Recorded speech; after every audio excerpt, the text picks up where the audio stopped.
think that I just come in there and look for knockoffs, and that's not the case. You know, I'm actually a sharp, smart fighter. So, well, I'm here. Who wants to fight me? I really don't care who's in front of me. I don't feel like no fighter beat me.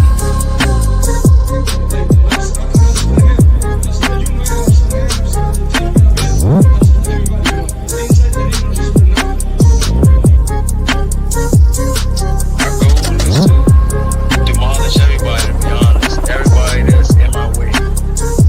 The pinnacle to any weight division is to have all the belts, all of the titles.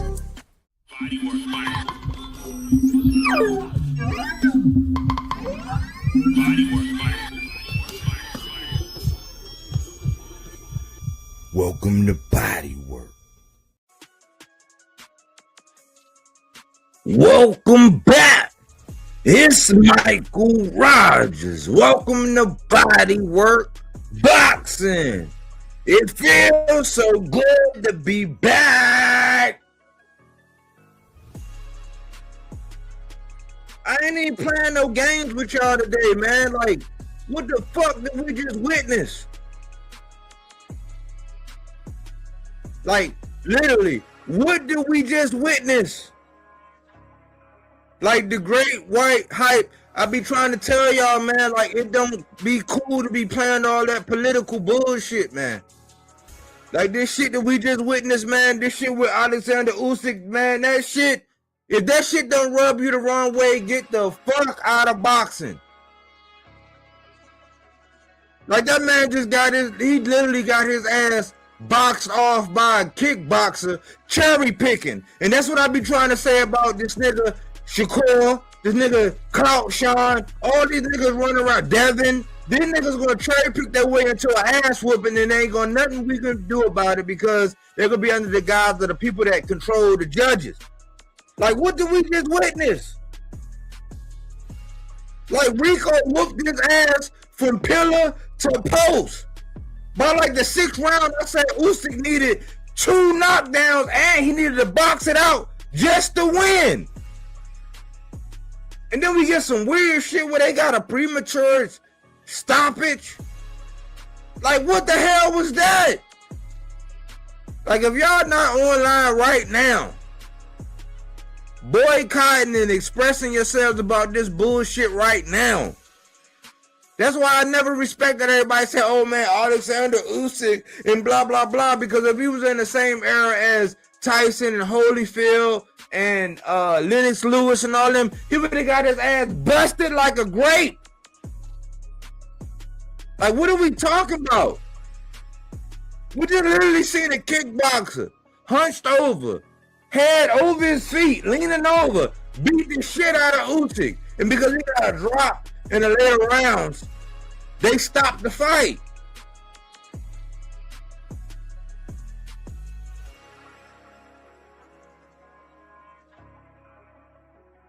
Like, literally, like, what? Like, I don't give a, I don't care, man. I don't care if you, it's a whole lot of shit that's going on with boxing. This is why I took a break. This is exactly why I took a break. Because I'm like, what the fuck are we watching? Like, why are we watching boxing? Why are we supporting boxing? Like, why are we boxing fans now? Because the media, and even the way they was commentating, even Chris Mannix, his scorecard was right. I was right in line with Chris Mannix. But how the fuck do you agree? Like, Rico, he got up. Usyk was at a point to where he needed 2 knockdowns, and he needed to box it out for 2 more rounds after that in order for him to win. Y'all don't see how this shit is fixed?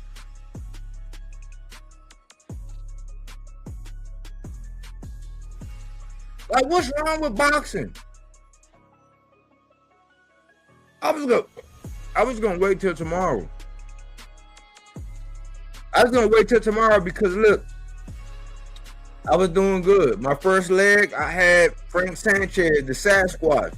As long as I ain't see no knee brace, I had him busting Torres' ass. and I called in the first round. You can ask my lady. I said, oh man, he see that right uppercut.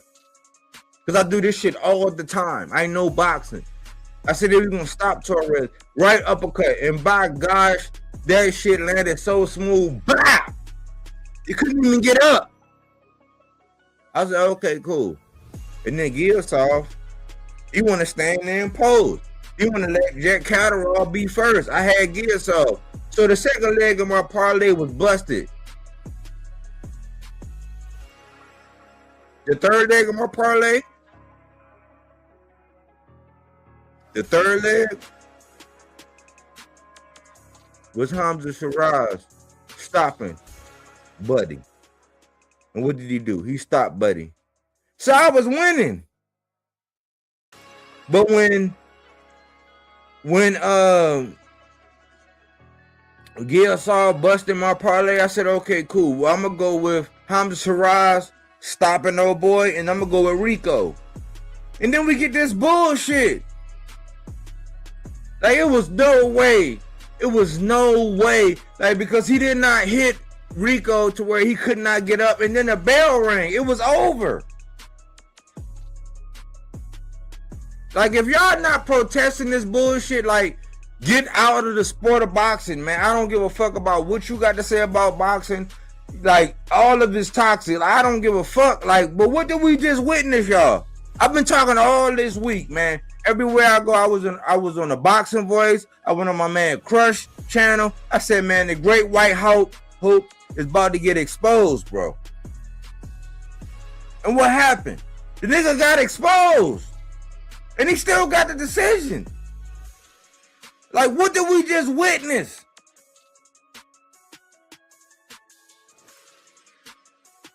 If y'all are okay with everything that's going on with the sport of boxing, man, like, y'all are part of the problem, man.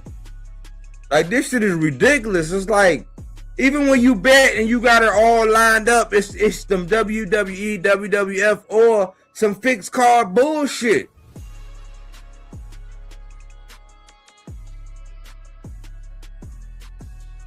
Like, because Catterall busted my parlay, I was like, okay, cool, but at least because I pulled for Catterall, I just thought Gearsaw was going to throw his hands. I was okay.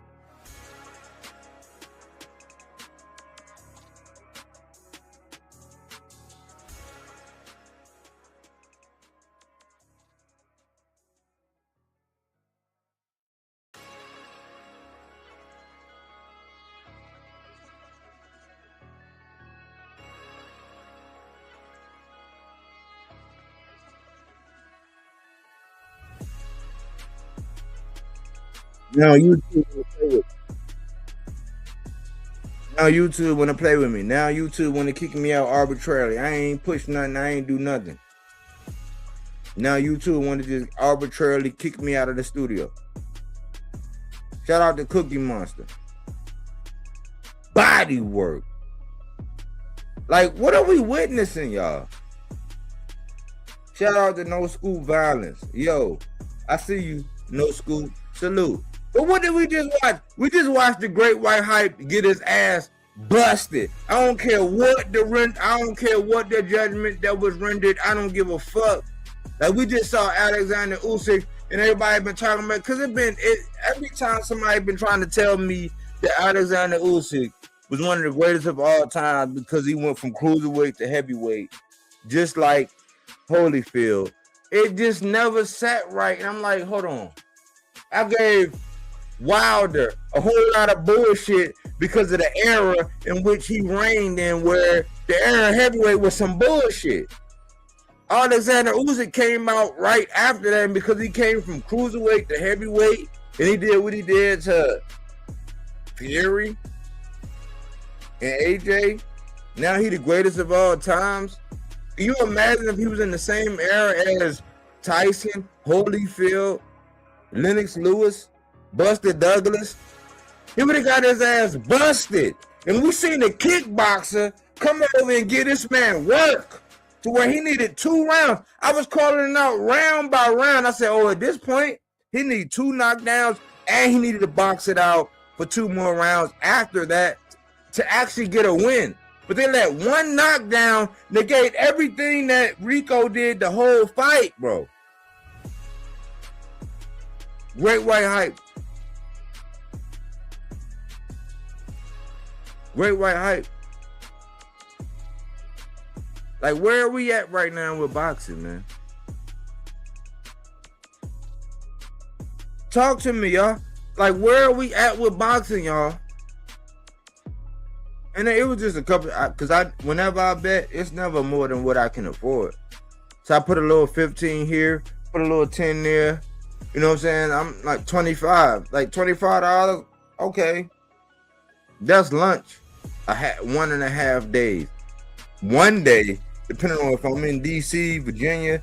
If I'm in DC or Virginia, that might be one day. But that's lunch money. That's nothing. So it ain't a point about the money.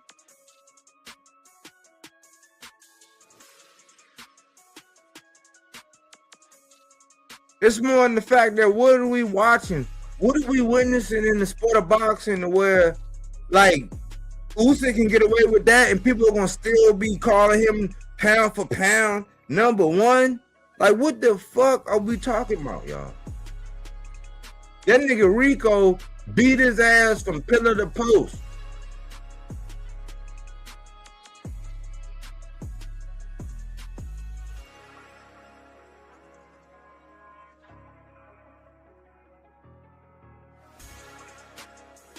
I guess I'm the only one that feels some kind of way.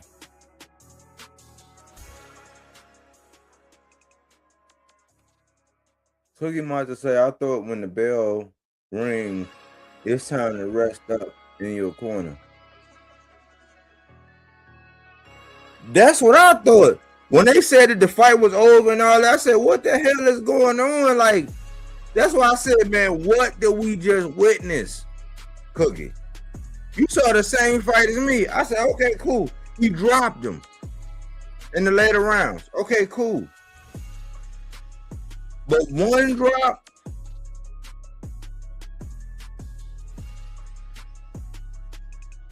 it was the 5th or the 6th round when I said that he needed 2 drops and to box it out in order to win.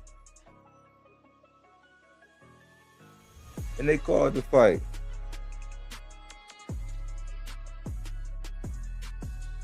So everybody that bent over and kissed the nipple rings of Turkey Al-Sheikh, like, are y'all proud of yourselves?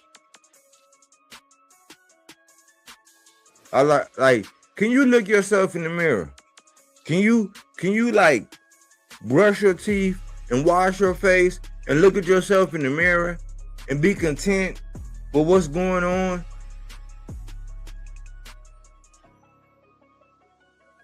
And this is the main reason why for the last week, I really haven't been compelled to come out and do no content. Why? Because people are all like the media, they all propping up Keyshawn off after that lackluster performance and letting them off the hook and giving them all these excuses like Tim Bradley saying, oh, his tummy was hurting. That's why he didn't do what he said he was going to do and stopping Nahir Albright. And then we still haven't heard from Shakur, even though Shakur was linked up with Devin. And then Devin, he just ducked Rolly, but ain't nobody saying shit. There's only a couple people that's keeping it all the way to buck, like my man Crush. Crush coming on, he crushing it. Crush, he choosing violence. He just stepping all kind of shit, calling it like it is. And I'm like, hey, I can't do nothing but salute. But nobody want to give him Ness. He finally turned the corner. Ness finally saying Devin ducked Rolly. But everybody trying to say that Rolly ducked Gearsoft. After you seen Gearsoft against Catterall, you really think Rolly is ducking Gearsoft? When he been working with the talented Mr. David Morrell, even though David Morrell missed, you know what I'm saying, he just lost. But he been in there boxing and building his skills with David Morrell.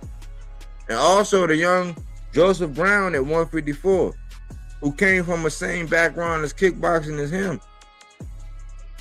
But Ness just came out and said that you can't call yourself Debo When you ducking, you just ducked the fight with Rolly, and everybody trying to say Rolly was ducking his mandatory. You really think Rolly was ducking his mandatory after we just seen Gearsov versus Catterall? And that was a Catterall without no Bozy. Like, boxing is disgusting right now. Like, I was one leg in and one leg out last week. And that's why I said, you know what, I'm gonna take a step back, because I don't want to come off as like the motherfucker that come on and he's just always angry and always disappointed and always got something negative to say about boxing and this and this and that. I mean, the only bright spot I've actually seen was that my man Tank is coming back. And there's one channel that's saying that he's supposed to be fighting Floyd Schofield. And lightweight, I was hoping that's what was going to happen. Even though part of me was saying, why Tank got to be the one that come out and knock Frank Martin out before everybody else? Why Tank got to be the one that come out and spark Floyd Schofield before everybody else? But I'm over that. I don't care. I know my man Tank, he got the juice. You can use politics, you can scam your way, you can politic your way into using the masses, the media clips, all these things to try to explain away the fact that Tank is still the man. Why? Because in his absence, nobody wanted to grab the reins. Brian Norman tried, he ran up against Devin Haney. Abdullah Mason, he was going for it. O'Shaquie Foster, he was going for it. Shakur wanted to afford him the opportunity, so what gotta happen? He gotta fight his little man, Raymond Ford. So that's what we left to deal with. And I think that it's gonna be belt to ass just like Fulton. That's just my opinion. But the state of boxing is disgusting. Utterly disgusting. At one point in time, we had Devin Haney campaigning with Jack Catterall over everybody. This is before Jack Catterall beat Echo Usman. This is before that. He was going out of his way, breaking his neck. Why? Because he knew he had all the advantages over Jack Catterall. Well, I guess after this performance of Jack Catterall over Gearsov, will we see that same Devin Haney? And everybody try to say that Rolly ducked Devin Haney when he sent an offer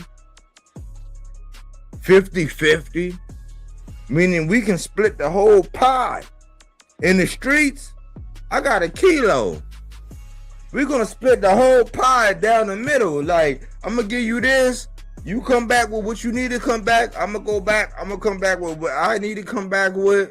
We're gonna split it and we're gonna make money. And the first thing Devin Haney said was, oh, the money's good. And then in the back end, when the deal went sour, he said, oh, no, man, he's being greedy. How, Sway?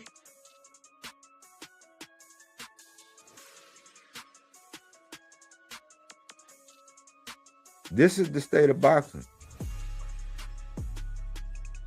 And we just seen Alexander Usyk get his motherfucking socks boxed off.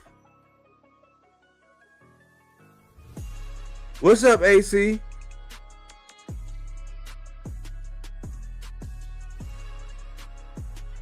I see Peter Fury did his job with Rico. Salute to Mihai. Thank you.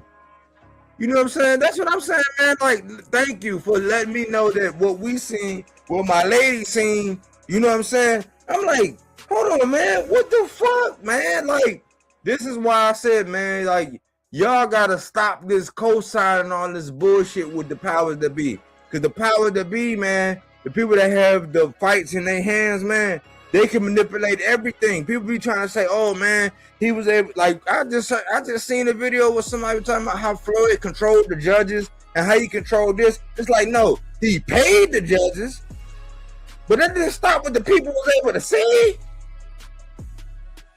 It might have been 2 fights where people said it was controversial: the Castillo fight, and maybe the Mondana fight. There might have been 2 fights where people said, "With my eyes seen," I don't know, depending on who you were rooting for and whatever. But like, that was it. But guess what? Floyd rematched them both. Just to prove everybody wrong. It was never no blatant shit to where we saw what our eyes saw, and then the ref, the judges, however it was mixed up. And I saw it earlier when there was a guy from Egypt fought, right? It was a guy from Egypt fought, and it was another guy, a black dude, and the dude with the favorite. And I said this before. I said this yesterday when I saw all them interviews and the weigh-ins or whatever. I said, hold on, how come they're only interviewing the guys that are the favorites? Nobody said nothing. I could hear Miles pissing on cotton, and nobody responded. Nobody said nothing. Nobody had no feedback or whatever. They would treat me like I was a troll. But then today I saw it when the guy from Egypt came in. It was a black dude, and the black dude was piecing his ass up. Why? Because it wasn't that the other guy from Egypt, he didn't have no skills. It was like, yeah, it looked like he had some power. Yeah, he looked like he had some aggression, right? But what happened was he was too wild. He was not fighting behind the jab. He was not controlled. And the black guy was piecing his ass up. You know what they did? In the 3rd round, it was a 4-round fight. In the 3rd round, they took a point from the black guy. I said, oh, I don't agree with that. It was premature as fuck. And I said, man, this is what we got to deal with. It's like, okay, so because y'all in Egypt and this guy's from Egypt, you're just gonna take a point from the black guy. But that's not right. And there was nobody there to contest it. And nobody said, hold on, man, that was a little bit premature. It was no checks and balances, as we say. But this guy's from Egypt or whatever. And that fight really should have ended up in the draw. But the guy, I think his name was Mukhalid or Mukhaud or whatever. He was from Egypt. The guy from Egypt was like the 3rd fight in the prelim. He got to win. And the black guy, it was a consummate profession. He was like, okay, cool. He took it respectfully, whatever, because I guess he thinking, hey, look, man, I was on a big stage. I showed out. I got a paycheck. Yeah, I didn't get to win, but at the minimum, he should have got a draw. So I was like, the minute that happened, I looked at my lady. I said, oh, yeah. I said, the fix is in. I said, they cheating motherfuckers today. They are cheating people today. So when I was looking, I forgot about it. When Jack Catterall busted my parlay, and I was proud of Jack Catterall because I'm naturally a Jack Catterall fan. I just seen Gearsov live, and I just didn't know that Gearsov was gonna come in there with that plan. And see me, if I lose a bet, if I put some money on you and I lose a bet, I'm not upset if the other guy show out. Jack Catterall showed out. I'm a fan of Jack Catterall. I've been a fan of Jack Catterall. That's why when Devin Haney was calling out Jack Catterall, I wasn't offended. I was like, oh, you know what I'm saying? Blah, blah, blah. I'm like, oh, Devin think he sees some shit that's sweet. But Jack Catterall learned something from Bozy. If one thing that he learned from Bozy, and one thing that I learned from that camp, no matter if they can cut the Bozy camp, I'm going to tell y'all right now, the secret is they can't cut off the ring. They don't teach that cutting off the ring and all that. That's not their expertise. Their secret potion, their elixir is sitting down on your punches. That's what Jack Catterall learned from being with Bozy. Because he would sit down on his punches and being a southpaw. And if you let a southpaw be first and he got some kind of power, unless you make adjustments, and the ability to show and make adjustments, you're not going to win. And that's what Gearsov lost at. He let Jack Catterall be first, and I kept looking at the battle of the front foot placement, because when you're dealing with a southpaw and the orthodox, it's the battle of the front foot placement. Gilsov needed to step to his left, right? And if he stepped to his left, that makes Jack Catterall's left not be as efficient, right? Which was what Jack Catterall was able to land effectively, but he never made the adjustment to step and keep his foot on the outside.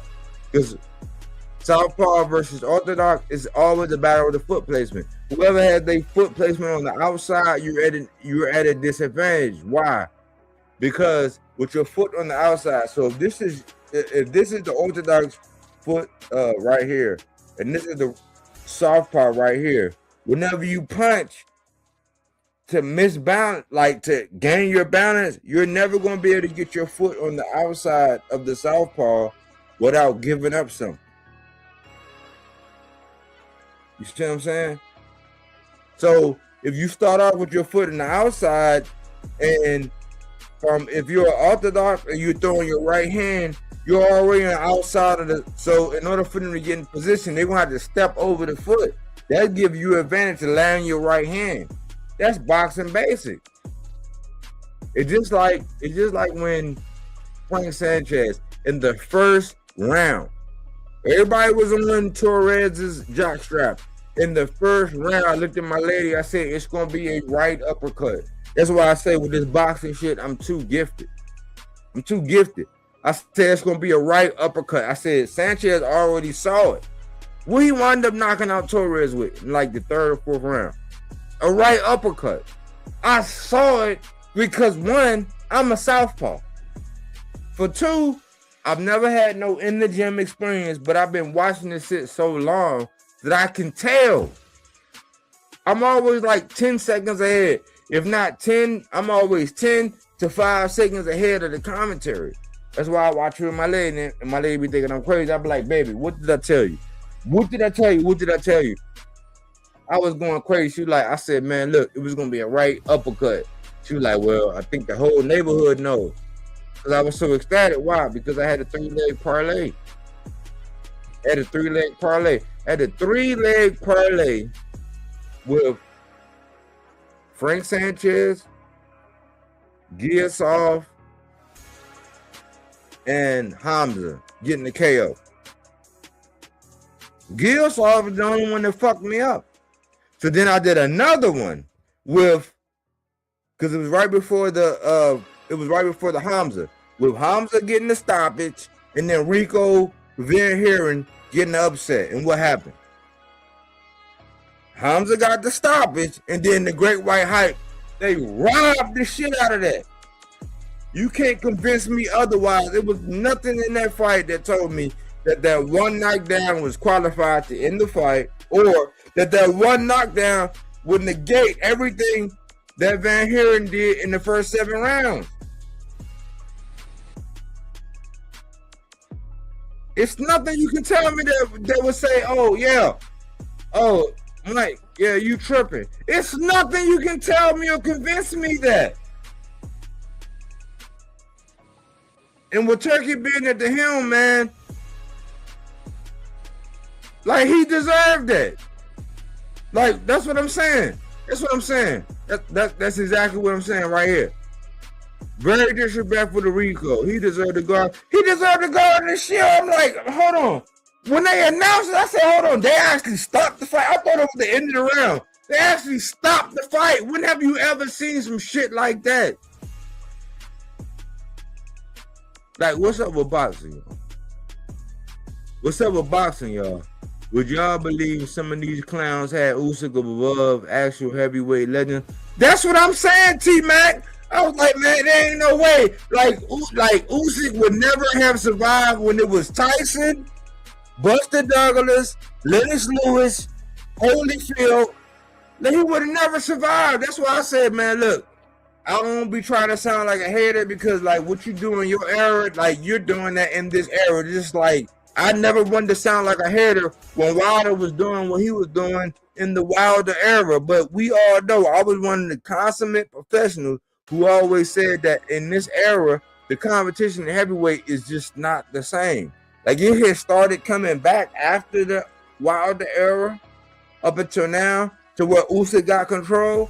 But there's no way as a boxing historian you would say that Usyk was on any of these niggas. Because listen, Dubois stopped Usyk.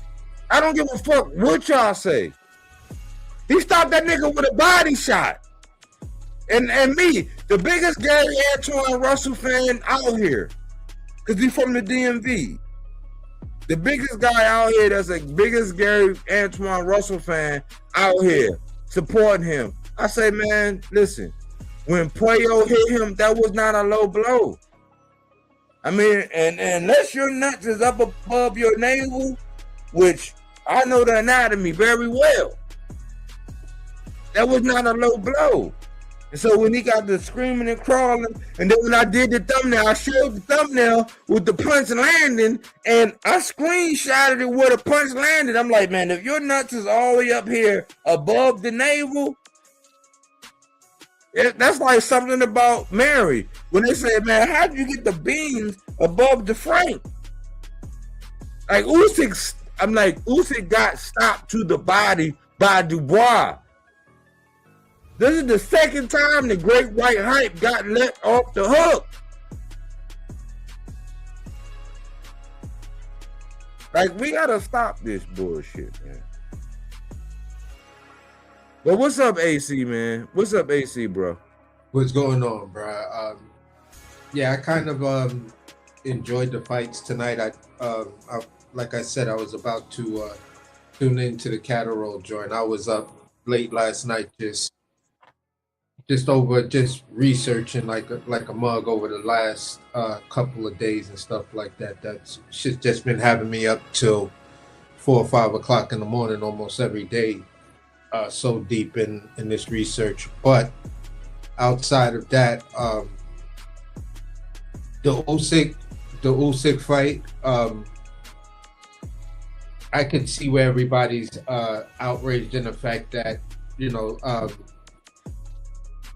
it has that Uysma Lima type of stoppage all over it, you know. But Uysma Lima, there was just nothing there to begin with. This guy, he actually put on a good performance. Extremely awkward. Usyk couldn't find his proper timing with him and stuff like that. And at the end of the day, I gotta say, old boy gotta have some sort of power, because Usyk wasn't trying to rush in to try to squash him. So there's some power and something there that Usyk had to respect, deal with it, and figure out how he gonna make those adjustments. Looking at that fight, I can honestly say, if Usyk was in trouble, you would have got pretty much the same thing. Just the level of how they were trying to deal with it, it just made me seem as though whatever guy got in trouble was going to be the guy that loses the fight. Like, if there's a flurry of combination, somebody hands start flailing, you're going to get that type of stoppage. Was it on the level of Joseph Parker v. Wardley, where some of that outrage, where people was like, no, because you could clearly see both guys tired and shit like that? No, but it was still like, bro, just let it go. Why didn't you just let the fight go? To jump in there and get in the mix like that, that was just like, come on, man. It's like you getting ready to let it go, and it's all a heavy breathe, and then you don't hear nothing, and all you hear is your lady, and then all of a sudden somebody knock on the door like, hey, yo, do you know where the remote control for the living room TV is? And you like, the fuck did you do? You know what I'm saying? It's like, yo, AC, hold on, bro. In the 6th round, and this is why I had to do this, because I said I already knew. I said it was the odds were just too good to be true, and they robbed me twice tonight, bro. They robbed me twice, and it's not just me, because it's just, at the end of the day, it was just, for me, it was just $25, right? It was the $15 here, then a $10 here. So that's nothing. That's like lunch. That's like a day and a half for lunch if I eat lunch.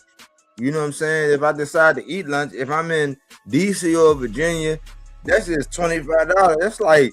That's like Monday going into Tuesday. That's nothing as far as when I'm going to spend. As far as if I really go all out on lunch, that wasn't the point. So it wasn't the $25. The thing was like, look, I posted because I said, look, I gotta keep a document of this shit. In round 6, I said it's 5-1, maybe 4-2. After 6, they might rob this boy. That was the first thing. So it was like the close of 6. So we was in the second half of the fight. I said it was already 5-1 or 4-2, depending on how you viewed the fight. Right after that, I said, yeah, Usyk needs 2 knockdowns, and he would have to box it out to win. So after that, the next time I posted, I said, yeah, he gonna need at least 2 knockdowns, and he gonna have to outbox this nigga in order to win. And then I said, it's no way the Great White Hype can win without a knockout. F what the commentators or the fans are saying. And then I said, even with 1 knockout, there is no way Usyk, aka the Great White Hype, can win this fight unless they rob this boy. Bro, that's the like... next one was, boxing is a joke. How the fuck did Usyk win? It's no fucking way. Like, even with the knockdown, it's no fucking way. Because he wasn't out to where he was discombobulated. Right, man, we didn't see him. Like, okay, when the old man Barroso fought Usyk. For Rolly. That was a bad stoppage. I got on Tony Weeks. Tony Weeks ain't had a good job. I ain't seen Tony Weeks in a good, venue after that. That was Tony Weeks. I said, okay, cool. You know what I'm saying? And I hated the shit on Tony Weeks because I like Tony Weeks. Just like, Egghead, who officiated Harvey Dock, who officiated Ryan and Devin. I like him. But he had a bad night. So Tony Weeks had a bad night. And I said, okay, maybe Tony Weeks had a bad night. That don't negate that was a bad stoppage, but I'm sitting here looking at my lady, I'm like, okay, because first of all, I'm like, hold on. How many rounds is it? Then when they came out and they was actually ungloving and all that, I seen them in the corner, I said, what the fuck happened? I said, oh, they stopped this fight? I said, oh, man. Like, boxing is down bad, man. Boxing is down bad, bro. Like, and if y'all agree with this for the sake, and I've always seen it. That's why I always hated when they put Usyk in a pound for pound and all this and all that. I said, man, y'all buying into this Great White Hype. And I was not shitting on Usyk. I do not take away from him being undisputed at cruiserweight. I do not take away from him coming undisputed at heavyweight. But the magnitude, like even with Shakur saying, oh, Benavidez, if you felt this kind of way, go up there and fight Usyk and all that. I'm like, man, no, that's just a distraction because you don't want to go up 7 pounds and fight Ryan Garcia. You don't want to be pound for pound, so you want to divert their attention over to somebody else to do something above and beyond what they've already done.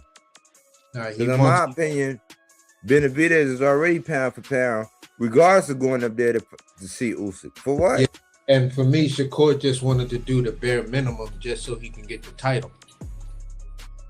So I can have that talking point. I can put that feather in my cap to say I am pound for pound. For me, it was more like the stoppage. I could say it was early, but I just didn't see old boy leaving that round. You feel what I'm saying? Usyk knew what it was. You could see that he kind of like just made this turn to just start to turn it on. I guess they really got at him and said, nah, bro, if you're gonna fuck up this other bag and all of this other stuff, then, go ahead. But we're losing this fight. It's almost like that Bud Crawford thing.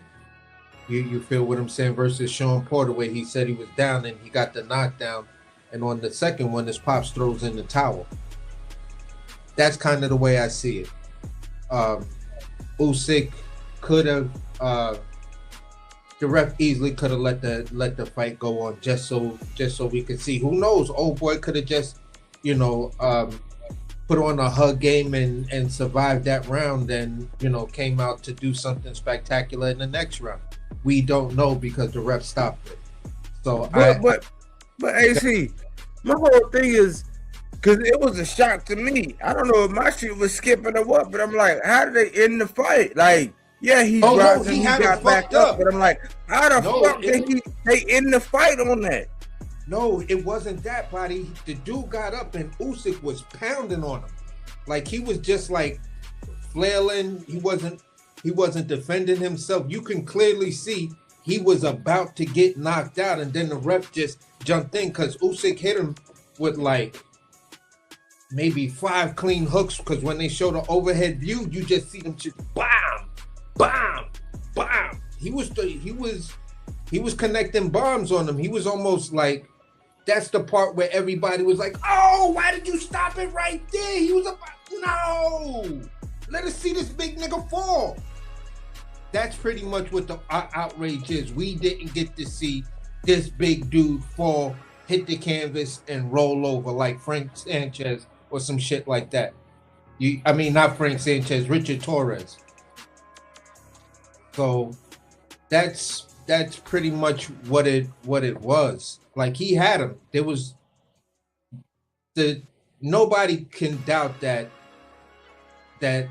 probably that dude wasn't 90% or 98% was that dude wasn't gonna make it out that round, and he wasn't gonna make it past the next 45 seconds. Okay, so who's that? So it was more of a like a, he got back up and it was like unanswered punches. Yeah, he was. I don't know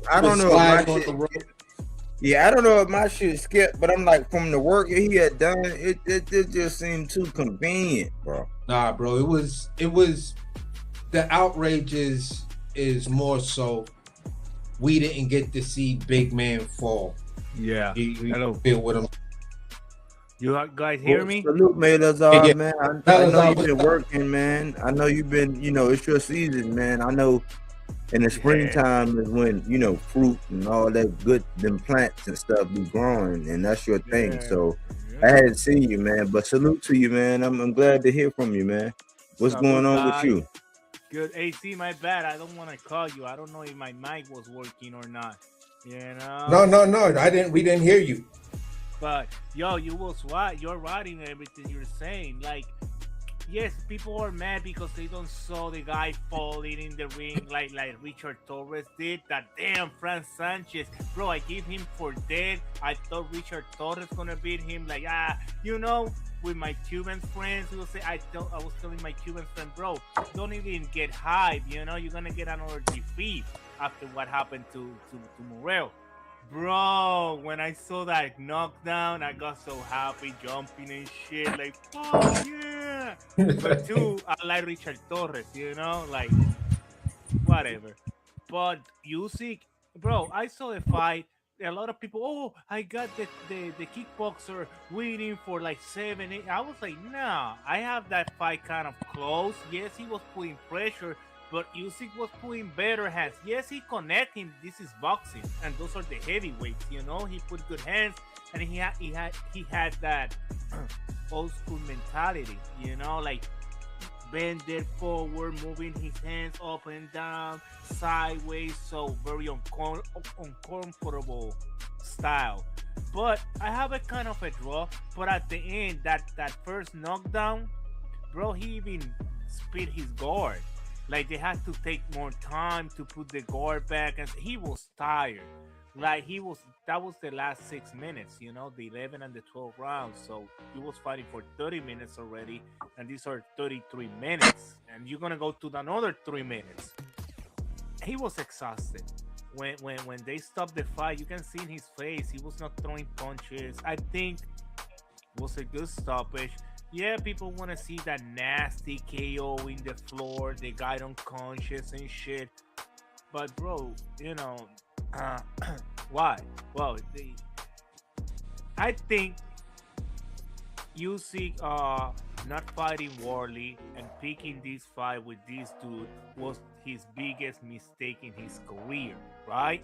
And then after the fight, pay off worse. Like now, your legacy is all damaged for a one bad decision with a fight you should never have. So Yeah, at the end of the day, it was a lose-lose situation. For yeah, for Usyk was, yeah. Because it was much like the Keyshawn, going there with Albright. Because yeah, he won the fight with Albright, but did it like advance his legacy? No. no. You know what I'm They, saying? And to be honest, like I could not see, like I said, I could not see Rico. Rico, he was beating the shit out of Usyk to me. Like Usyk, for him to be a kickboxer and to him to be limited to not using his legs and to be as effective as he was against Usyk, I'm like, this is the great white hype. This is why everybody default, because one, he's under Turkey's wing, and then it's the great white hype all over again. Because no matter what, like whenever you look at the pound for pound, it's not a lot of black fighters on there, and it's like you already know that for the most part, 7 out of 10 people on that pound for pound is going to be there. Like the ones that's fighting the real, they're going to be there. So it's automatically the default to the great white hype. And I was thinking that Usyk is the great white hype. Why? Because people right after Wardley lost to Dubois, they start painting this narrative. I'm like, well, if Usyk felt like that, why didn't he just fight Dubois? Why is he fighting the kickboxer? It's like, yeah, you get your little celebration, and yeah, you did this, and you made legacy and all this, but it was the reason why you didn't want to fight Dubois. I mean, why you didn't want to fight Warley. And because Dubois did it to Warley, you don't get no benefit. It's just like when Devin Haney celebrated with Rowley after he beat Ryan. It's like, okay, you're celebrating with Rowley because he beat Ryan, but you didn't beat Ryan. right? Ryan dog walked you, right? It's like when Devin celebrated with Cambosis after he beat Tio. It's like, yeah, he beat Tio, but you didn't beat Tio at that time. You know what I'm saying? So that's kind of how I see it. So I'm a little disgusted, man, because I'm like, I didn't see it that way.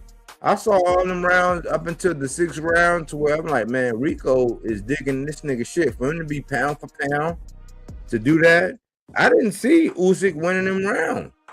No, those Like, were 6 rounds. Yeah. Rico was, but hey, he's not just a kickboxer. This guy been training all these arts, and yes, he know how to use his hands, and he know how to fight, and he's bigger. If you saw in the fight, he was using the technique, like he was getting closer and then putting all his weight on Usyk. Don't let him move. Hit it lower, trying to tire him. So Usyk have to fight with him, pushing him away, getting out of the clinch, trying to, and that guard up and down, left and right glove. So I don't let you like an opening. To me, he put in he mixed 2 different styles. He mixed Bernard Hopkins' style of circling out, then I'm just dashing and bop, bop, bop, bop, bop. You know what I'm saying? Yep. De La Hoya kind of did that early on as well. But he also used that European style of, the Klitschko to say, all right, I'm the bigger guy, so I'm going to, muscle you down and stuff like that. Yeah. Here's the whole thing for me sometimes. I've seen in several different situations, and it happened to me in some situations. I'm a person who believes in beginner's luck. I think that's a real thing, and sometimes that beginner's luck. If you've got some athleticism, some skill set, and some power, that beginner's luck can make the other guy, who's much better, look like the what is wrong with you, bro? Why are you fighting him like that? You know what I'm saying? I've seen you take on, bigger punches. I've seen you just completely dismantle. So it's a new look in the way this guy was like herky jerky, kind of Madrimov-ish, and then circling around and coming in, and like, I could say this. When it came down to the game plan that Madrimov used against Terence Crawford, I loved that game plan. I was like, that's a winning game plan. So if other people who can reproduce that, if Crawford should try to stay around and stuff like that, that's his Achilles. You mix that shit up with a straight right, because Bob already told us his weakness with the punch. We saw Canelo hit him with it, and we saw Madrimov hit him with it, and Canelo did it 5 times in a row. So with Usyk gotta have something like that. And right now we just seen, if you're a person that got good hand movement and feints, and you circle around and dash in on him, bro, Usyk is food. He food. No matter how fucking good you can tell me you are, that's your weakness, bro. You let that dude expose that. So for me, that's what I was seeing. And I was like, okay, I could try to, there's a certain amount of this of what I'm seeing I could say is beginner luck. It's the confidence. I'm here on this big stage. I am a former champion. And that kickboxing that he kind of do, you don't really use your feet a lot. It's more so hand skills, but it's not on the level of boxing. You know what I'm saying? You So was 10 years champions, 10 years. Yeah, so lose situation for Usyk. For me, just picking up that fight was a lose situation. If you beat him quick, that guy is a bum and he never was a boxer. If you take too long with him, then you let this guy that have one boxing fight beat you for 11 rounds. That's what they were saying anyway. By the 5th round, the announcers was like, did we actually think this fight was gonna go this round? And I'm kind of looking at the announcers like, okay, explain to me when Usyk was a one-hitter quitter, Wardley type, Dubois type, knock a motherfucker out. Never. All his fights. Exactly. So by the 5th round, even going into the 6th, I wasn't concerned about the stoppage aspect and Usyk going in there and stopping somebody. I was just like 7th, 8th, 9th round, maybe even the 10th round. If there's gonna be a stoppage, he gonna stop him there. But I didn't have Usyk stopping this dude. I just didn't. I more so had it as Usyk is gonna build his career by letting him get the moral victory of 12 rounds. Much like they tried to do it in Ghana. Stop him in the later rounds, like he did, because most of his knockdowns are in the later rounds. After the 7, 8 rounds is when he got his knockdown, right? Like he tired people off. He worked them out, and this guy was tough and was a lose-lose situation, period. It was stupid to accept this fight. Maybe Turkey, whoever made this fight, pay him a lot of money to do it, but this shit damaged his career forever. Yeah, I agree with that because. But that's my thing. I'm like, okay, if you're gonna do a circus fight like this, if this was a circus fight, you didn't need to do this. You dropped the belt. And this is what I was trying to say. And this is why Wardley needs to get more credit and more respect on his name, because he wanted to fight Usyk. But Usyk was like, no, I'm going to drop a belt to go fight this kickboxer. And I'm like, if this was Tank, oh my gosh, it'd be shish kebab season. You know what I'm saying? That's what I always say.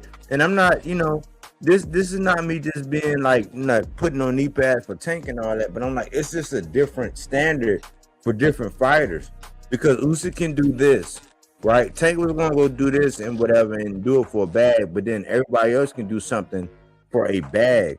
But Usyk chose to drop a belt to do this. and he didn't beat this dude. Like this, dude, he didn't beat this dude. Like I don't care what nobody say. He did not beat this kickboxer. He didn't, in my opinion. It's nothing nobody can tell me. You can politic it away. You can do whatever. I watched it round by round. I kept score like I would keep score of any other fight. Like technical boxing. Like if it was Devin and Shakur, I kept score just like that. And I'm like, it was after the 6th round, unless Usyk got 2 knockdowns and outboxed this dude, it was no way he was gonna be able to win after 6 rounds. Because that dude was catching Usyk, like he was hitting him to the body. He was staggering Usyk. It was no way unless he dropped this dude to where he was unable to, unless he knocked him out. I said it was after the 6th round. I said unless he knocked this dude out or get 2+ knockdowns and outbox, he either needed 2 knockdowns and to outbox this dude or to straight knock him out in order to win after the 6th round. And I was guarding it like that, and I'm not against Usyk. No, but it's what you saw. It's what you saw. You know, like I like Rico freaking, like he do that armadillo stuff too. You know, like he used a really good technique to complicate Usyk. Like he was moving to his right side so he cannot hook him and hit it with his best shots. You know, like he did everything to neutralize Usyk's power and technique. Like was awesome. He got those last 2 knockdowns, whatever the fight end. But I think Rico and their teams did an awesome job to study Usyk and work him out and just annihilate him. No, I'm in that same boat with you on that one, Malice. I think they did put together a good team and stuff like that. They just found like I don't know. It's like they really studied that dude. It almost like they had previous sparring experience with him or some shit. Like, and I was just impressed with him. Did I think I asked myself, have I seen this before? Floyd versus Conor McGregor, Floyd versus the Paul brothers fight actually happened after he was retired, but Conor McGregor was his last fight, and Keith Thurman was his man though. Usyk and Tyson, both AJ and Fury decided to fight Ngannou. You know what I'm saying? So these little cross things, and I was a person who to this day still feels like Ngannou beat Fury. Yeah. I'm like, I don't know how y'all did that. Ngannou won that fight. You know what I'm saying? So based on all the boxing criteria and shit like that, that's what I saw. So this situation was very similar until that 11th round. And in that 11th round, Usyk found a way to turn it around, and is it gonna affect his legacy like that? Yes. Like that? Yeah. I don't think so, because it didn't affect Tyson Fury, and Tyson Fury was dropped. Yeah, that's the biggest difference. But he's British and Usyk is Ukrainian, and then he went and fought in Egypt. At least it's different, you know. The fan base, like he don't fought Warley. He have a bunch of haters, so now you know how the haters gonna get in the freaking media shit. They're freaking making. Yeah, I text Body. I text Body right after it. But Metazar, read them tomorrow. But Metazar, this the thing. We knew this when this fight was booked. Yep. We knew when it was booked. We was like, oh man, that's some bullshit. Like, why are we giving this dude a pass? Because I hate to keep using Tank. But if Tank would have said that, like just like when him choosing to do the Jake Paul shit, they crucified this nigga for doing the Jake Paul shit. You remember that for Jake Paul shit? How they want to crucify him just because he want to entertain people in Netflix? So, Yeah, it's like it's a bag. It's like, but everybody else, when it come down to the bag, oh, he doing this for the bag, so that was okay.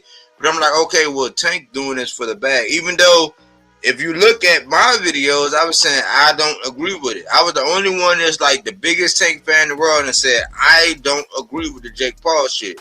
So I was right on both ends. It's like, even though I don't agree, but because y'all always give excuses for people that's going for the bag, it's for the bag. If they saying this dude getting between $40 and $60 million, who else wouldn't do it? So when this fight was booked with the kickbox, I said, man, right from the onset, I said, this is some bullshit. Because if this nigga go in here and whoop this nigga ass, they still gonna say that Usyk won. And I didn't see that. I didn't see that tonight. With Jake Paul and Tank, wasn't no title defense or nothing. Was gonna be just a fight between both in Netflix. This was a WBA and WBC title fight, a title defense. Like what? You're telling me you're gonna bring a guy from another freaking sport to bring it over here? It's like saying, I'm gonna take a baseball player, a pitcher, and I'm gonna bring it to football, and I put it in the team to play in the Super Bowl. Bro, that's like, let people know belts matter, because those belts is what put extra zeros on the end of each person's payday. Floyd versus Conor McGregor, quiet as kept, was for a title fight. Floyd had a belt. He put his belt on the line for that Conor McGregor fight. WBC. Yeah, so. But you have to hear what the WBO president was saying. He's in La Casaca. I think they got the AI translator so you can hear it in English. Yeah, bro, we know it's the money play, because once it's for the title, the sanctioning bodies get to make money. Everybody gets to make money. Yeah, but they say no. Like WBO say no, because when WBO say, Meta, you're gonna fight Worley, he's your opponent. You say, I don't think Worley is relevant enough to fight me, but I'm gonna fight this kickboxer. The WBA say, what? You're telling me a ranking guy is not at your level, but a guy that is in kickboxing is? Hell no. That's why they took the WBO title and make Worley the regular champion, right? So when Dubois fought Worley, was for the actual belt, was not for no interim. So IBF told him, like, bro. No, that was what's the name? And that was Wardley and Parker who fought for the belt. Yeah. Parker. My bad, Parker. Yeah. Parker was the interim, and then they elevate Parker, and then they fought. That's what no. Wardley defeat Parker for the interim title. Then WBO told Usyk, Wardley gonna be your opponent. Usyk say, no, he's not at my level, whatever this, whatever that. So WBO say, what you mean? So WBO took his title, made Wardley the actual champion, and then he fought Dubois. Yeah. Anyway, but WBO don't went with that shit. Like, no. And IBF told him, bro, we are not gonna take the title, but we are not gonna accept this stuff as a title defense. But if you lose, we're gonna make the title vacant. Boom. That's what IBF told him. The only two that allowed that shit was the WBC and WBA. So these titles are losing credibility by doing these bullshits. It's not like the titles don't matter. It's that the organization don't make the titles have a value, matter for the fans, and because if you they just do it too blatant in your face to say, okay, fuck you. This is a money grab. Whether you like it or not as a fan, we're sanctioning this circus because it's going to bring a lot of money for us.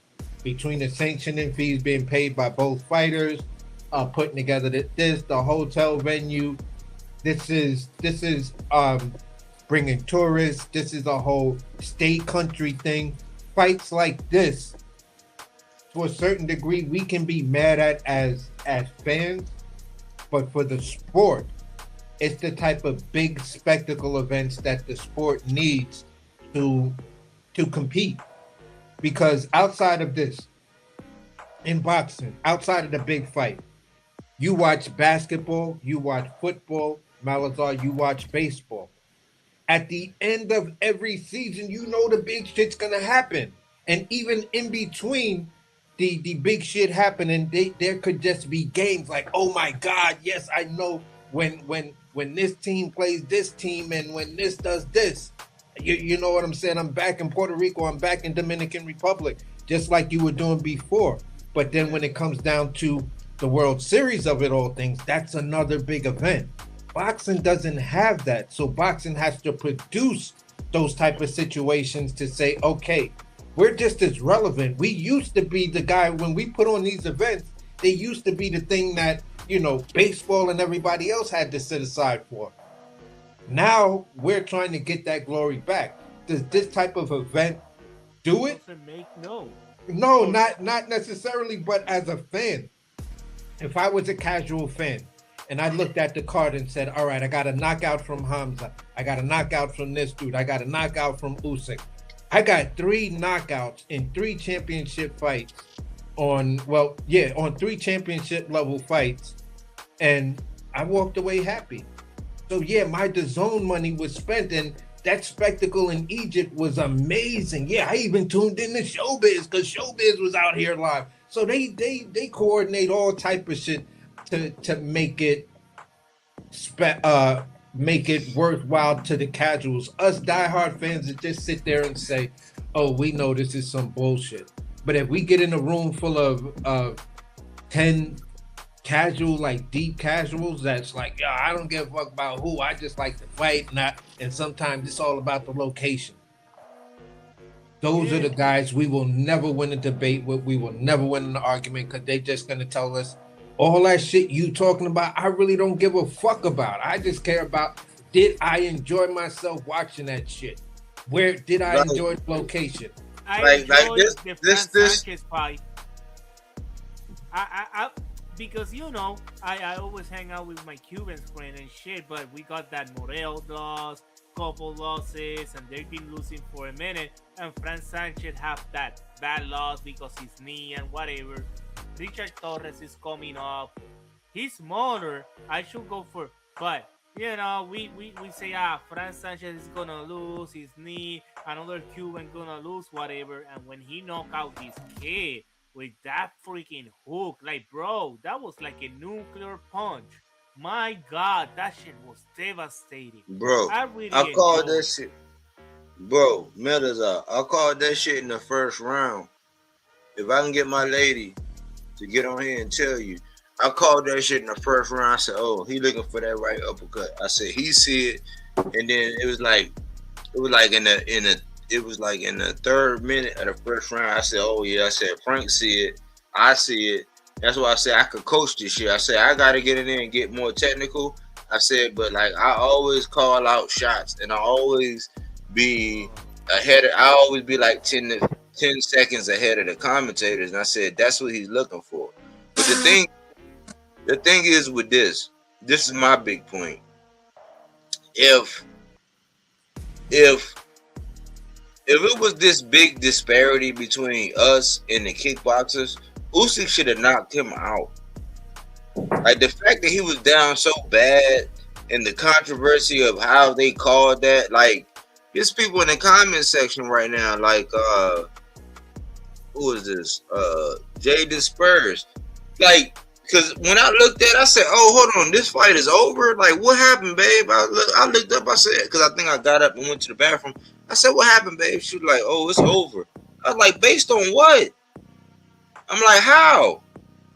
I'm like, that tells you everything, because, listen, going into the second half, Usyk needed either multiple knockouts, or he needed multiple knockdowns or a knockout. That was like from the that's the start from the 7th round. So from they say ding ding ding from the 7th round, he either needed multiple knockdowns or a knockout. That tells you everything, man. Yes, Like because I don't know remember, what we're I don't huh? mira, Richard Torres, he was supposed to fight Caballero after he defeat Frank Sanchez. When Frank Sanchez defeat Caballero, they was interviewing him and he was, well, these are the heavyweight, whatever.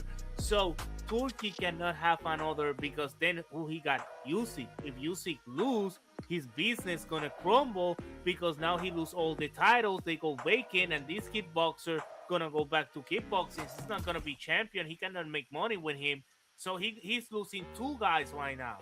So I understand this is the business of boxing. When they saw the opening, they cash out. You feel me?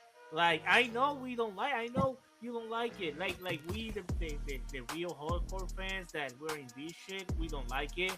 But when I go back to my business mentality, I understand why they stop it. Because No, Richard Torres no. I get that. I get that. But see, this is where I'm at. I'm like, okay, so when you sign up for this Usyk, we expecting you to like make it beyond a shadow of a doubt. See, that's the risk. You can't have it both ways. You can have it both ways to where you drop a belt and you give it to a guy like Wardley, and Wardley say, "Hey, listen, I'm not going to take my belt and hide it under a bushel. I'm going to take it and defend it against the best opponent available." And so he do that, and the result is what it is. But then Usyk, he gets the benefit of the doubt of being able to pick a guy that's not even legitimately in our sport. So, okay, when you pick that guy, you know what I'm saying? Then it's, okay, well, you're going to make it beyond a reasonable doubt. But because it was that close in the controversy of when they stopped it, it's like, no, bro, you know that's some bullshit that you lost. That dude was whooping your ass, dog. That dude was whooping your ass, man. That dude, that in my book, that nigga won 9 rounds. So let's take the knockdown. Let's even take the knockdown. That was just a knockdown. That was not a knockout.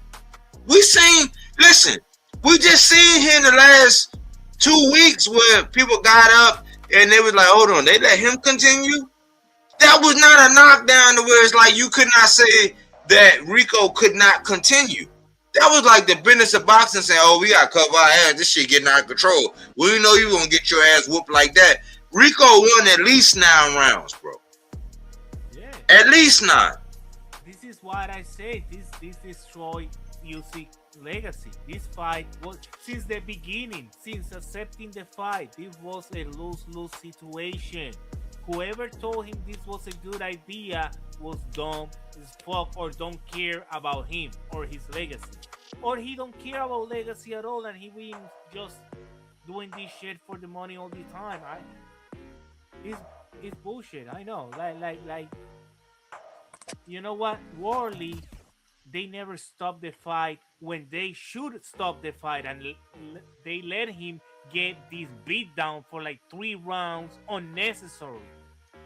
But now Usyk is losing. This guy fought one time. He looked tired. Usyk throw 4 extra punches and you stop the fight. Everybody can see it. Nobody gonna eat this bullshit. That's why I text Body right after it. Like I was like, look, that's gonna be the talking point over the next 72 hours. Everybody's gonna question that stoppage. What was it? Was it too early? Did you want to see the dude fall? You know what I'm saying in the terms of how AJ did in Ngannou. Ngannou beats Tyson Fury, AJ sparks Ngannou.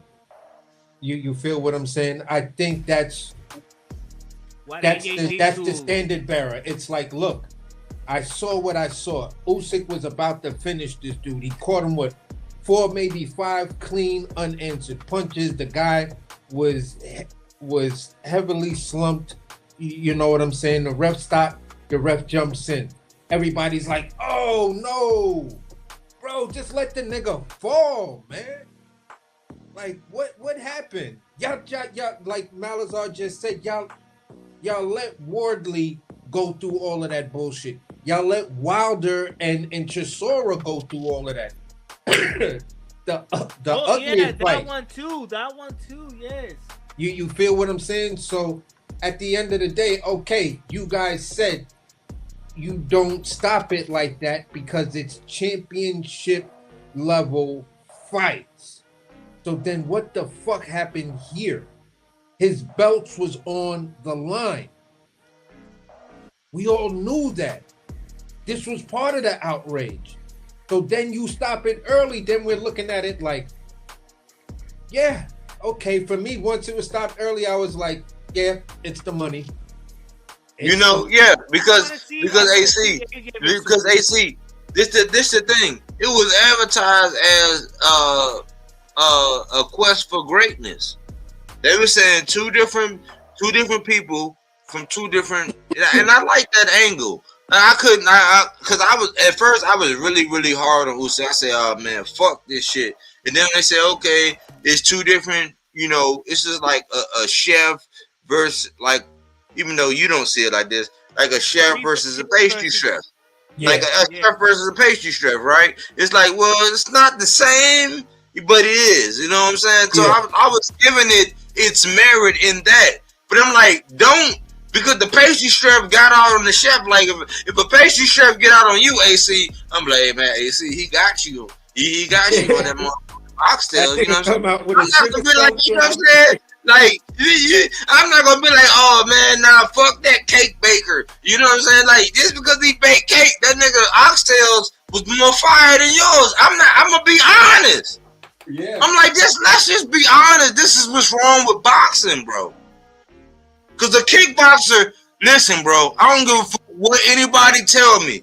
Tonight, what we witnessed was a kickboxer got the fuck out on a guy who said, who they was putting him up there with Ali and Holyfield and Tyson and all that. That's the egregiousness of it. To me, it's like, no, it's like, oh no. Let this man continue. Cause even giving him the benefit of the doubt, because the nigga won 7. Like, listen, up until that point, the nigga won 9 rounds. Even if you want to say 7, he won 7 rounds. So with 1 knockdown, he's still winning the fight. So give him the benefit of the doubt to continue and let Usyk really put him out. That's how you know it's egregious, because Usyk didn't put him out. It was at the judge's discretion. I mean, it was at the referee's discretion. AJ put all these wannabes down. Like, you saw what he did with Ngannou. Tyson Fury can do that, but AJ did. You see what AJ did with Jake Paul. And that's the reason maybe I want to see AJ versus Rico. Because I bet AJ put these men down early. I don't know. Maybe that's AJ's legacy, putting down all these wannabes. AJ's, that the one thing you got to give AJ his credit for, that nigga got a real mean streak once he steps in the ring. When that dude tells you, I'm a professional boxer, he means that. Like, AJ is the type of dude, if he was a street dude, he'd be gung-ho, I'm in these streets. If he was, he's a boxer, I'm gung-ho in this boxing. AJ don't play boxing. He for real about it. And this is why people say if he had to fight the kickboxer, it would have definitely been bets that there's no way this kickboxer is getting out that fight, without getting knocked the fuck out. You know what I'm saying? So you can pretty much guarantee that in the AJ fight versus him, AJ would have slept him. And that's why I give AJ that credit. When I look at Usyk, you're a boxer. It's like me looking at Devin Haney or Shakur or somebody similar to that. You know what I'm saying? And saying to myself, do I expect this nigga to knock somebody out? Nah, not really. But it can happen. But do I expect it? No, not from him. And that's the way I just looked at that fight, because I think he came out, I don't remember if it was Jermaine Taylor or it was some slouch dude. that when AJ first, I mean, not when Usyk first came into heavyweight, he didn't even stop that guy. He put in the rounds with him. I don't know if you was claiming that you wanted to acclimate your weight and everything, but it was just like he shouldn't be in the ring with you for 12 rounds, Usyk. I don't give a. Go ahead, buddy. Let me say this, AC, because I don't want to get Mason Ridgewell. I don't want to get you misconstrued. You might be talking to somebody in the chat, but I was one of the ones that was saying that Usyk has been overrated. Like, because like you got to think about this and just hear me out. Just hear me out. I was in the army. I served when I was in the 6th grade, my best friend was white. Like, my best friend was white as rice. And when I was in the 6th grade. So earlier, like coming from where I was at, where it was all black, for me to have a best friend that was white in the 6th grade, 5th, 6th grade, that was an anomaly. That was my man, Andy. His name was Andy. That was my man. Like, at that time, that was my guy. That was my man, Apple Scrabble. So I don't look at it like that. And then when I was 17, I made a decision to go to the army, to where I might be in the foxhole with somebody that was Mexican. I might be in a foxhole that was somebody that was white. I might be in a foxhole with somebody that was black. We didn't see all that.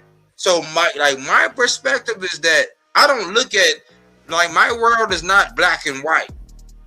Like, regardless of all the racist experiences and all that, that's why we got Malazar up here. We got, you know what I'm saying, AC up at Malazar, you know what I'm saying, Puerto Rican.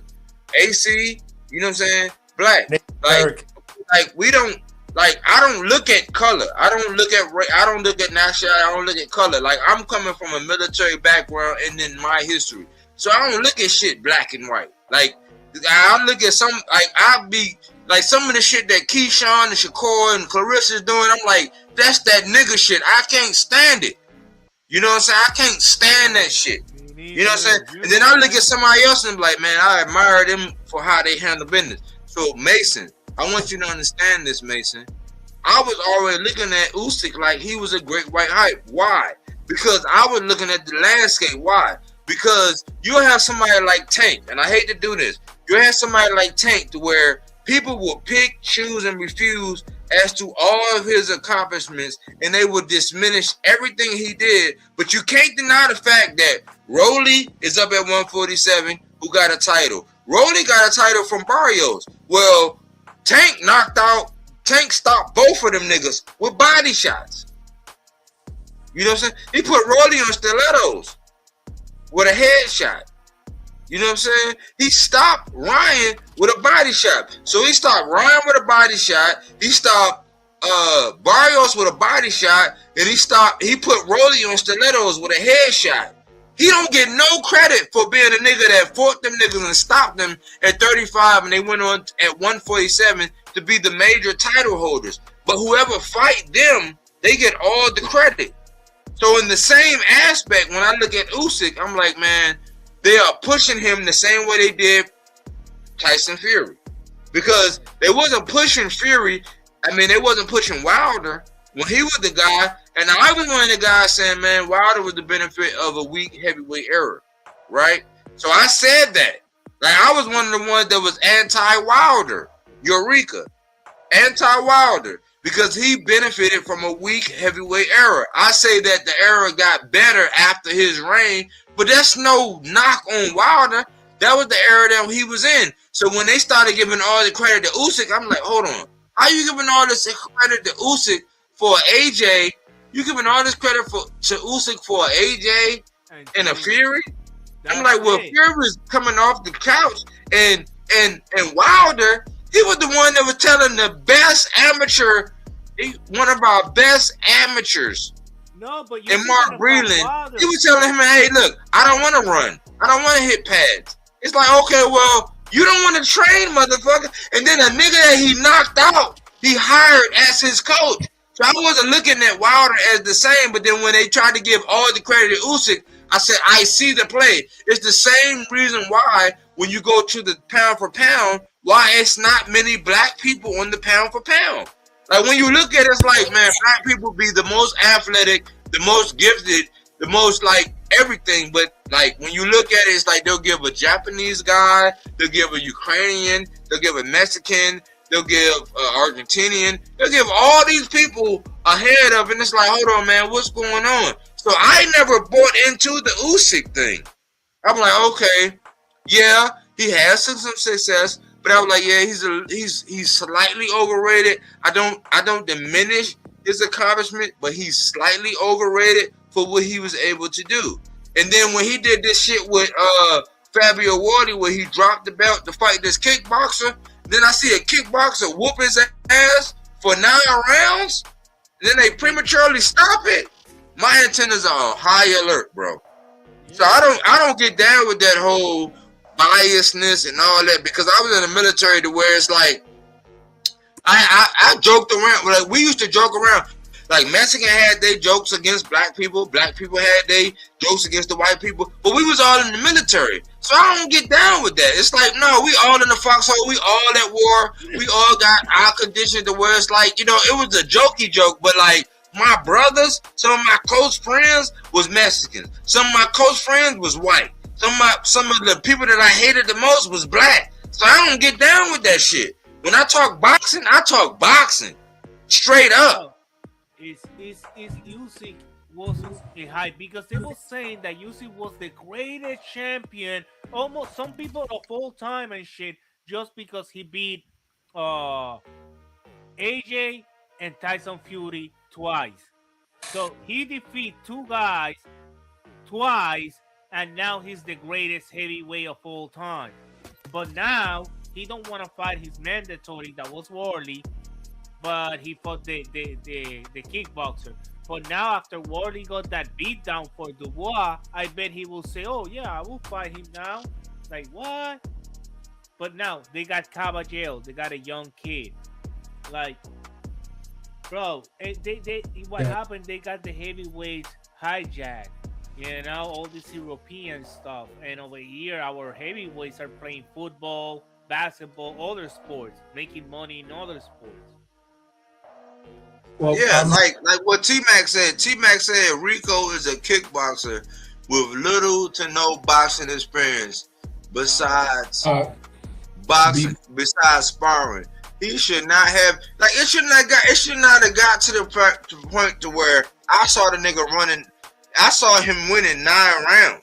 So I'm like, man, listen, he need at least 2 knockdowns and box this man on the way out. 1 knockdown won't do it, but I knew if he got the 1 knockdown, they was gonna do what they did. And I'm like, that's what's wrong with boxing. It's like, why even do it? Why even make it seem like it's a quest for greatness where it's not really a quest for greatness? It's like, oh, okay, well, unless you just utterly beat this nigga to sleep, you're not gonna get the decision. Because he really beat Usyk up without that knockdown. Yeah. He really beat him up.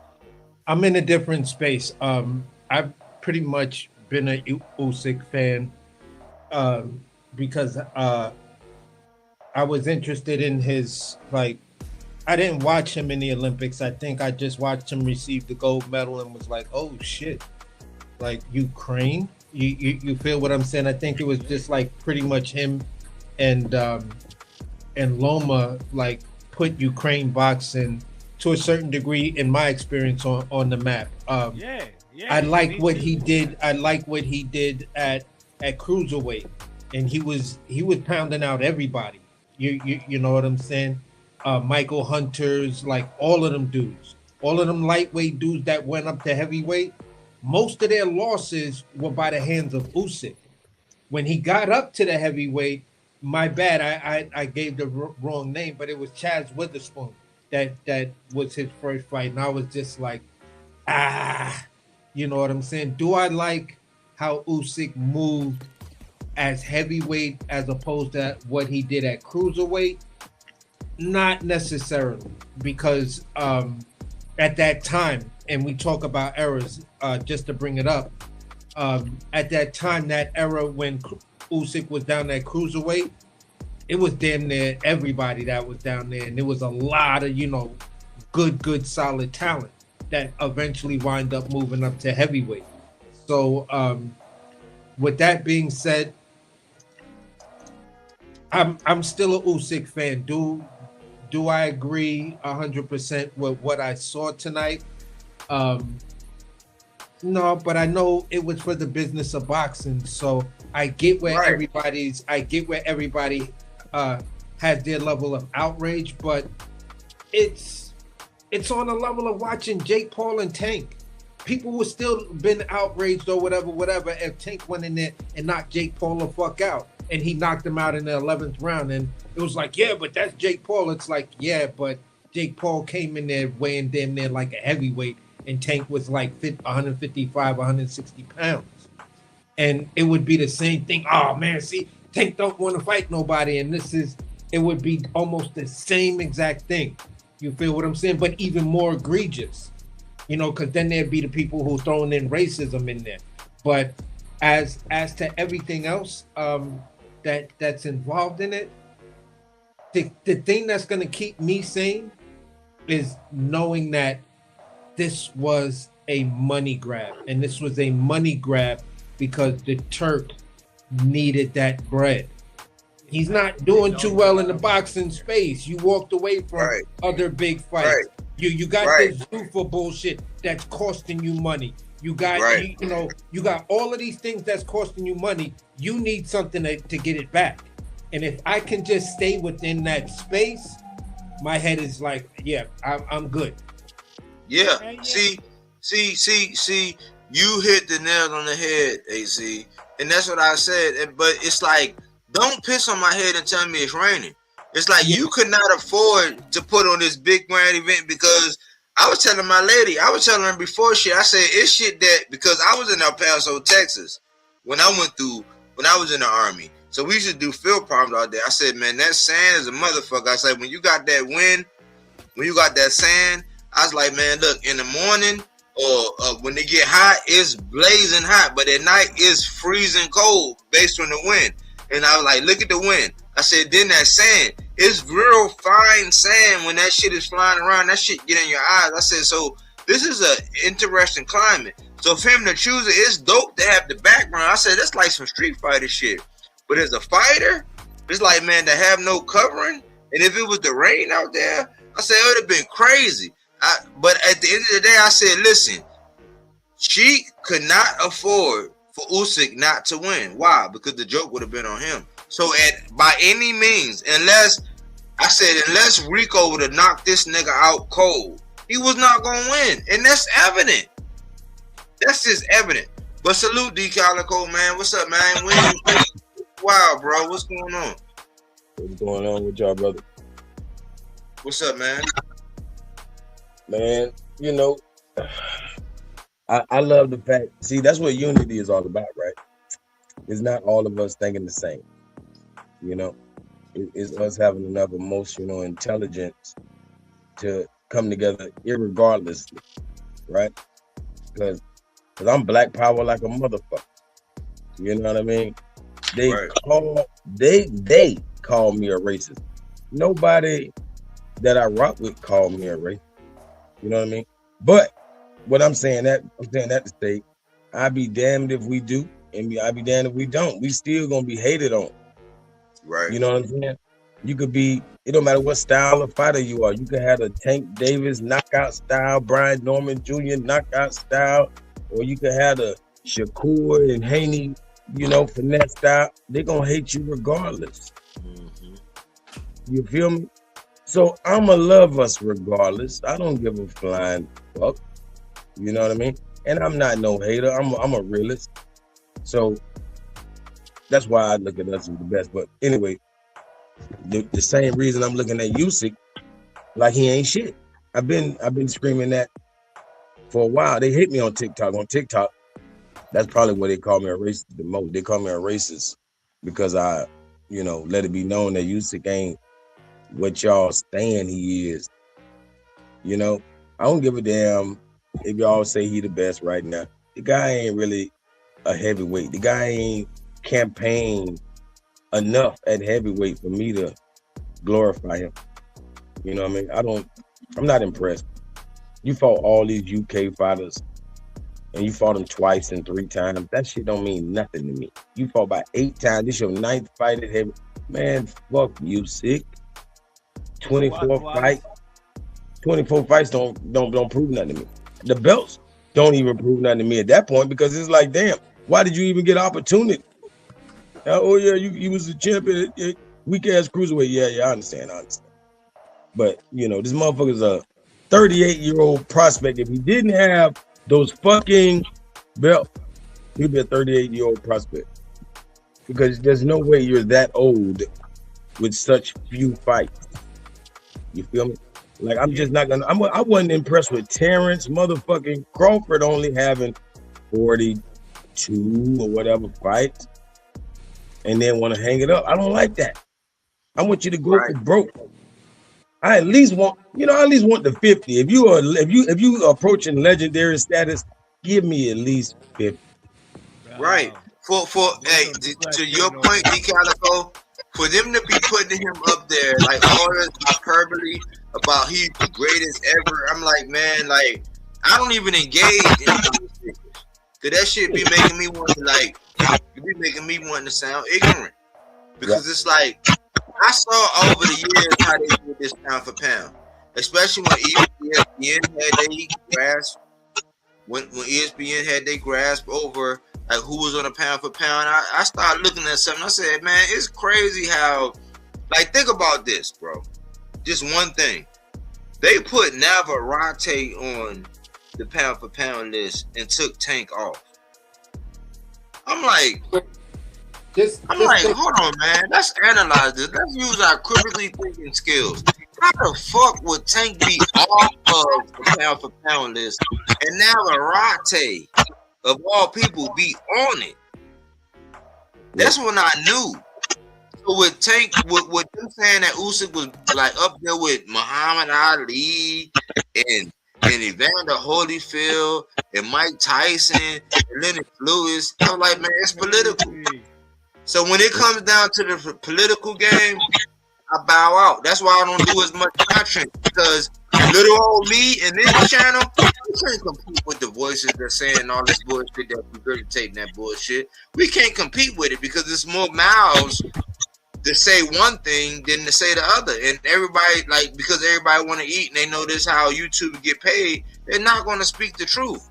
But the fact that a kickboxer came over here and whooped Usyk's ass to that point, it just says everything about boxing, man. And this is what I'm about. I'm like, listen, I'm not on no racist shit. I'm just like you. And this is why like, D Calico, this is you personally. You my dog. You my man, Albert Scrapple. Like, I don't give a fuck. Whatever message you want to come, I'm going to co-sign it. But, like, this is why I be saying, when it come down to our people doing wrong, we can't just stamp it and say, oh, it's just because we just rooting. Even though I understand it at my core, it's like, yeah, because we be getting dogged out, we be getting put to the back, we be getting put to the side, we be getting discriminated against, we be getting pigeonholed and blackballed and all. That's why I say we can't do that just for our own, just because of how everything else is. Like, it's like this prime example about Usyk. This is the very reason why I say, man, listen, at the end of the day, we just got to keep it a buck about everybody. I don't give a fuck if you're German. I don't give a fuck if you're Italian. I don't give a fuck if you're Argentinian. I don't give a fuck if you're Mexican. I don't give a fuck if you're Puerto Rican. I don't give a fuck if you're mulatto. I don't give a fuck if you're black. You know what I'm saying? Like, we just got to keep it a buck about everybody, and that's the only thing that's going to keep us safe. Because it's enough of them. It's enough of them colluding and coming together as far as these boxing writers and the people that have what they have to say about boxing, the rankings and all that. It's enough of the politics with them alone. You know what I'm saying? So I always, no matter what you hear me say, Calico, I'm going to support your message regardless.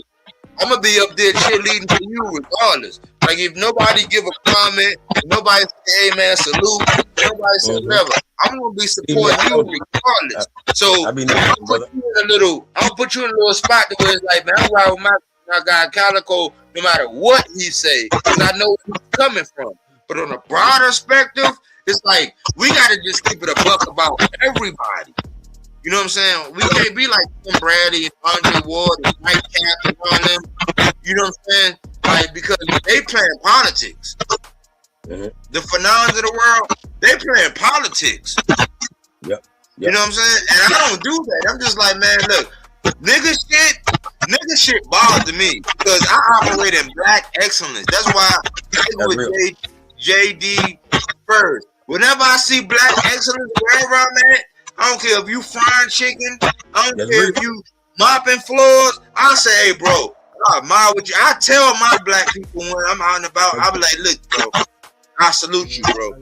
You doing what you're doing because it's refreshing. Because when I see a motherfucker that don't make us look bad, that shit burn my soul because I'm already up against it. So I don't play that shit. And I was in the military. I was in the foxhole with motherfuckers that was Mexican, you know what I'm saying, Puerto Rican. Like, them was some of my dogs. I'm never gonna hold nothing against them because I already know that it's above that. It's like right is right and wrong is wrong.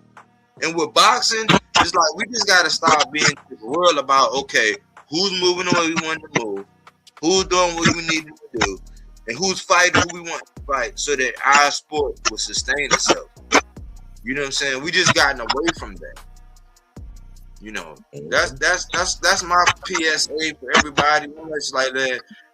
Let's let boxing be boxing, and let's just commit to what we see in the ring. Let's just say what we see in the ring.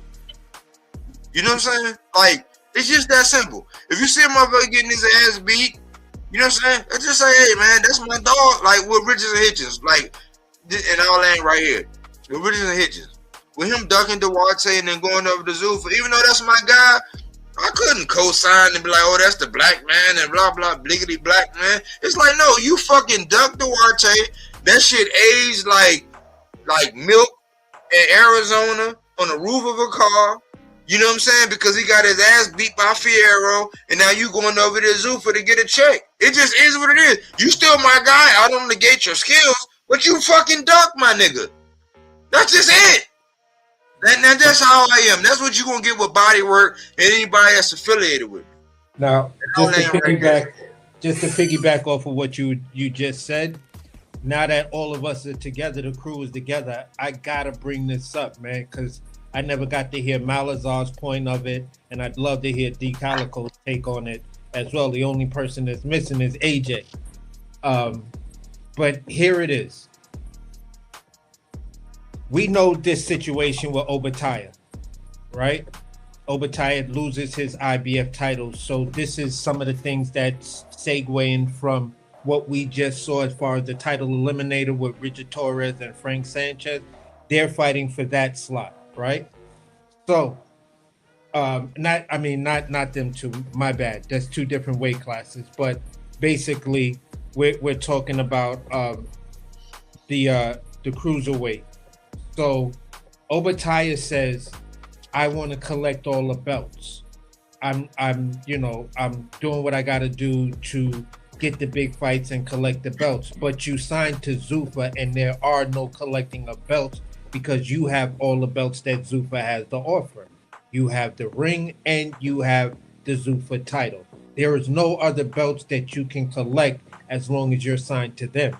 Now everyone is criticizing David Benavidez because they're saying David Benavidez is giving up excuses not to go to Zuffa or not to fight Ja Obetaya, when David Benavidez contractedly can't go fight Obetaya because he will be stripped of the two belts he currently holds at cruiserweight because they don't recognize the sanctioning bodies.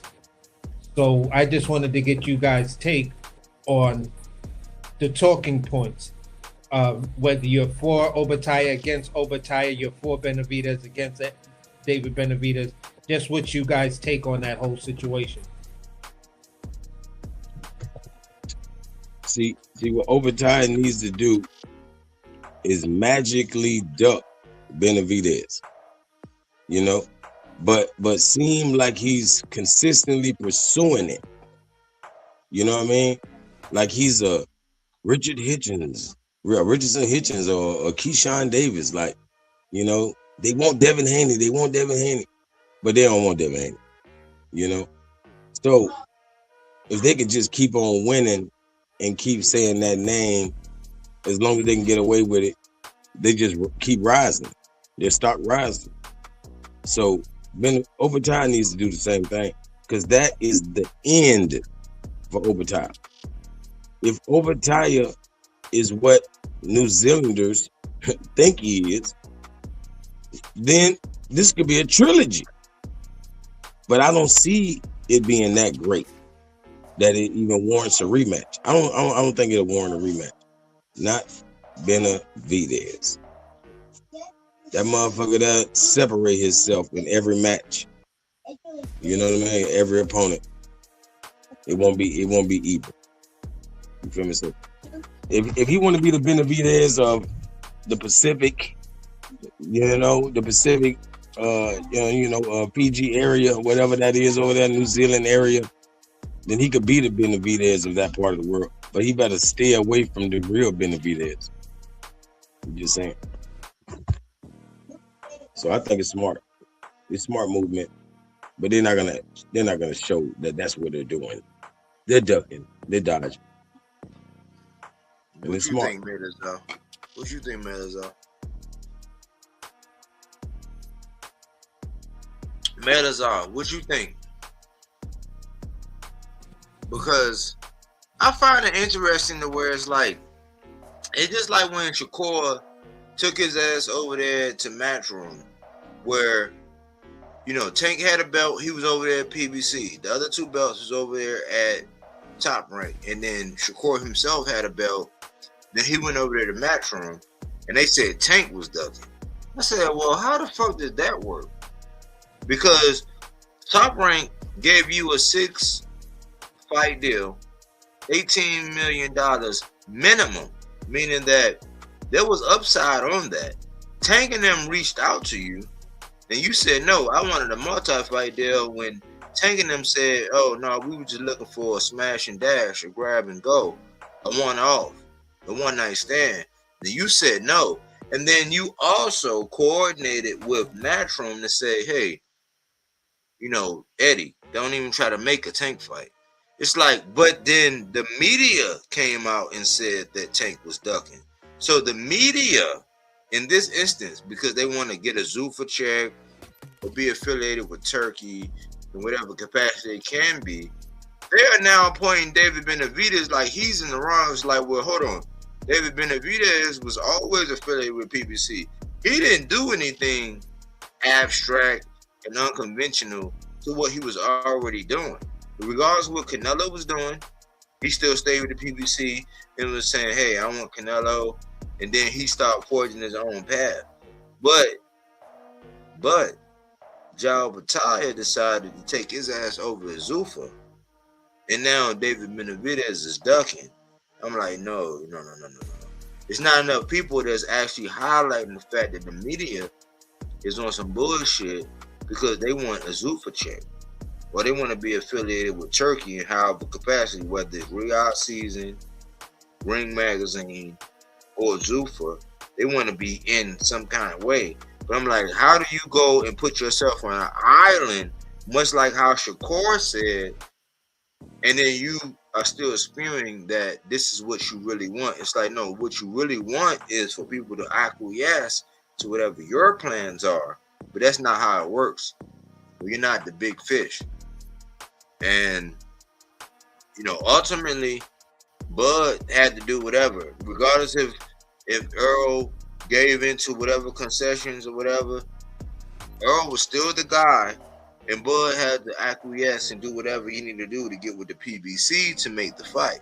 So I don't understand how Jao Battaglia can go put himself on an island with Zuffa, who's still in a predicament to where they are still making the rules as they go along, but Benavidez is the one that's stuck in.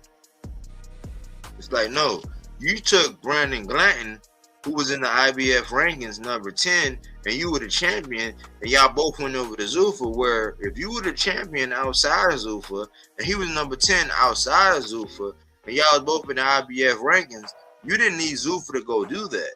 So by you going over to the Zuffa and beating Brandon Glanton, pulling him over there to you, losing your IBF belt, now David Benavidez is the Doug?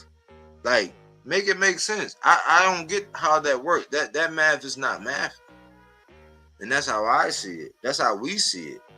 That's how me and AC see it. You know what I'm saying? Yeah, we was cooking on this for a minute. It's just basically following the tea leaves.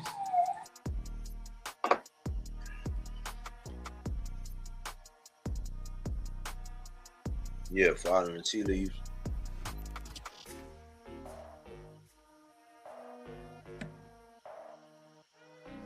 It wasn't that loud. The background wasn't that loud. No, because it sounds like they're right down in front of my building. So I thought I had to get up and look like, yo, why is it so loud? But basically, that's kind of how we see. We've been following this whole Zuffa trail, and you know, it's telling us what's gonna happen, even with Devin Haney. And the only way this Keyshawn versus Devin Haney fight is actually gonna go down is that they both talking about going to Zuffa, because then it's gonna come down to one statement, and this one statement keeps resonating with me, and it's something that O'Shaquie Foster said in his interview. I think that was with Brian Custer or maybe Cigar Talk or Nessel, one of them, where he was like, look, man, these guys just want to have glorified sparring, man. You know, no risk, but high ass rewards. So they get to fight a bunch of dudes that are just like sparring sessions to them, and they get to walk away and stuff like that. He was like, I just want to expose them and beat them. And just to look at what these big names are doing, and when you look at who Zuffa has already, you're like, there's no competition. You're going to go over there and we're not going to get the fights that we wanted to see. And you guys are going to ride off into the sunset, yeah, with all of this money, if that's what it comes down to. But you did enough maybe to whereas within this new era of this new media era, you might have done enough for both sides to recognize you. That, yeah, he did this, and Devin Haney did this at 35, and, you know, Shakur Stevenson did this with these 4 divisions, and now they can go over to Zuffa and do that. I think that's going to be the level of talking point that these guys are going to say, yeah, they could go over to Zuffa because they're big names. And we don't want things to get in the way of big fights that we're trying to make. And here's where it's going to come back to David Benavidez and Obataia. Look, we already have an example. Look at why we can't get the David Benavidez versus João Obataia fight. If everybody just goes over to Zuffa, then we can get all of these fights. Or the sanctioning bodies just have to get on board. And you see how they're manipulating the conversation? They're taking a thing and telling you, no, you're wrong in thinking that this stuff can't happen, because all they have to do is violate everything that they worked so hard to build so far, get rid of all of that and just join them. Okay, so we did the Ali Act. We doing all of this other stuff. You know, fighters are doing a little bit better than what they were. The corruption of boxing is still there, but it's not as egregious as it was. So we're going to go back to that system. And we have to go back to that system in order for these big fights to be made between some of these guys who are actually the product and commodities. They're not really the stars of boxing. The real stars of boxing is the David Benavidez, the Brian Normans, the Bam Rodriguez, the Puerto Rican dude down at 115. You feel what I'm saying? The Abdullah Masons. You know what I'm saying? These are the real stars. Everyone else is a product. You're a serial number. You're a Q code. And this is what we just have to really realize about this shit and understand that. Mira, I've been, you know, that I got some of TKO.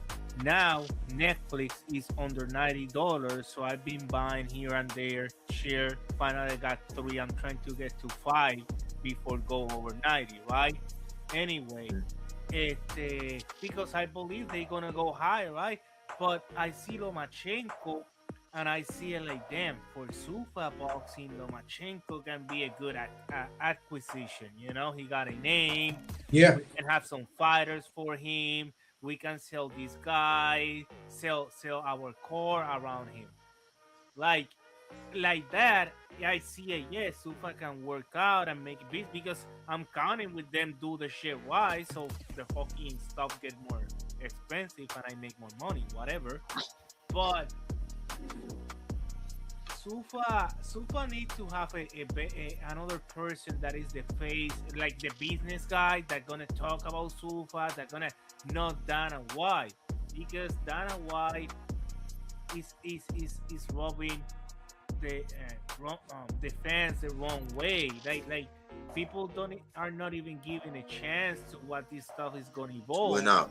Because Dana White is the face of the fucking business, and nobody, the boxing fan don't really fuck with him. And if the boxing fan base don't fuck with you, you will not gonna get no freaking casual fan neither. Like this, So I think TKO Group as a company need to find a better face for these super boxing thing. I give. I hear what you're saying, Malazar. They need like a De La Hoya, Bernard Hopkins, someone who has enough stature, a Tim Bradley, Andre Ward to be the face of what they're doing. You feel, maybe Sean Porter, maybe what's another one of these boxers? Tarver. Yeah, just somebody who's legitimately a real time boxer represent the sport, or someone like if Mike Carpenter, it wouldn't. It's gonna be worse for them. But to find someone who's relegated as a people's champion, someone that's a familiar face that we tune into at certain times to listen and hear their perspective and stuff. If they found a person like that, then it definitely becomes scary and something that people have to say, all right, these Zuffa niggas is really trying to take this shit over. Like right now, they're a threat, but they're the type of threat that people are still like, bro, we got real guns with real ammo, and you're shooting pellet and BB guns. Yeah, they'll hurt, but at the end of the day, you ain't stopping shit, and you ain't killing nobody. That's what we got the power to really do. Now with Congress and the UBOs, they can find and say, all right, if they give us the play that we looking for, we could buy us now at 22 and start looking shots back. We may not be able to stop something, but we're gonna wound you. So that's kind of where it is. They're still in the area to whereas like some of us diehard fans that don't want to see boxing just get torn apart like that, especially American boxing, because American boxing is basically the fragilest or extremely fragile compared to other countries, how they support their fighters and boxers. Even if you go down to Mexico, Mexican boxing and the Mexican fan base for their boxers is way stronger than the American boxing fan base. So we're going to be the ones who actually take this hit the most. The other countries may have enough to support and get, and be able to weather the storm. But American boxing, I don't know. We're the ones who take in, medication for vascular disease and blood thinners and shit like that, because our shit could easily be on life support. Yeah, it's like this. It's like it's the elephant in the room. It's like it's the thing that nobody really wants to say, and I've always been this guy to where it's like the thing that nobody want to say, everybody gonna say, but it's like the elephant in the room. It's like if you were thriving in a market of boxing to where you were a commodity, where people would actually want to pay to see you fight and be interested in your fights, you wouldn't need Zuffa. So the fact that you're going over there and you're trying to convince everybody over there that you're now the hot shit, that says everything. It's like, I heard something, I seen something, I was like, man, as much as I supported my guy Richardson Hitchens, as much as I was saying, man, listen, man, if you like Devin Haney, then shit, you should love Richardson Hitchens.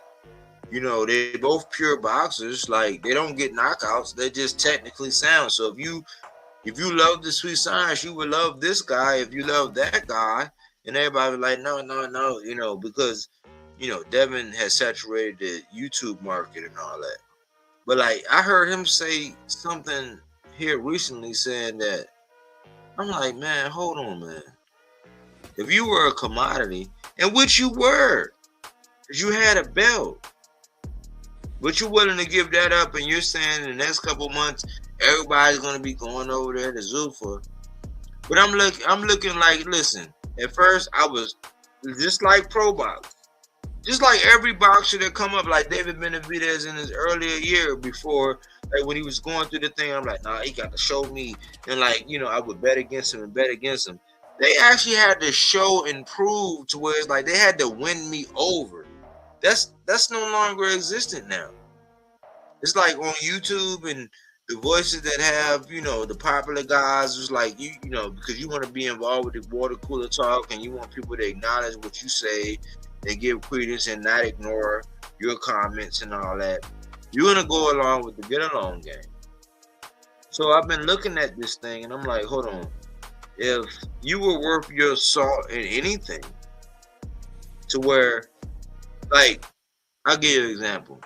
Jose Ramirez.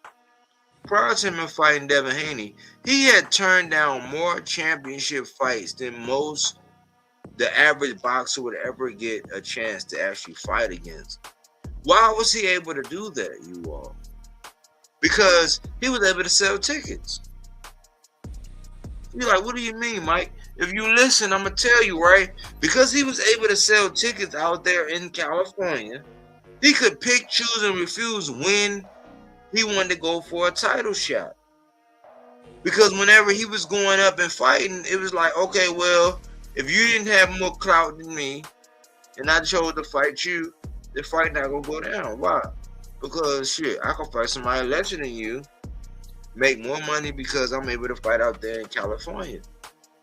Well, the people that have to default over to Zuffa, like Berlanga, they can't pull their weight in salt, so they have to go over there and get compensated more to be part of the appeal to go join. But that don't mean that if they would actually go out to Florida and say, hey, I got a venue, I'm getting ready to fight, that they want to sell the tickets. That's why they have to go over there to Zuffa. So I'm like, what is going on with boxing where it's like there's speculation that Shakur Stevenson's going over there, Devin Haney's going over there. We seen one of Brian Norman fighters going over there, and I had to question myself. I said, hold on, how come Edwin De Los Santos going over there? I mean, yeah, he got a couple extra ducats from what happened, you know, with him and Keyshawn. Why he got to go over there? Why is he fighting Rayo Valenzuela? Because the marketability and the fact that he can't put butts in seats in the American market, it's not there. So you don't need to go over to Zuffa if you're an entertaining fighter and you can put butts in seats. Yeah, you have to go over there, and it suits people. Like, prime example, Edgar Berlanga. Zuffa would be right for Edgar Berlanga, in my opinion. But him and Richardson Hitchens went over at the same time. Zuffa was right for Edgar Berlanga, but it was wrong for Richardson Hitchens. Why? Because Richardson Hitchens already had his salt. He's from New York. He has a fan base. People know him. He's not the most popular, but he had a belt. There was no reason for him to go over there to Zuffa. But he ducked Duarte. So now he goes over there the same face because why? They paid him more money than what he's actually worth. And he needs it. Somebody who's not really getting a payday on a regular basis, like maybe a Charles Conwell. He might be right for Zuffa. Why? Because he's a tough out. He sent one up. He sent somebody up to the upper room. But his marketability is not on a commercial appeal the way he can sell and buy tickets. Devin Haney, he's not right for Zuffa. Why? Because if he makes the right matchup, like a Rolly Romero, like a Ryan Garcia, he's pay-per-view. He has no business over there at Zuffa. So Zuffa is right for certain people, but it's not right for certain people. Yeah. If y'all get what I'm saying. Yeah, it's like, you know what I'm saying? It's like who looks good in skinny jeans. You know what I'm saying? Some people can pull them shits off. Some people just can't. You know, a person that I felt that in the long run, for people like Shakur and Devin, they're eventually going to wind up at Zuffa. Once you become there in this era, the next best thing is you're getting not at the height of your career, but you know, you've done everything. A person who I would say would be a great candidate for Zuffa right now, and it'll probably shock the shit out of many fans, and they'll probably piss off of, you know, some Terrence Crawford fans that may be in a thing, and I just gave it away. At this point, Crawford would be great for Zuffa. You feel what I'm saying? Because what else is there left for him to really do? People are going to be talking the rematch. They're going to be talking this, but then the heavy Crawford fans, why we need to see this? The guys that are celebrating the year anniversaries and shit like that of him beating Errol Spence, those guys are going to be, you know what I'm saying? But overall, Crawford is the perfect fit for Zuffa. You know who else is another good fit for Zuffa, in my opinion? Floyd Schofield. Like, they would be stars. They would be the type of people that, you know, between the way they talk and the way they promote themselves, and the dad with all of his ridiculous shit that he says, you know, on that real WWE shit. Yeah, right there, it works for you, bro. It works for you. Shakur, we know you're eventually gonna make it over to Zuffa because you're going over there by default, because the competition at 140 is thick and they on your ass. You know what I'm saying? People got to stop saying, well, don't nobody want to fight Shakur, and Shakur can't get fights, and Shakur needs to figure out what he's going to do because there's nobody who's willing to step up to the game and fight him at 140. But, you know, I could put together a 10, 20 person list of guys that want to fight Shakur. They all realize that where Shakur is and the way the media carries his name, they know they are never going to get a fight with Shakur. But they say, if I had a choice of anybody right now to fight, I would fight Shakur Stevenson. And everyone that I'm talking about is between 35, 40, and 47. So for Shakur to go out in his career and be one of the new faces of this new era of boxing, Zuffa makes sense to me. Same thing with Devin Haney. Although Devin Haney has a choice, you don't have to. You actually have a choice. You feel what I'm saying? Shakur actually has a choice, but Shakur just doesn't want to do it because he's got the friends and family plan. And that friends and family plan already has to hit you. It already, is trying to constantly send in those mail-in offers that even if you ain't got the phone, you get the junk mail that's sent. If you trade in your phone, you can get this plan. They're doing that shit to Richard Hitchens. I mean, to Gary Antoine Russell. But Gary still wants to fight, but he has to play the politics. You feel what I'm saying? Yeah, but let me say this. Devin could have fought Rolly. And if he bet on himself, I don't give a fuck what nobody in major media says. That fight would have sold. All day. Why? Because it would have closed the triangle. Why? Because Devin and Ryan had history. Rolly beat Ryan, unsuspectedly, and it would have closed the triangle. Like everybody would have wanted to see, okay, well, shit, how would Devin actually fare against Rolly? That was just like add water. Like you could make that pay-per-view and that shit would sell. I would bet my life on it. And people will go over Like there. Shakur, like as far as everything that you were saying and how people used to play, oh well, Tank said he ain't do nothing and he didn't do it. Well, once he went up and beat T.O. and everybody was all on his jock strap and all that, if Shakur would have went back to the table with Tank, that shit would sell pay-per-view. People will buy that. God. Nice bread. Like that shit would be. That's a 200. So either way, them two niggas don't need Zuffa. Like because if you tell me that Devin getting ready to go over to Zuffa to fight Richard Hitchens, who gonna buy that shit? Like hardcore, like me, you, AC, Melazar, fucking D Calico. We want to see that shit, but like, who gonna want to see that shit over at Zuffa? Who gonna want to see? Listen, who gonna want to see Devin and Richardson Hitchens over at Zuffa versus Devin and Rolly on pay-per-view? Who gonna want to see Shakur and Devin over there on Zuffa versus Shakur and Tank on pay-per-view? Like it's a note on Netflix at that. It's on Prime at that. Nobody. So it's like this is what I be trying to tell you. Like, listen, everything will work itself out if everybody were to just be honest. If we were just to be honest, like if you were to just to be honest and say, listen, man, if you tell me that Rolly and Devin is up on the billboard right now, sign me up, take my money. If you tell me that Shakur and Tank is up on the billboard, sign me up and take my money. I don't give a fuck if it's Prime. I don't give a fuck if it's Netflix. I don't give a fuck. Sign me up and take my fucking money. But to tell me that,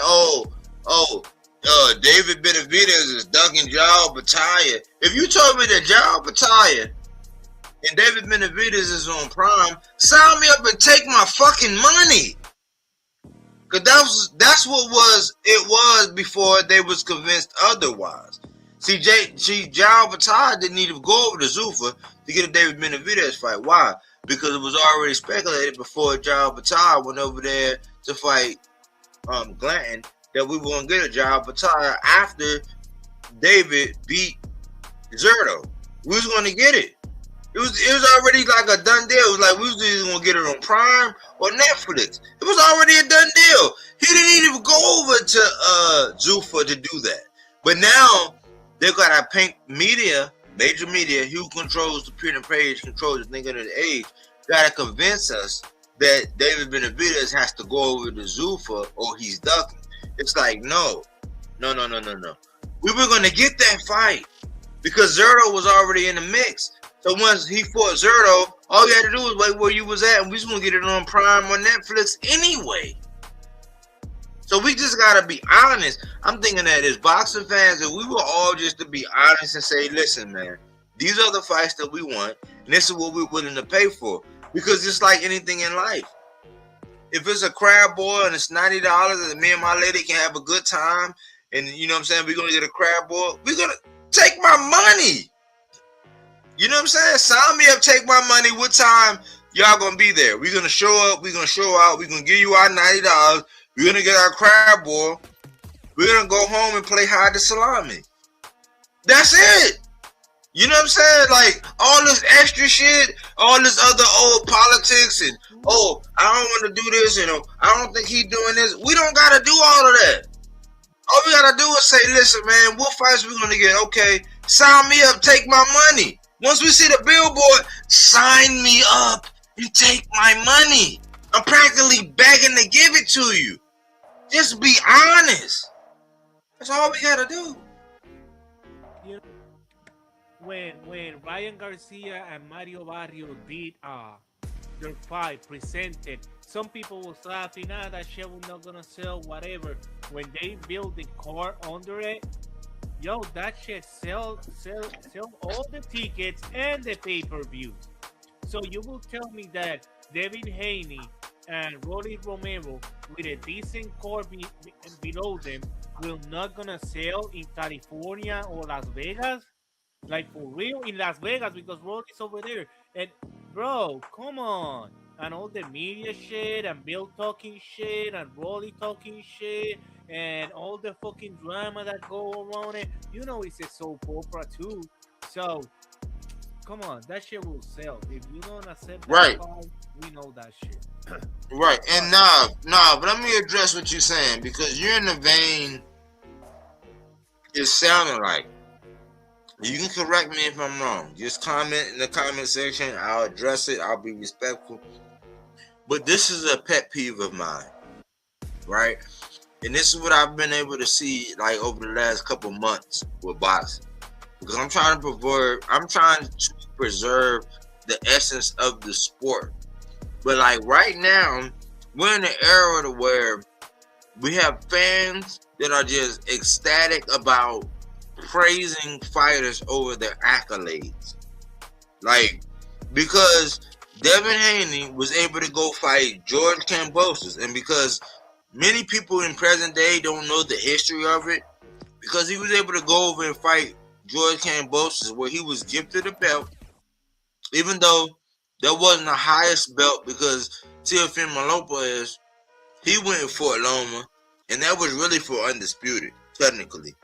Like, so Teofimo fought Loma for undisputed for real, because the belt that Loma got was an elevated status over the belt that Devin had. So when he got elevated, they sent Devin a belt. He went and fought Loma. Teofimo Lopez beat him. So technically, he was undisputed.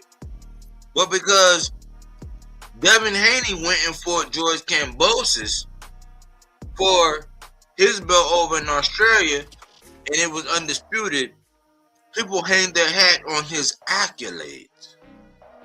Like, so now I'm hearing a lot. I'm hearing and seeing. I was over there on my man Crush channel, and somebody, a big jerk politician, like pussy ass nigga, was over there talking about, oh man, well, he's the youngest undisputed. It's like, you can't hang your hat on that. It's like, yes, that is an achievement. So, not to knock on a young brother for having, achieved undisputed. That's not the point.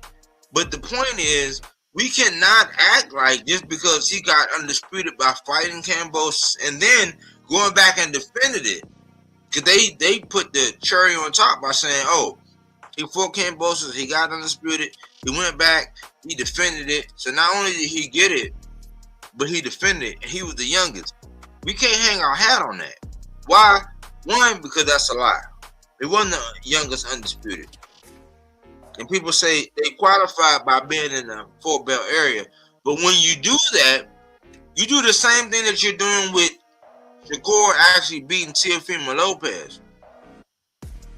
By saying that because of his qualifications, he don't gotta do shit. They don't gotta do shit. It's like, well, why are they still in the same sport of boxing where everybody else is held to the higher standard? Because right now they treat St. Davis like he ain't never did shit. But there's nobody on Devin Haney's resume. There's nobody on Shakur Stevenson's resume who done went 2 divisions above and was able to get a belt yet. But Tank Davis is the least respected. Think about that. Hey. So no longer can we just rest our laurels on the fact that your boxer was able to accomplish something and rest our laurels, because what that does is saying that, okay, well, because he did that, he no longer had to do anything else. And now book ended here. So Imagine if Patrick Mahomes went out there for the Kansas City Chiefs just next year saying, oh shit, well, I'm already in the playoffs. I mean, I'm already in the Hall of Fame. I don't really gotta do nothing. I don't gotta throw another touchdown pass. I don't gotta make another completion. I'm already in the Hall of Fame. His ass would be out of the league in the first 4 games. If he stunk it up and he threw more interceptions than touchdowns in his first 3 games, they would kick his ass out the fucking league. Well, it's only in boxing to where because what Devin Haney did when he got whatever he got against Kambosos, and then he was able to beat Lomachenko at the time when he beat Lomachenko. Now the bar is so low to where he don't got to do anything to where everybody can rest their laurels on the fact that, oh yeah, well, he was undisputed. That shit don't mean shit. Well, because if Kambosos would have fought Tank, Devin would have never got undisputed. You can argue me down because Tank would have knocked Kambosos the fuck out, and it wouldn't have took 24 rounds. We can debate that all day, every day, but based on the 93.33%, I think I have a legitimate claim. So we cannot rest our laurels on the fact that what these guys have done and their accolades. We cannot hang our hat on the accolades to where it's like we don't expect anything from them going forward because it's like they've already made it. And that's what I'm hearing from a lot of these fans, from Shakur, a lot of these fans I hear from Devin. It's like they've already made it, so they don't got to do nothing else. Like, well, why the fuck they still in boxing? You're hitting something really, really right there, because they were saying the same shit for Usyk. Like, oh, he did already everything. He's a 3-time unified champion, you know, because he won it in the heavyweight from Tyson Fury. He dropped one title, so Dubois can win it. Then he defeated Dubois. Now he's twice undisputed, so he got the accolade. So now he don't have to defend the titles. He can fight a nobody title defense, and we have to accept it. Then the guy get beat up, and well, he knocked him out, and whatever. He don't need to do nothing else because he got this accolade. But see, that's the issue. That bullshit for everybody, and these accolades, like, this is the greatest shit, and now because they have these accolades, they don't have to do nothing else. They don't have to fight nobody else. Bud Crawford did it too. He defeated Canelo. Well, he defeated Canelo. Now it's no more fight for him. He's gonna retire and fuck it. Like, for real? And we have to be fine with it? No, it's like, I'm not fine with it. Like, if you, it's cool. You defeat this guy, you win all these accolades. So now I want to see you defended it. I want to see you in the ring, being the champion, representing as a champion. You know, not just trying to cherry pick now because I already have accolades. Now I can cherry pick and do bullshit and people. But for me, it's this, and even when I'm looking at different arguments that people make on many different topics and stuff like that, I kind of put it like this: in a political scheme, all these young people are mad at millionaires and billionaires. But I asked the question: so you couldn't become a millionaire or billionaire to do something different? Because at the end of the day, that money not going to change me. So not every person you're saying is X, Y, and Z. So within that same vein, I look at it like this.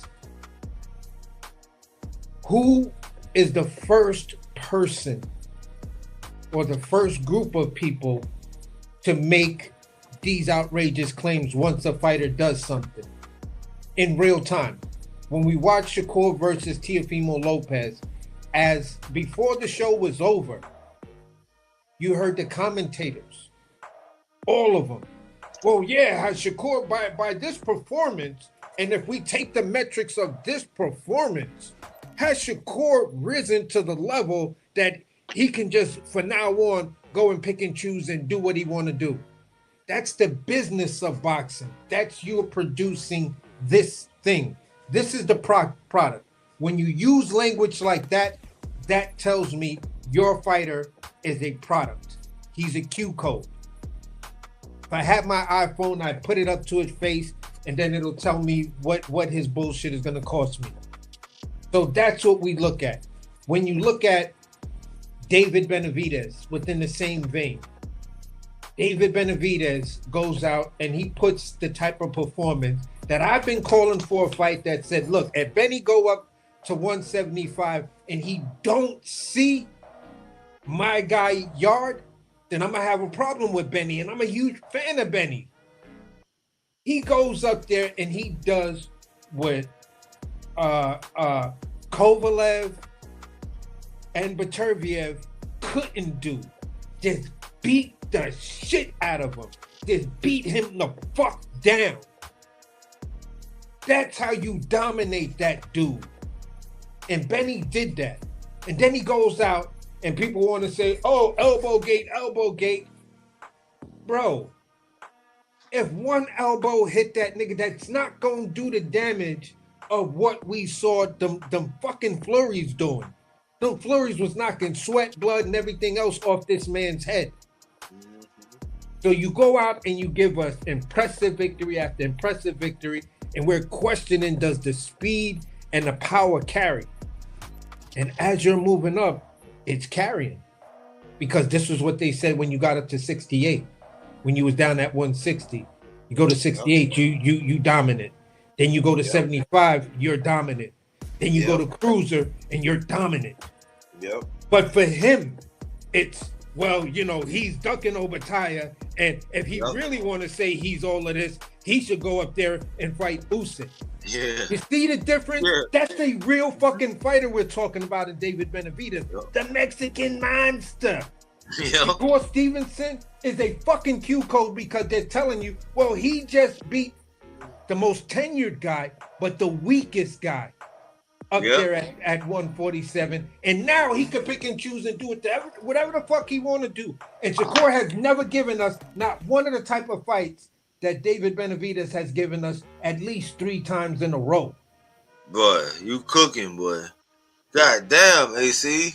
Yeah. So, shit, boy, you cooking, nigga. Because listen, I said, hold on, man. So now David Benavidez got to go to cruiserweight, but like, there's no push for Jao Batai to go to.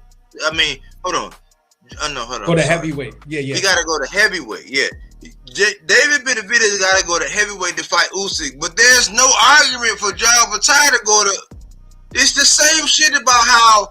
Remember when they used to always say, man, it's crazy because when I was always before my nigga started moving funny, when Richard Hitchens, before he started moving funny, I was the biggest advocate. I used to push the goal.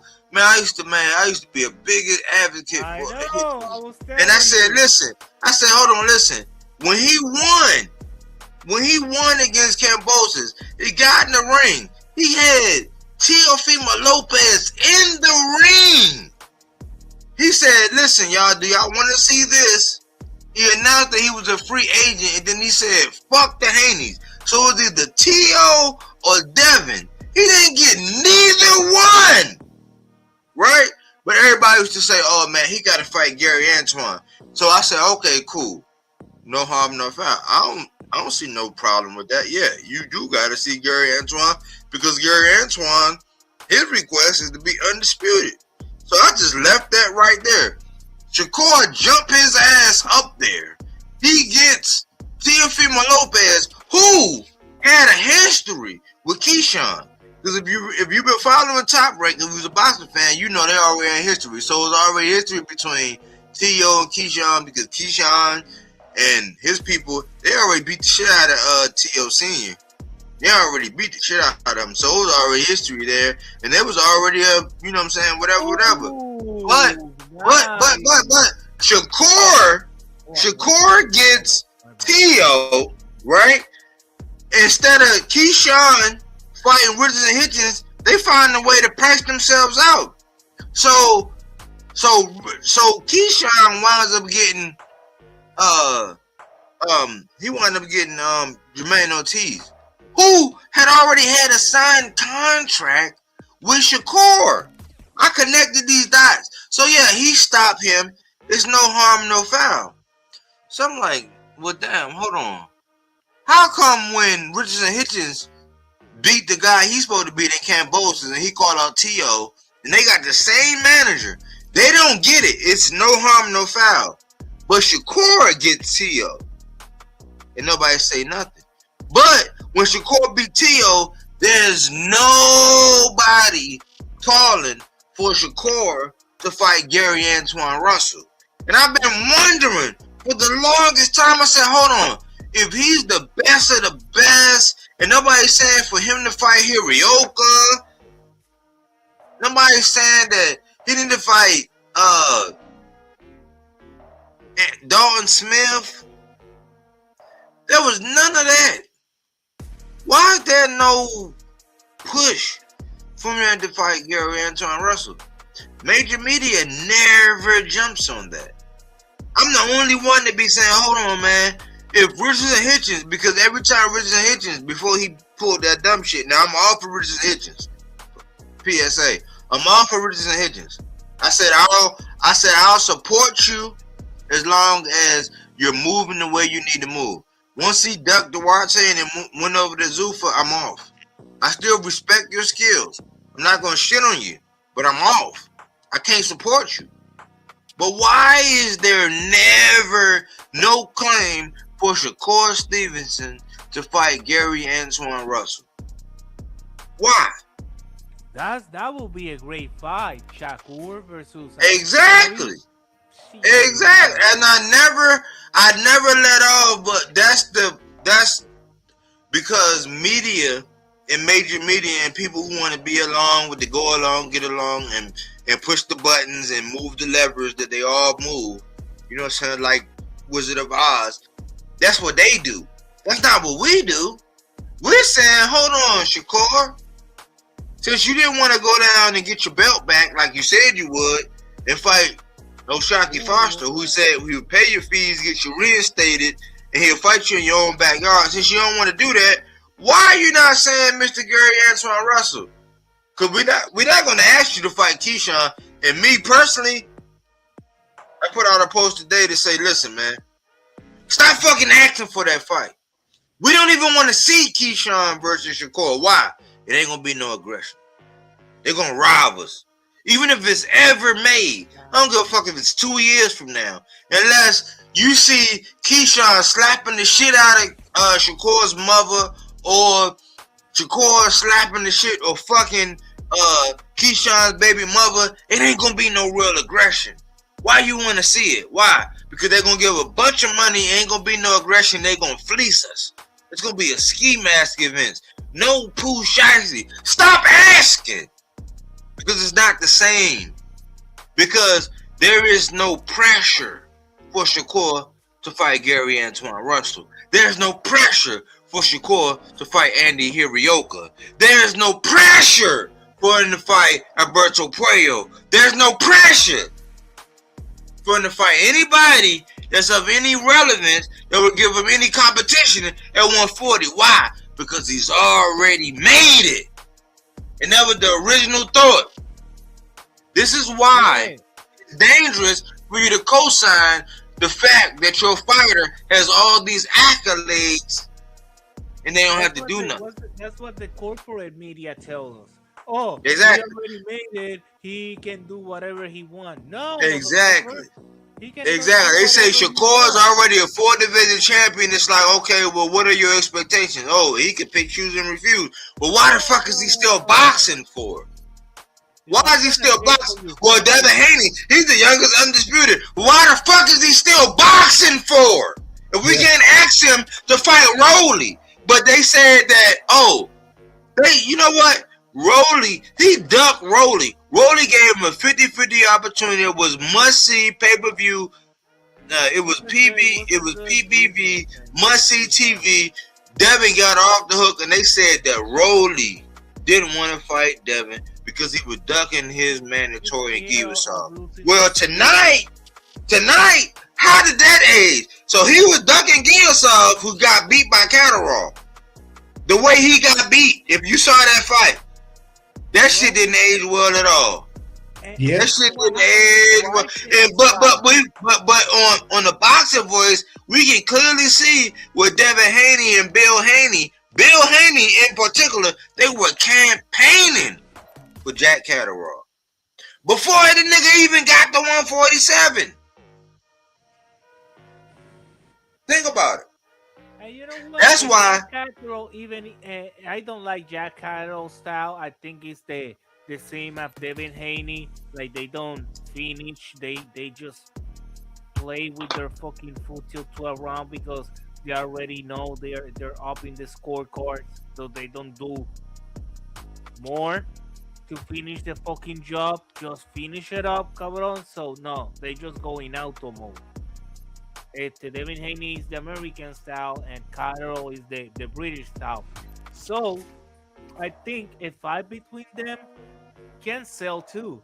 You know, if you make a good core and stuff like that, Devin Haney versus Jack Catterall, you know, American versus British, whatever. You can do a good shit like that and sell it here in America. Don't have to be in fucking England to sell that shit, you know, because you see Jack Catterall just fought in Egypt. But So but bring this it to my Las point. Vegas. But Mira, look.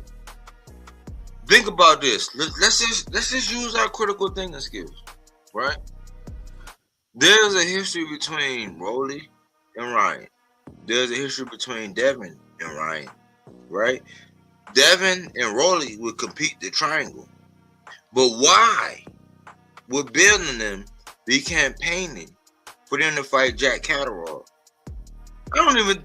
At that time, Jack Catterall was just now announcing the fact that he was... This is before his first fight with Bozy at 147.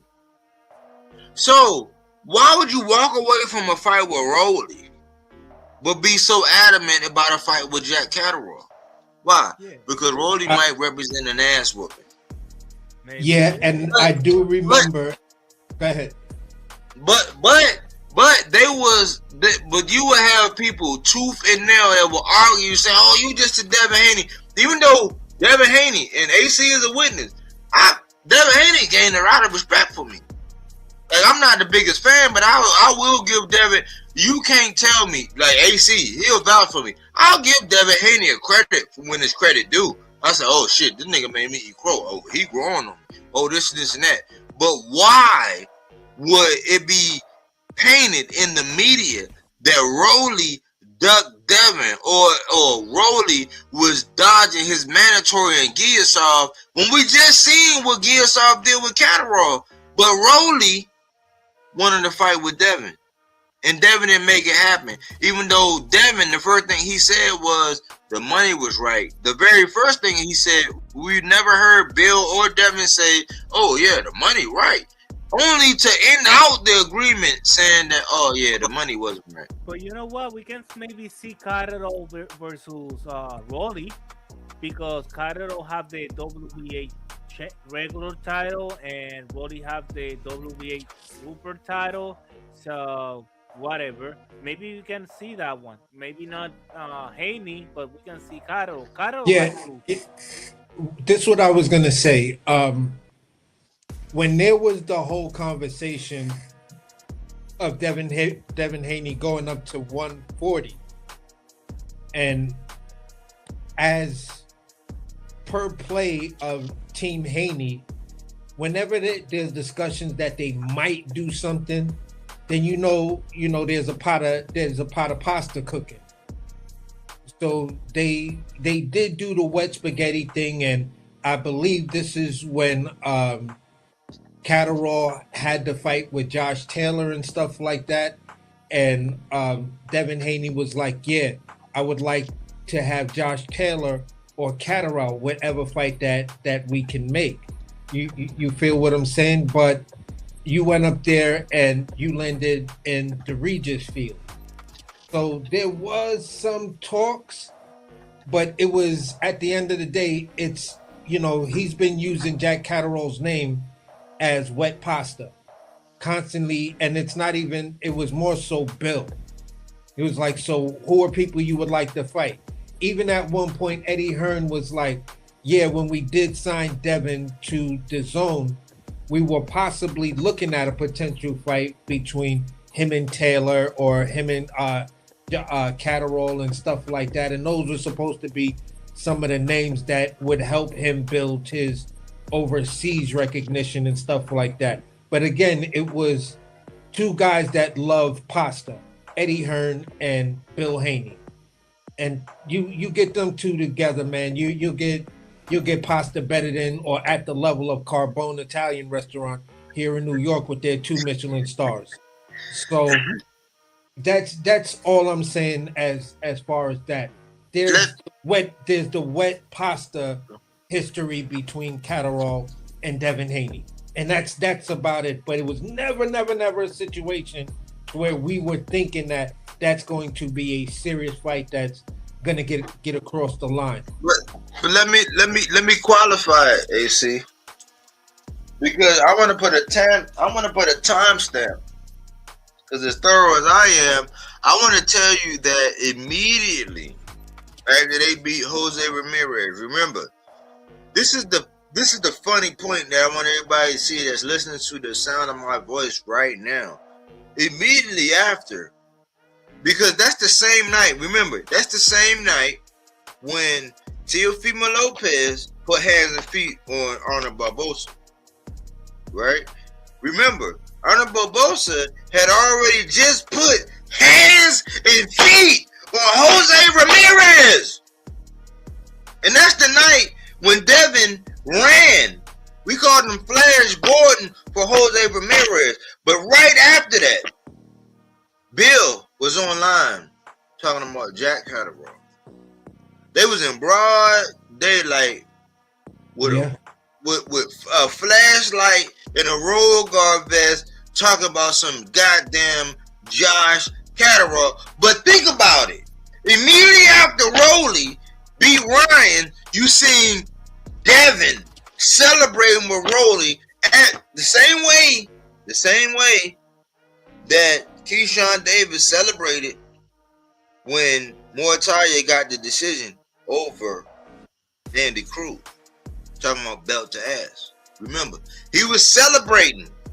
So I said, oh yeah, because it was an interview a couple of days later, like a day or two later, where Jamal Charlo, Big Charlo, the one that fight at 168, they was asking him, what should Rolly do?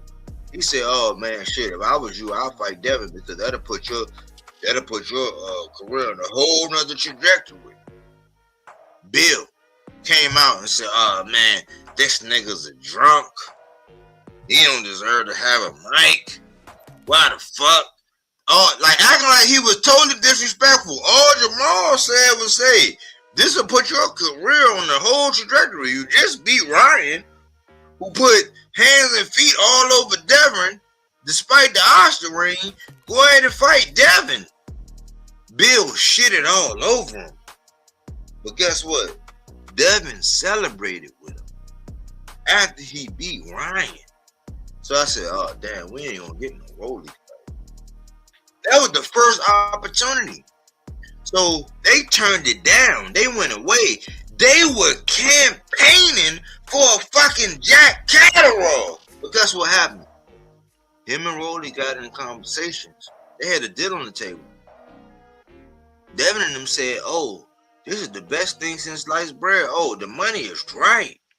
Only to come around and say, oh, the money wasn't right. We don't know what the fuck happened and why that fight didn't happen. Why? Because Rolly only wanted the big fight. So that didn't happen. So now that they came out and said that, after that, they came out and said, oh, well, Rolly dunking his mandatory and Gearsoft.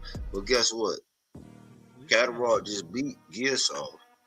And wasting and Devin and them was actually campaigning for Catterall, but they didn't want to fight Rolly. Like, the shit is blatantly obvious. They thought they might have got their ass beat by Rolly. Why? Because Rolly was in camp with no other than the talented Mr. David Morrell and Joseph Brown, and he has progressed since he fought Tank. So now they seeing Catterall beat Gearsoft, and we'll probably get a Devin versus Catterall now.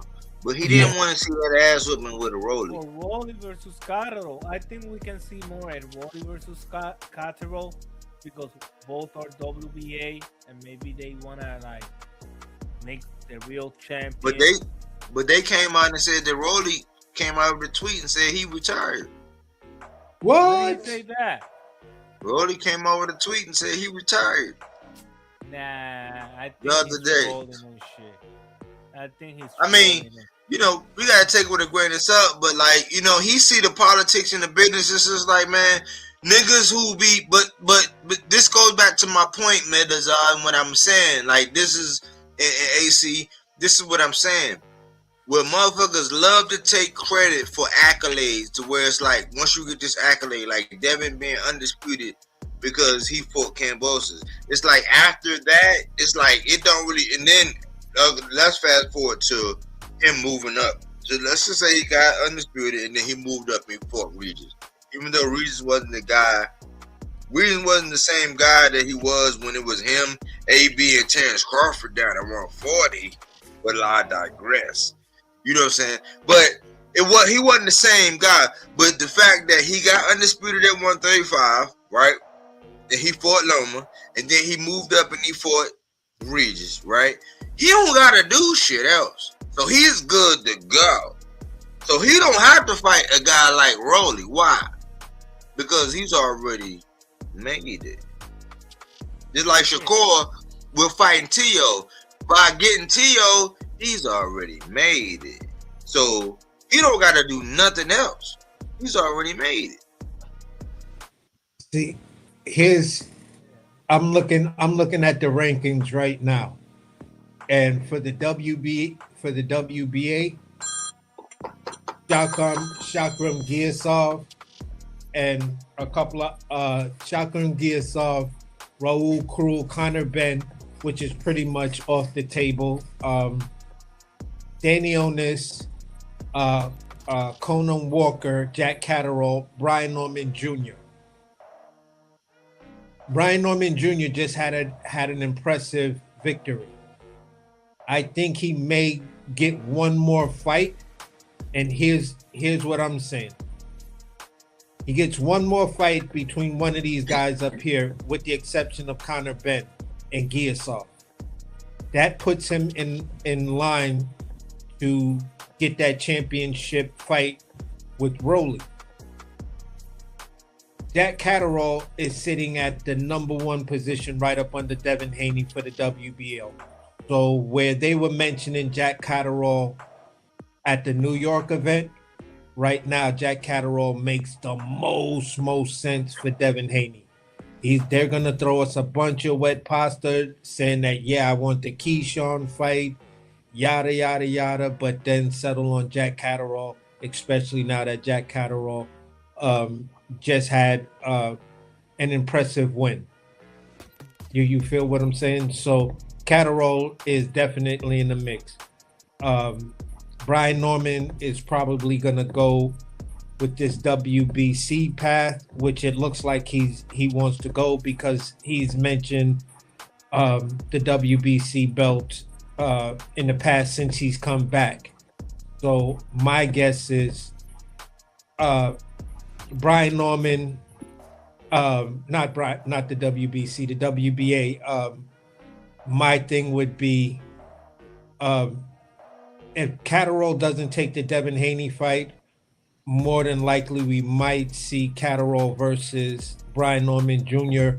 for a title eliminator versus Rolly. Well, it's like already Catterall got the title eliminator. That's for which one? For Rolly or? Yeah, the Rolly one. The WBA. Oh, so that's what that fight was just about. Won that. He just won the regular. See, they made Rolly the super.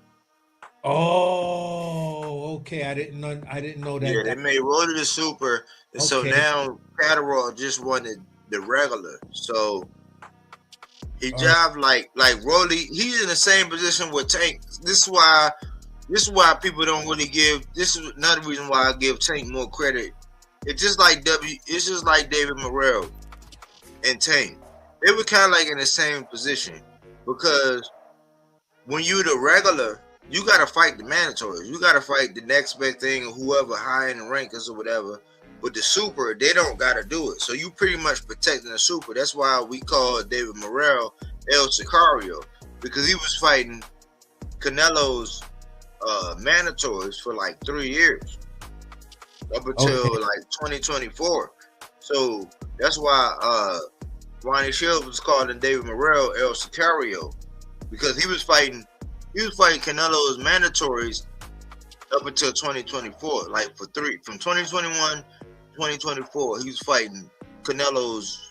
So they was shitting on David Morrell, saying, "Oh, you don't fight nobody, and what have you done?" It's like, no, he was fighting the guy that moved up in the rank and that was next up or whatever. That's the same thing Tank was doing when they were saying Devin had all the belts. So Devin didn't have to fight the mandatories. Tank was fighting them. You know what I'm saying? It was the same thing, but people don't realize that. It's like, okay, well, he fighting niggas that the who's who coming up and ready. You know what I'm saying? So now Rolly is the super, Catterall is the regular. So Catterall is gonna be faced with the mandatories or whatever, and it's gonna be real convenient if Devin and them strikes an agreement with Catterall. Man, that's a double motherfucking duck. That's a double motherfucking duck, bro. Because Rolly offered you the shit.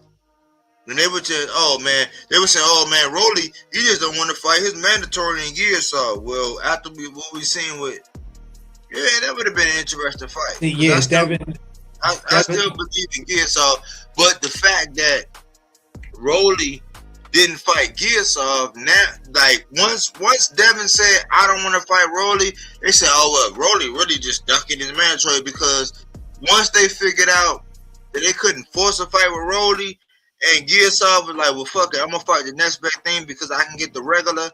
Now that Catterall won, the Devin Haney fans are going to go crazy. So once Devin contractually obligates himself to fight Catterall, that is a motherfucking double duck. Yeah, and what's looking crazy right now is that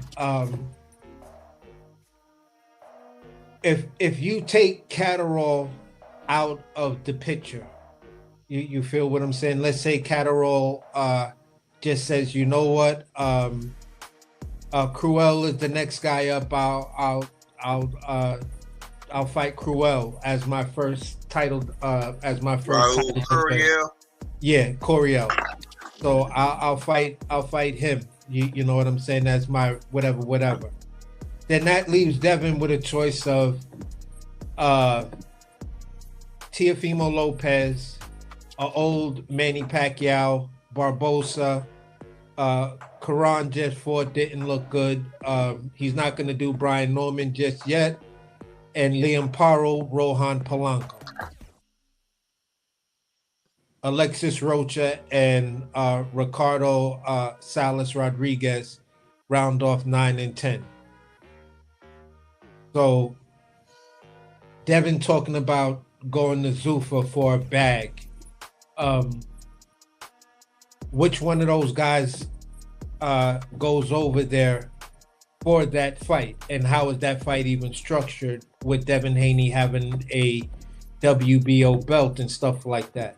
So it's going to get a little weird no matter what Devin Haney does, especially if Zuffa is on the table. Now, if Zuffa is not on the table, you take a stay busy fight and you revisit the Rolly Romero fight. You said that's the fight that makes the most sense for you because Ryan Garcia is playing around. You know that's the biggest fight at 47. It's you versus Ryan Garcia.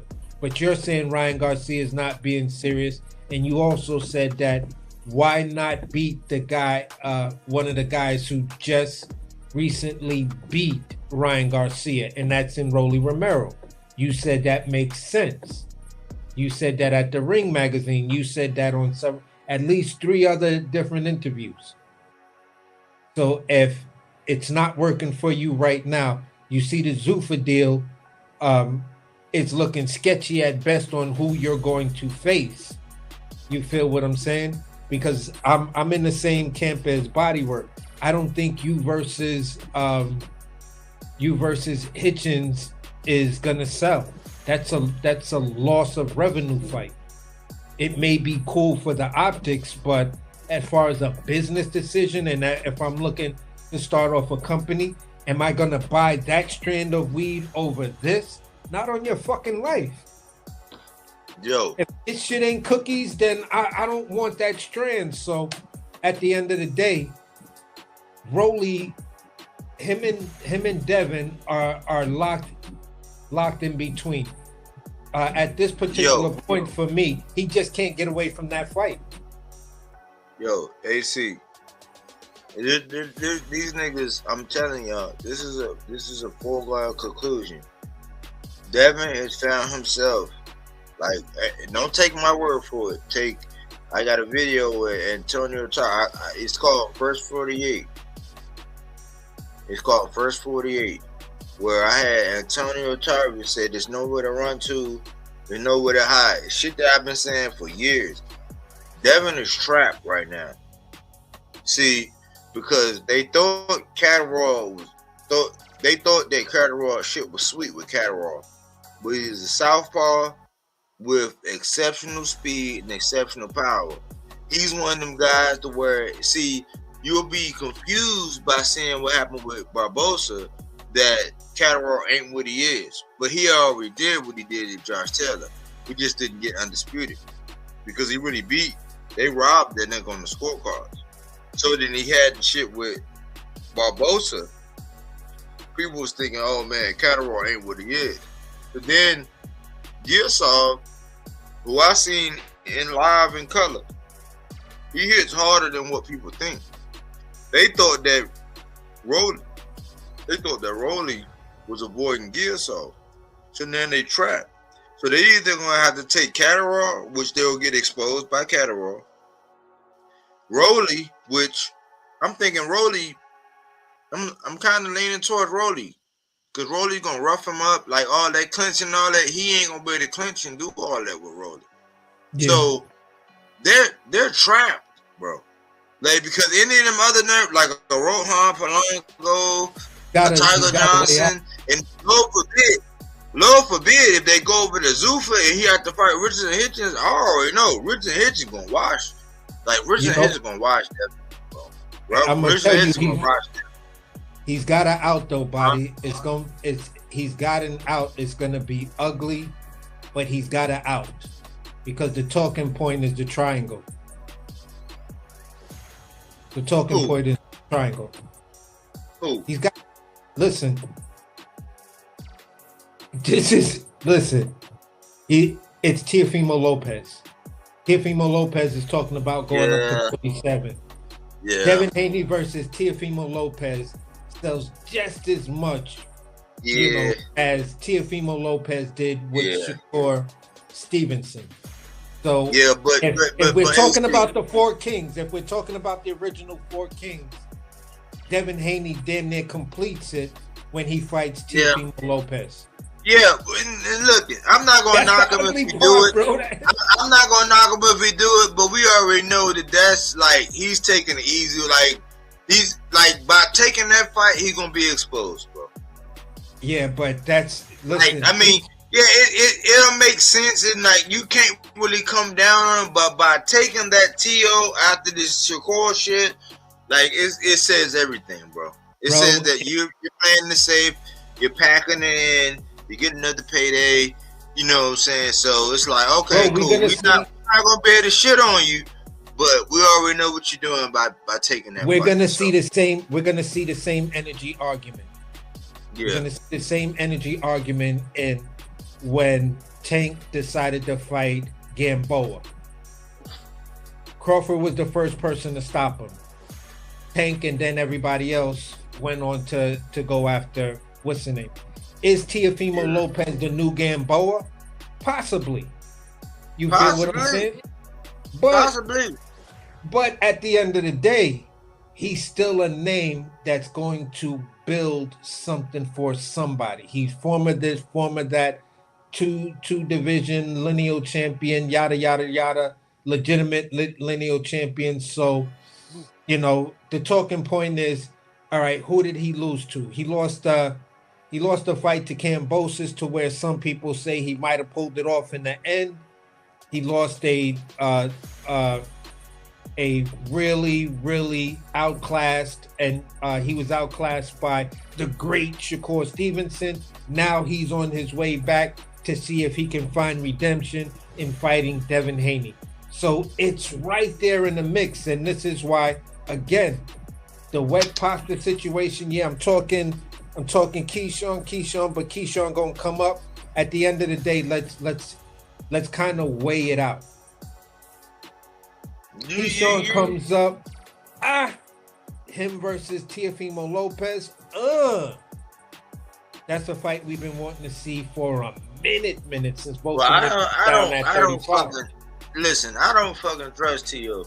Like I'm gonna cook that nigga. Like, man, like shit. It's Bob. I got a 3-day weekend. Like, and he would get barbecued. You know what I'm saying? Like for 3 days straight. Like, you know, can I knock it? No. Because there's under the guys, like, okay, well, it falls in the criteria and this and that, but T.O. can be bought. And if you talking about a Jay Prince fighter, I don't, like, for right now, I got a rule. I'm not trusting no opposition against a Jay Prince fighter. I'm just saying, bro. But just think about it. Just think about it, because now you're all right. I did the research. I was going to do a video and I'll come right back on it. But I said, man, you niggas got enough money to wipe me off the map. And I got a wife, I got kids. These niggas can wipe me off the map. But I said, listen, you can't tell me that Nair Albright and Teofimo Lopez didn't just pull off the same shit. Because I looked at the stats. You can't argue me with about the numbers. You can't argue me about the jabs, the power punches, the output. It's the same shit I saw when my nigga Jermell Charlo went up there against Canelo. It wasn't going to be about your defensive prowess, nigga. It was going to be about your ability to put out your offense. And their offense dropped tremendously. Like, somebody had a conversation like, nigga, keep your hands in your pockets. Like, yeah, you can win.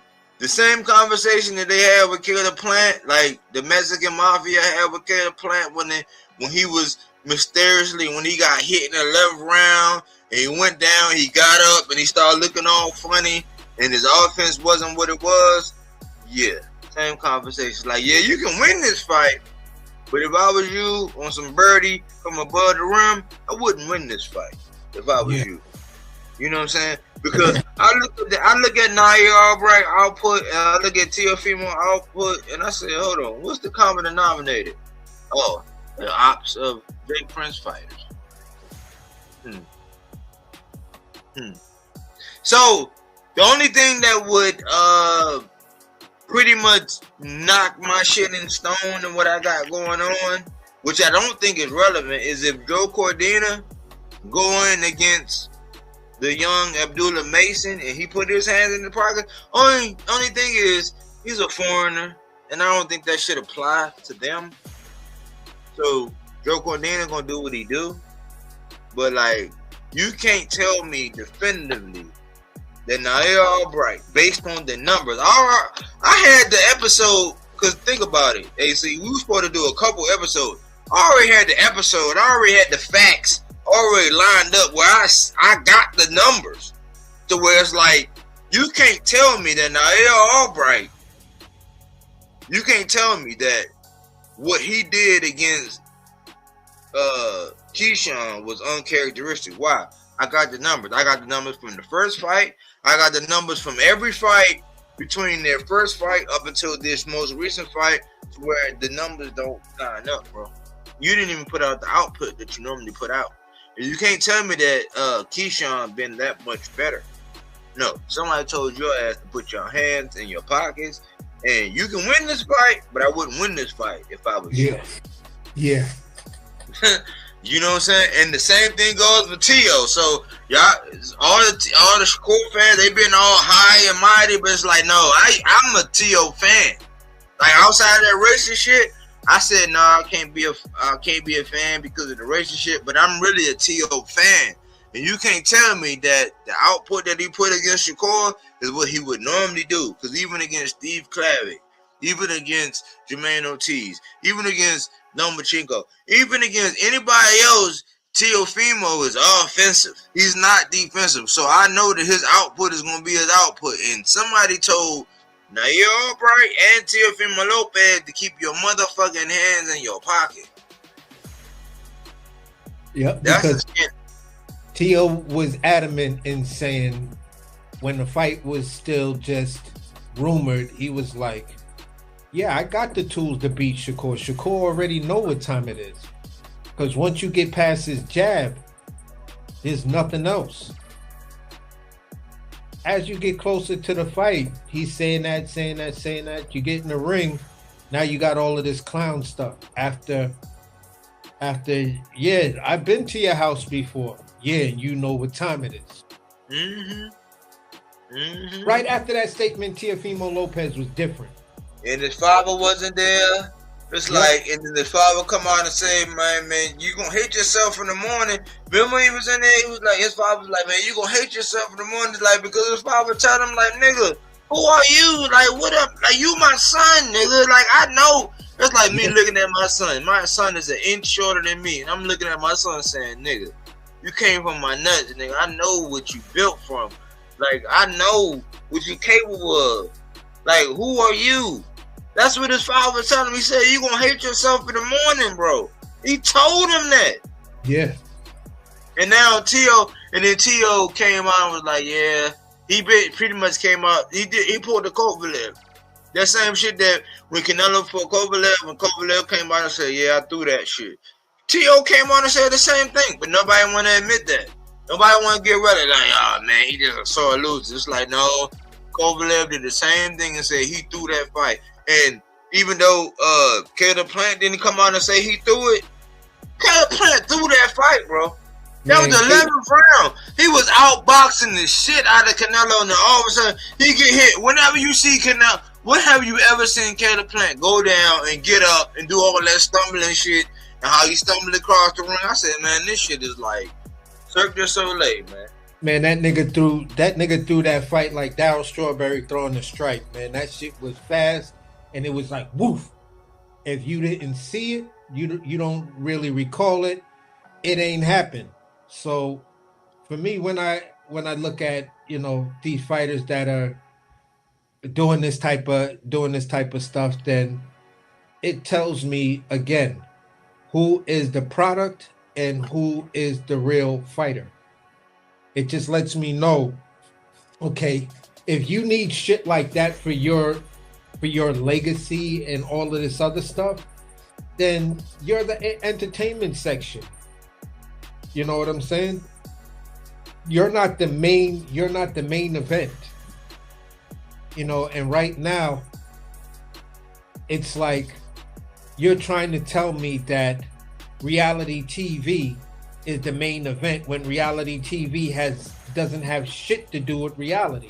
Because you're not gonna go in a fucking restaurant, start a big fight where you're throwing shit and breaking shit up, and they just put you in the van and then have you monologue some shit. Like, that's not how life goes. Your ass will go to jail. You will be paying fines. You will be in court. You know what I'm saying? So the reality of it is this.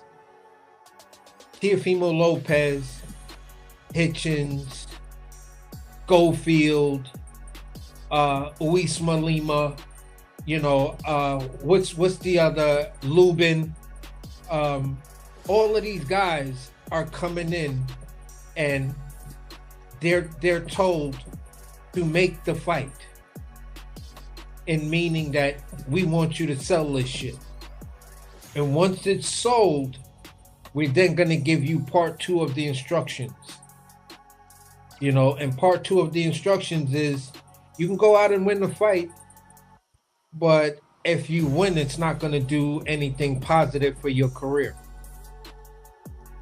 But if you go out and lose the fight, you know, you'll get the moral victory and we can build something upon that. If I'm a young fighter and I really don't understand what that means or understand the true ramification, or if it just dawns on me right then, it's like, okay, you're asking me to take a dive, so I get the moral victory over just being in the ring with him. But my stuff happens after the fact. Okay, look at Patty. Patty goes in there. You choose Patty out of all the people that you could have fought. You feel what I'm saying? And Patty goes in there, gets dropped I don't know how many times by body shots. Patty says, I was never hurt. It's just I was never in shape, in boxing shape to take the body shot. And he goes out there, his very next fight, he gets a stoppage. So you kind of got to look at things and say, okay, Teofimo Lopez, you did this, now you got that. Floyd Schofield, you get the nod that you're sick and, you know, the boxing bureau comes in, they take everything away. And then what do you get? You get to go in there and you land the fight with Tevin Farmer. And you stop Tevin Farmer. So far we have two instances, at least with Shakur, to where his fights looked a little bit different, or you just went away from those fights and then these guys came back and they got stoppages. So to a certain degree, it makes sense. Go ahead. Yo, Trini BX, bro. You might have just connected some motherfucking dots, bro. Yo, remember, okay, so Regis and, what was his name? Regis and, what's that guy he fought? Zarilla. Regis and Zarilla had set a CompuBox low. Right? They set a CompuBox low. 2 weeks went by. Devin, I think, yeah, hold on. Regis and Zarilla set a CompuBox low for punches thrown, punches landed, somewhere around there. I gotta go back and do the research. But I got a video in real time outlining it the way I always do, like landed down flat. But it goes back to why. See, everyone that see, my guys are offensive guys. Like, yeah, we respect the, like, it's just like me personally. Like me, I'm not gonna bank on me missing some shit that you throwing. Like, yeah, see, me and you, we going at it. You my brother. But let's just say, we would never do this. But let's just say hypothetically, you coming at me.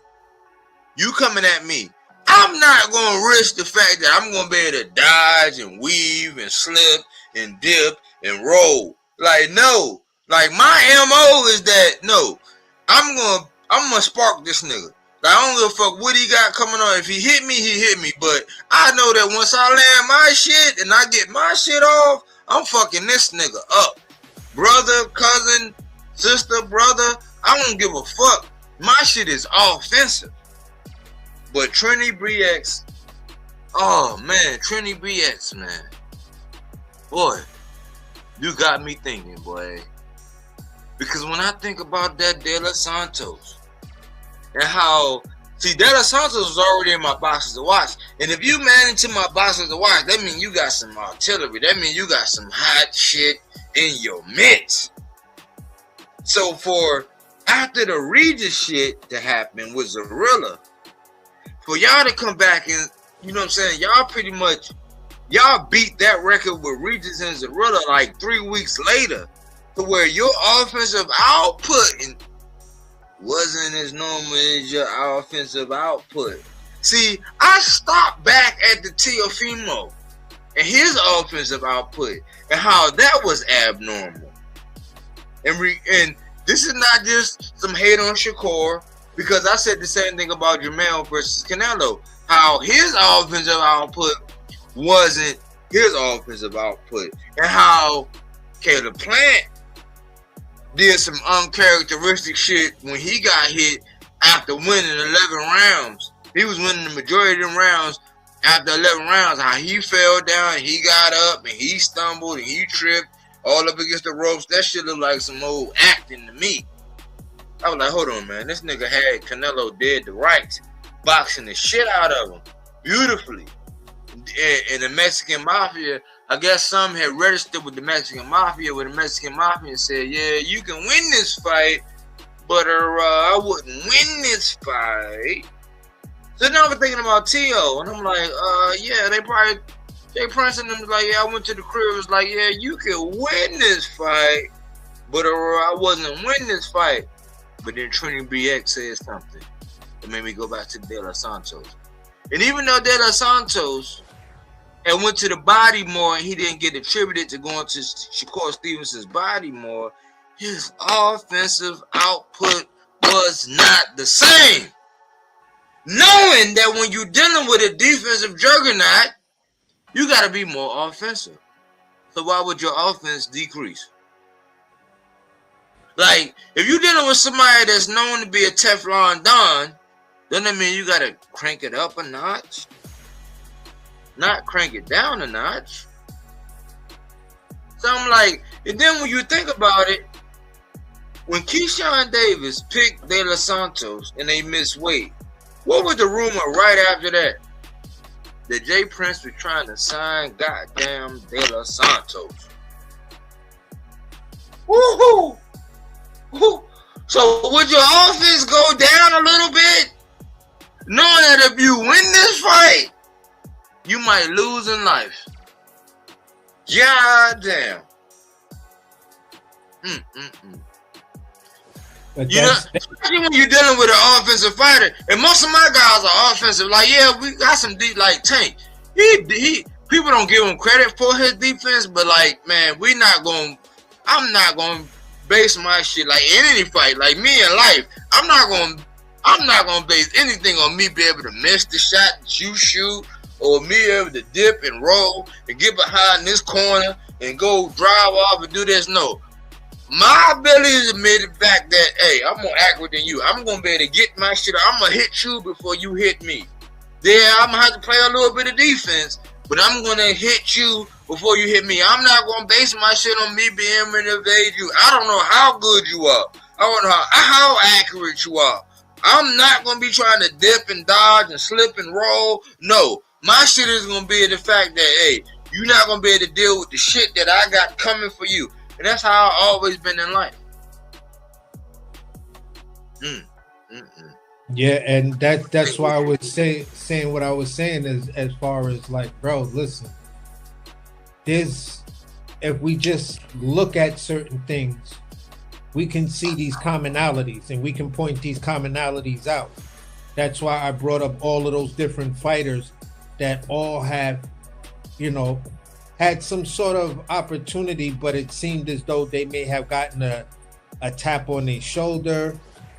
Someone may have, came and seen them, minutes or seconds before, their ring walk and stuff like that, which ultimately changed the dynamic of how they approach the fight. You know what I'm saying? And with that being said, it constantly makes me look at boxing and says, all right,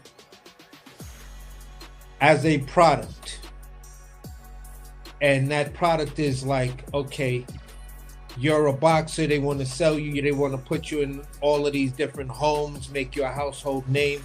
So you're the boxer, and I have to look at you now like the George Foreman grill. And some people say, well, I had two of them. I brought one and then, brought it back when it broke. So if you got two or more, then you can say these two George Foreman grills I got are basically Keyshawn and Shakur. My third one that I keep over and, on the camper and stuff like that, that one I can call Devin Haney or Boots or whoever else is moving in these manners. Now, sometimes, even though we're looking at products, they may do something that says, you know what, that's a pretty decent fight. Well, sometimes you got to put the product against its competition rival.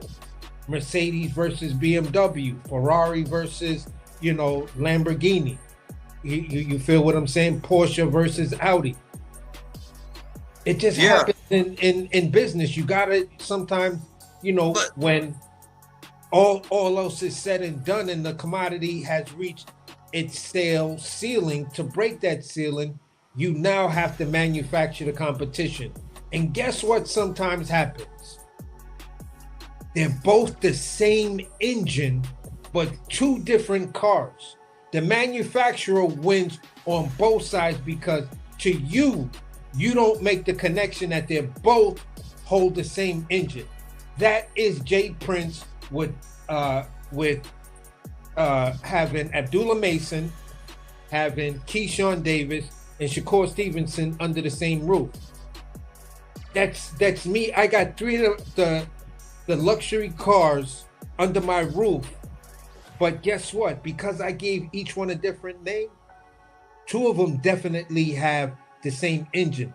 The third one is a proprietary engine that we're looking to acquire. And when you look at that type of business model and that type of business approach, then you understand the game that's being played is you're pitting us against two dudes that are on the same, under the same company, under the same this and that. And guess what? It's a win-win for everybody because there is no real obligation to actually get them two in the ring when they can keep calling out everybody else and, you know, every once in a while have a pasta festival. Exactly. So to reiterate things, I want everybody to think about this. Now, I could be, because I have went down into a bunch of rabbit holes. I have been pigeonholed into being a conspiracy theorist. But just hear me out. Just hear me out 1 second. Like everybody that's hearing the sound of my voice, just hear me out. Because think about this. De Los Santos fought Shakur. They had an abnormally low output. They actually beat a record that was 3 weeks before them with Regis and Zarilla, which is an abnormally.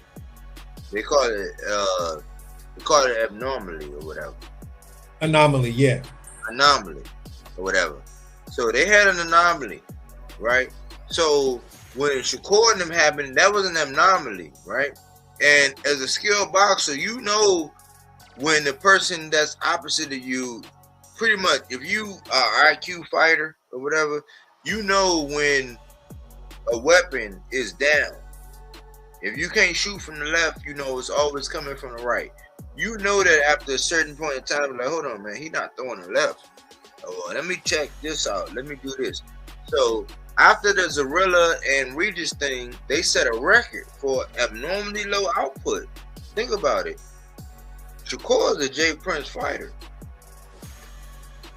So right after that, right, we didn't hear from De Los Santos. So the next time we hear from De Los Santos is when who? Keyshawn picks De Los Santos. Keyshawn is a Jay Prince fighter. And I'm like, hold on. Did y'all have a conversation? Did y'all sit down? Okay. Because a lot of people were clamoring for a rerun of the, just like, Roach and Tank, or Roach and, Roach and Tank and Pitbull. People were clamoring for a rematch. Right? So people were clamoring for, they even shitted on Tank when he was like, hey, go ahead. If you want this, go ahead and fight, blah, blah, blah. Even after that, he said, hey, they talked about it, whatever, and Shakur said he wanted a Martha fight, whatever. That's when I said it's kind of ironic because when Tank said, all right, we'll fight De Los Santos, then you can get me, all the Shakurian fans was like, oh, man, fuck that, Tank ducking, blah, blah, blah. Okay, so when Tank came off and said, oh, I want a one-off, and Shakur was like, oh, no, I want a Martha fight, I'm like, oh, okay, well, you can't have it both ways. So you got that shit off the first time, but you ain't get it off the second time. But when I revisit the fact that Keyshawn picked De Los Santos, and then Keyshawn did some moves to where it's like, okay, well, you could have drained yourself or tried to show that you made weight, but when Samson felt your back wasn't moist, so you figured that, oh, you were just going to try to weight bully this man. He was like, nah. So he gave De Los Santos the money to run off.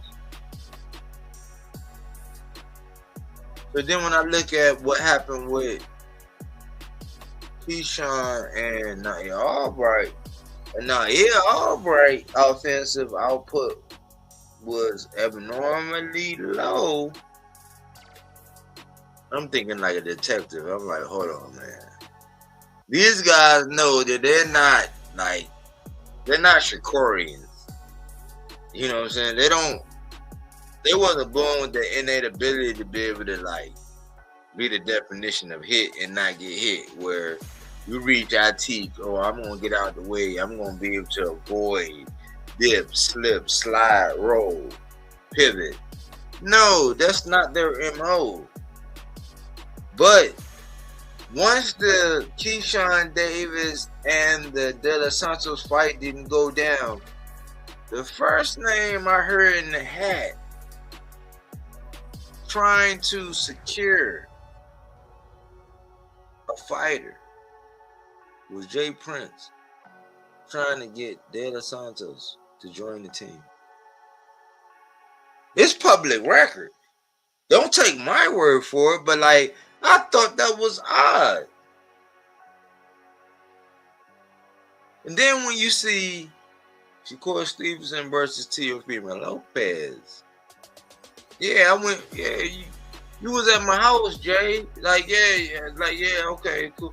Act like you know. And then his father wasn't there, and then we go out there and we see Teofimo Lopez not put out the offensive output that he's accustomed to putting out. Because I'm not gonna lie, I was a Teofimo Lopez fan. I can't get with the racism shit, but I used to like Teofimo Lopez. It just is what it is. I don't agree with everything Jermell Charlo said, but I was a Jermell Charlo fan through and through. He's still my top 3.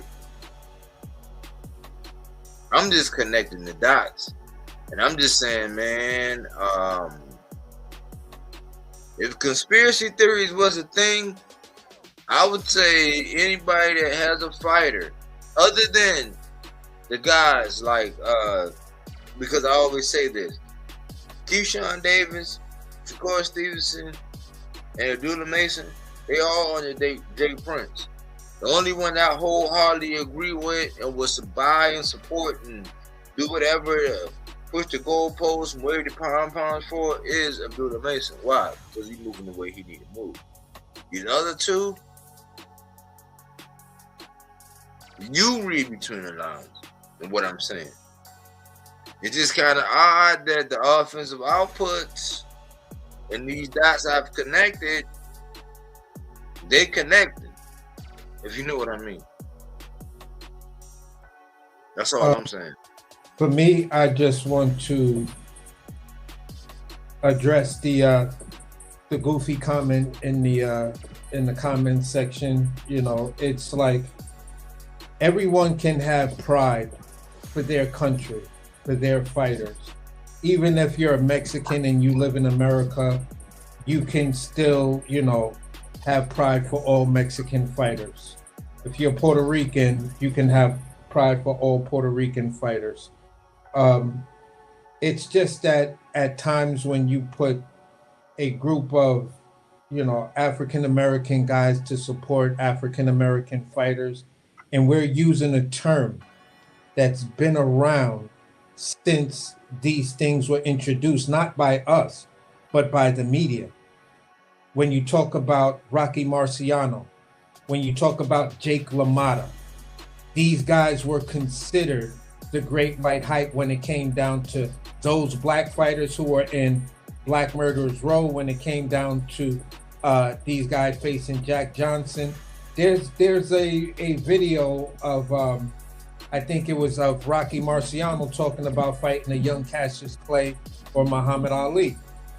You feel what I'm saying? So when we talk about a great white hype, that is something that was real within the sport of boxing, and that's something that sporting magazines and even boxing magazines, the Ring magazine, this is things that they were hoping on because there were black fighters who were just dominating the sport. When you talk about Max Schmeling, the German fighter who was fighting at the time of fighting Hitler, you feel what I'm saying? Who was supported by Hitler as far as being one of somebody that Hitler said Max Schmeling was part of the master race. See, the thing is, when you don't know shit about history, it's easy to come up and just accuse somebody of something. But the problem is that when you bring up history, and history can't be taught in an emotional manner, it's taught in a factual manner. So with that being said, I see what it is that you're doing. You want attention, and now you got that attention. Now that attention that you garnered, now you're getting a history lesson. So what do? You then start to try to make accusations that actually mean nothing. You bring nothing to the sport of boxing. You're just out here to say the most egregious, dumb shit because you don't like the fact that boxing is not the type of thing that's just limited to one race in one country. Boxing is a world sport. You got indigenous people who love boxing, every Latino country loves boxing, every European country loves boxing. You got countries where they're at fucking war right now with Ukraine and Russia. But guess what? We just saw a boxer, the Ukrainian champion, who spoke on that same issue. But we're being racist, but yet a racist could never talk about what Alexander Usyk said and what he did after his win. People may not agree with the stoppage. People may not agree with the card itself, but at the end of the day, that helped out Alexander Usyk. He did something great for his country to constantly put that spotlight on it. And this is what the history of boxing has always done. Muhammad Ali did it in the past when he refused to go to the Vietnam War. And he went to jail and lost his titles over it. So at the end of the day, my guy, you're just being a clown. And at the end of the day, bro, if the comments was something that people could see and was always there, as long as this video would stand in reality, in real time, people would see that, yeah, these guys were talking about positive things in boxing, and you came up here and you just showed your true level of ignorance. And anybody who watching this live or watching a playback, they're gonna hear me address you, Vanguard 888, whatever your number is. It's completely irrelevant for me. So the point I'm saying is I don't want to give you the light of mentioning your name and giving you that opportunity. But at the end of the day, bro, take that dumb shit that you talking over to another channel. Over here, we're just fans of the sport. We're not fans of racism bullshit. We're not fans of none of that. And at the end of the day, if a person like you was standing in front of my face, I would just tell you to shut the fuck up and keep it moving. Because I am multiracial. I'm Native American, Irish, and Black. I identify as Native American because that's where I spent the most of my time growing up on the reservation. So at the end of the day, bro, there's somebody who's multiracial up here who's telling your dumbass to shut the fuck up and keep it moving. It's just that simple, homie. Now Yeah, I wouldn't. I'm good. I wouldn't even waste no energy on him, man. Because yeah, for sure. Clearly, he just came in. He saw the title. He was triggered. You know what I'm saying? So he in his feels. Well, the title did its job then, because the title is supposed to cause a reaction, which makes you click onto it. So guess what? You clicking onto it added to the views. Actually helped the algorithm. Thank you. That's why I'm not going in on you, because you're actually helping us out. Good work. Yeah. Bro. Good work. And when you report stuff and when you do fallacious, you know what I'm saying, like non-legitimate reports, they're just whatever channel you got, you're just gonna have to make a new one, because they're gonna find that what we said and the context of what we said, especially with me being, me, I'm like Indian. My mother was considered Black, but I know she was Indian and I'm Black. So, I know like by nature she was Indian and I'm Black, so what can you say? We just speaking of facts. The fact that the media has propagated and they've always been inclined to promote people that didn't look like the people that look like me and AC. They've been inclined to promote those guys above others, and the fact that a kickboxer beat the shit out of Usyk in 9 rounds and then got some obscure stoppage, you know, at the end of a round where I went to go use the bathroom and my lady was like, yeah, it's over or whatever. I'm like, what? What you mean? Like, yeah, they said it was over. You know what I'm saying? They was getting ready to call it or whatever. I was like, how? And I'm like, he didn't drop him. He wasn't able to account for himself, whatever. And it was the end of the round. Like, you know what I'm saying? It's just, you don't like the truth, brother. So this is something that you got to deal with inside yourself, Vanguard. It has nothing to do with us. Someone But got trigger and say it's gonna report and whatever. The hell out of here. Shit. But how everything been going with you, Melissa? I ain't heard from you in a minute, man. You been alright? Listening to you, yeah. I've been listening to you. No, I'm saying as far as like life goes, like you've been, you know, I know it's your season. Shit, it's been getting warm and all that. This weekend I'm laying off. Like, yeah, I've been working, doing a lot of freaking yard works and stuff in these big ass mansions and stuff. I was talking, I talk to everybody. I don't give a damn. They're cool as hell, the owners and whatever. So I was talking to him and say, yo, no, because we have to and the mulching, the guys was gonna come and do the mulching the next time. So I was talking to him because the other guys are from Ecuador and whatever, the one who are putting the mulch. So I was telling him, and he was saying, no, and why the guys pull off so much mulch. And I was explaining to him this season, whatever. I say, oh, I do it like every 3 times in my other place. And I say, yeah, but maybe because it's small. I say, nah, the other one is bigger, bro. And I'm telling you, I'm in a beach house, fucking huge. The freaking yard is huge. And he told me that the other one that he lived, the yard is 3 times bigger than that one. I'm like, what, motherfucker? And, yeah, he was it's over here. They got golf course and stuff. They, the beach vacation house. So, but yeah, been good. A lot of work, but it's cool. I love this shit. Like this. Yeah, whatever. But you love what you do, right, Melissa? Yeah. And I go different houses, meet different people, do my job. Then people get happy. Sometimes they tip me. Whatever. It is what it is. It's good shit. Yeah. I know you've been on. I'm always considering because I know your seasons now. You know what I'm saying? Yeah. You've been kicking it for a while, so I'm just glad that because it's something like when you love what you like. I kind of like. See, I'm a driver. I've always been a driver. I always know I could have done so many things. I'm glad I didn't get caught up in some of the things I used to do and graduate in some of the things that I used to do. But I'm always a driver. So when I'm behind the wheel and I gotta roll and move and go from A to B and B to C and C to D and D to E and then get back home with no problems, I'm happy. You know what I'm saying? Like when you know what you're supposed to do.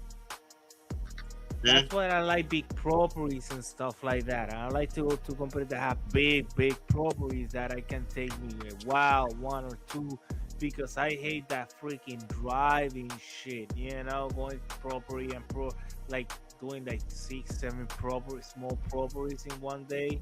Like doing smaller property, but you have to be driving all over and unloading. Fuck that shit. I hate driving. I love when I have somebody with me and they want to drive. Like, hell yeah, motherfucker, you can drive. I don't care. Big but hey, you be doing the ride lawnmowers? All kind of shit. All kind of freaking big ass truck. The other day I was driving a dump truck, a 650, some big ass shit. Like, bro, these people got big trucks. Like the smallest one is like a 350.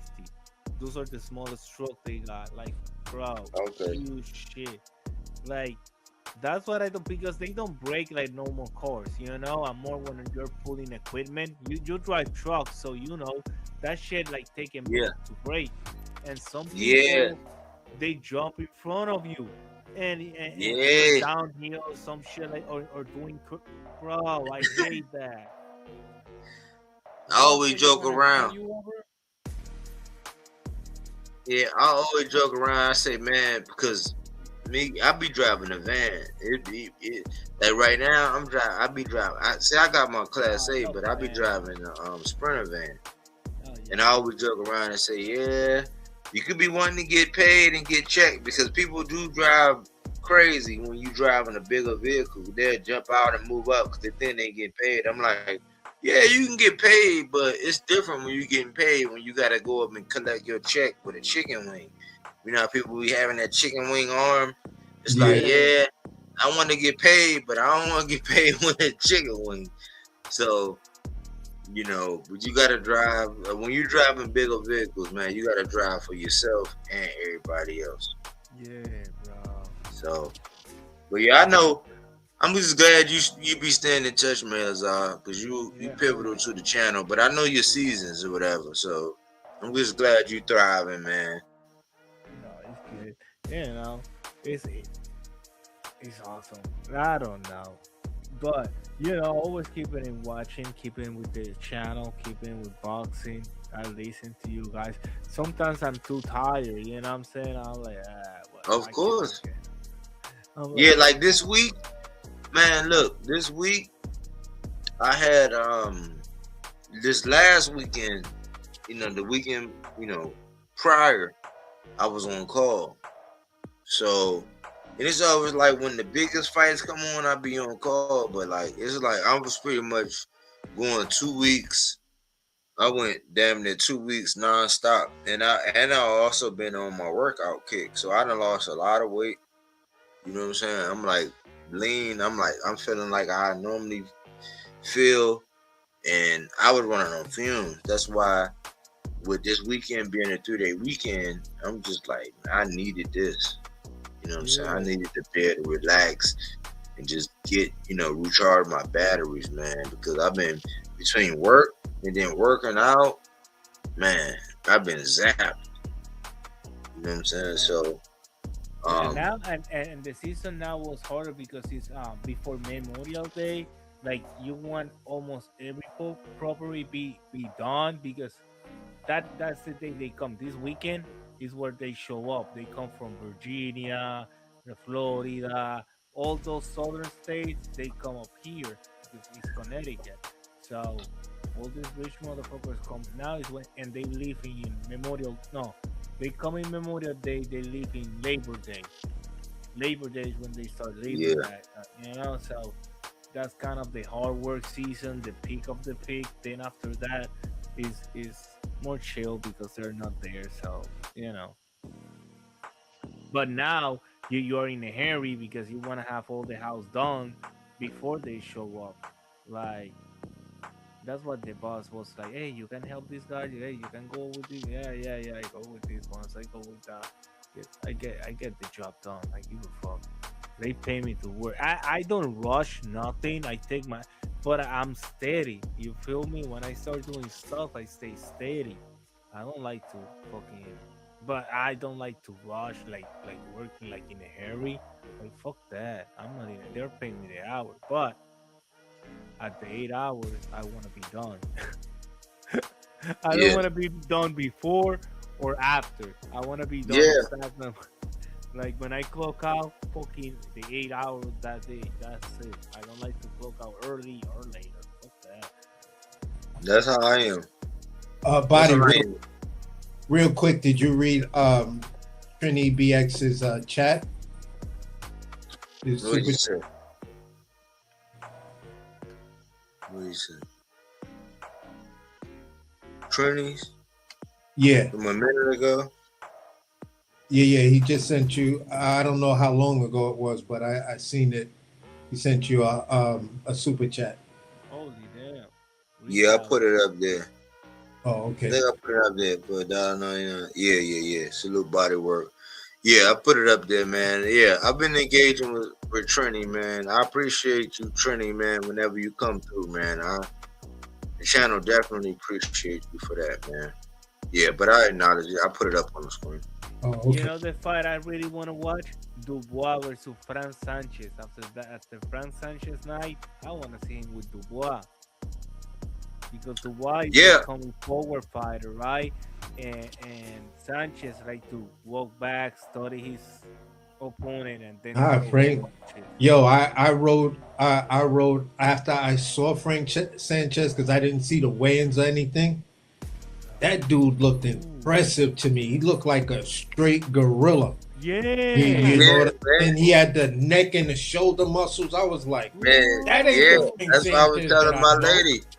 I said he the Sasquatch, man. I was calling him the Sasquatch, Yeah, man. I was like, oh shit, the nigga got rid of the brace and everything. If I would have Yeah, seen weigh-ins, I probably would have changed my joint to say, bro, I got Frank Sanchez to win, but I think he might get the stoppage.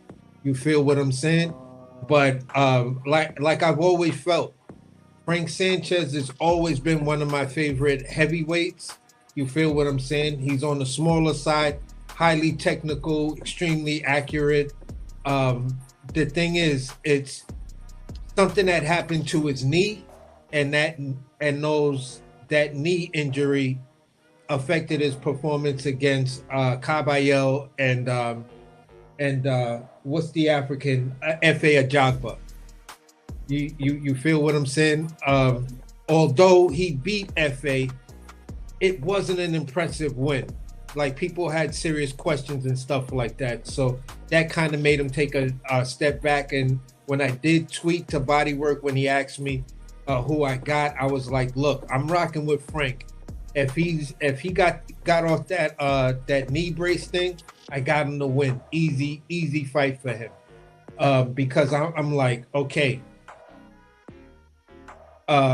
you're a good Olympian, but Frank Sanchez is a great amateur fighter. You feel what I'm saying? And Torres, you're still fighting to a certain degree like an amateur. You bring that amateur style in the ring with Frank Sanchez, he gonna beat the shit out you. As long as he ain't got on that weird ass knee and it's not fucking up his movement. Where I was afraid of it was that herky jerky that way Richard Torres fights, and he'll throw like those crazy hooks that come low and come over guys' punches and shit like that. Once he breaks the sweat and gets in a rhythm, those were the punches that I was more concerned with Frank Sanchez, to where I was like, if he's got on that brace and he can't move properly, one of them fucking Richard Torres crazy bolo type punches is gonna smack him, and I don't know how he responds to that. You know what I'm saying? yeah. So that's why I wrote it the way I wrote it. But when I saw the way he looked, I was like, oh shit. Yeah. Man, I wish I might have had a different Took that shirt prediction. off.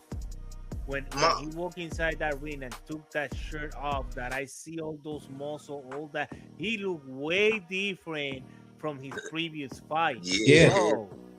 Yeah, when he ain't had that knee brace, I was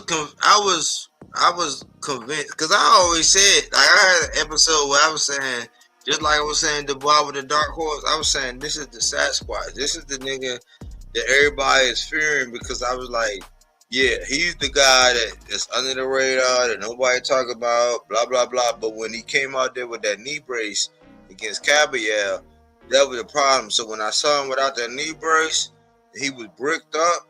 I said, oh yeah. And then in the first round, I said, I told my lady, nobody say, man, I gotta start recording myself when I'm in there, when we in there watching. I said, man, he looking for that right uppercut. And my lady thought I was crazy. And when he hit that nigga with that shit, I jumped up. I was so loud. She like, I think everybody in the neighborhood know who you had and how you had it going down. Cause I said, I told you.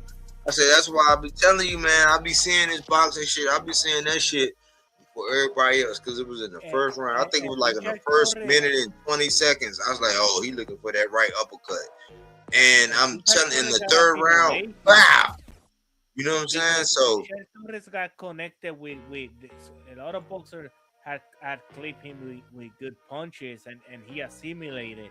But this one, bro, was just one because yeah, previous in the second round, Sanchez already hit him with couple hooks over here and there, overhands and whatever, was cutting him, but nothing like too crazy.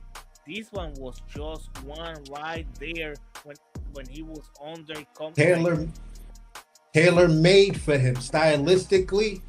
Frank Richard Torres is stylistically perfect for Frank Sanchez to knock the fuck out because you haven't made that adjustment into the professional realm. Frank Sanchez, in my opinion, although I'm a huge fan of him, he still has, well, within this fight, this is the first fight that I've seen him completely let go of those amateur boxing ways, which sometimes with Cuban fighters is their biggest Achilles heel because they spent so long in the amateurs.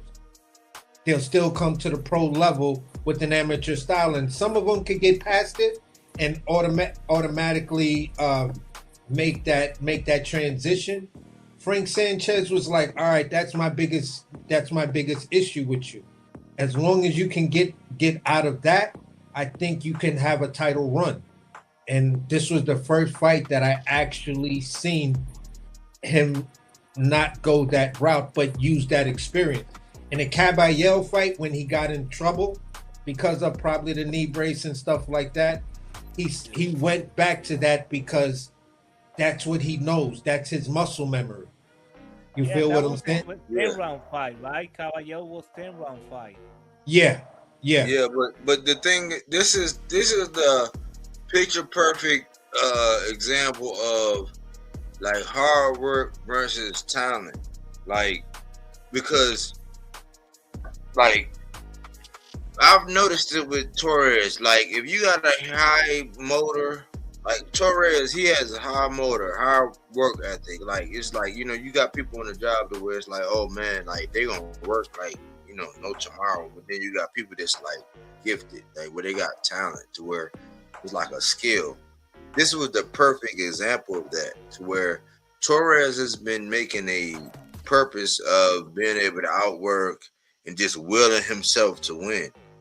But when somebody has more talent and they can time you and do things like that, it's just a matter of time. So that's how I knew. I was like, man, as soon as I see he ain't had that knee brace on, I was good. So yeah, first leg of my parlay, I was good. I'm like, man, I'm straight. And then when Gilsov lost, that's when I blew my parlay.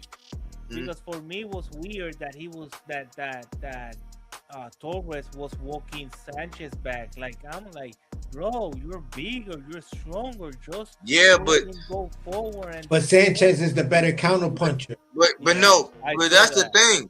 See, that's a preference in judging. See, because sometimes that shit don't mean nothing. Like, if I'm a back foot fighter and I'm letting you come forward, I'm just waiting to see what you do, whatever, and I'm just waiting. I'm just waiting to catch you. So you can't always judge a fight based on who's pressing who. Yeah. Like, even if you're bigger and you're pressing, because Tank do that a lot. That's what I know is with Tank. Tank, you can do that with him. Like, he'll be on the back foot like what he did with Rolly. Rolly was pressing. It's like, oh, yeah, man, Rolly dominant. It's like, no, if you know what you're looking at, he ain't really dominating. But like, when he catch you, it's a wrap. Because that's what I was trying to tell. I was sitting there thinking like, man, Torres fighting the wrong game plan, man. It's like, especially when he not connecting early. Yeah. See, Catterall with Gilsov, he kind of connected early. Gilsov caught him, but Catterall caught him early, so it's like he had to respect it. But it's like when you moving forward, but you ain't really doing no damage, and it's like, yeah, you working and you making it look good. That might not always be good because somebody might be clocking timing. For me, he lowered he lowered and put that head outside, and he was caught. One mistake, one punch, you're out. For me, he tried to get up, bro. That punch was so strong. You saw that he tried to get up and he fell again, and they have to put him on the floor. He fell twice. That nigga, he literally fell 3 times. Yep. You know what I mean? but for me, the way I assessed it, the way I assessed a lot of what I saw in that fight was basically this. Again, for me, Frank Sanchez, when he's on his front foot, he can easily go back into that Cuban amateur style of fighting. You feel what I'm saying? To where he looked like he completely transitioned out of it is the mere fact that you chose to fight on your back foot, much like in the Morataya and Andy Cruz fight. Cruz chose to fight on the back foot, which didn't have him looking like he was heavily invested in that Cuban amateur style. But then he came out and then he would just dart in, get his combinations off, and then go back on the back foot, which seemed to be like a smart game plan. But it just wasn't effective because Bozy didn't tell him what to do when it was time to make adjustments, when Raymond Morataya and his side figured out what he was doing. You feel what I'm saying? And that was the part on Bozy's corner. You feel me? And then it just came down to them, well, you got to do this and you got to do that. And it's like, bro, I haven't been with you that long. So you telling me shit. I'm not your son. I'm not Jaron. I'm me. You feel what I'm saying? So in that fight, I think it was smarter for him to stay on the back foot because Richard Torres is going to come forward. And the two of you coming forward, you give Richard Torres the opportunity to throw that blind, Marciano type overhead shot that could catch you on the temple, near your ear, that equilibrium shot that could fuck you up. You feel what I'm saying? And we don't want to see you on a stinky leg and you fuck up your knee again. So for me, the game plan was smart. Use your counterpunching. In the very first round, he caught him with a decent shot a little before the bell ended. Torres tried to come in and he just came right over the top. Boom! Caught him with a nice stiff one. That made Torres back up. You feel what I'm saying? So going into the second round, he just used that same momentum and those same tricks and said, listen, this motherfucker gonna be right here. I don't have to do the work. He gonna come to me. So all I gotta do is just catch him, let him walk right into it. And that's what he did. He hit him with the uppercut, then they switched position. Then he lobbed out the jab. Torres tried to go under and he just shot that short hook. Boom! That his head was right there. Right there. It was right there. He saw it. Yeah, he saw it. And he was like, oh, this is what this motherfucker gonna do? Okay. Here, take that one. Take the uppercut. The uppercut is the first in this sequence. Uppercut catches you. You're gonna do something to come back because that's your nature. That's your tell.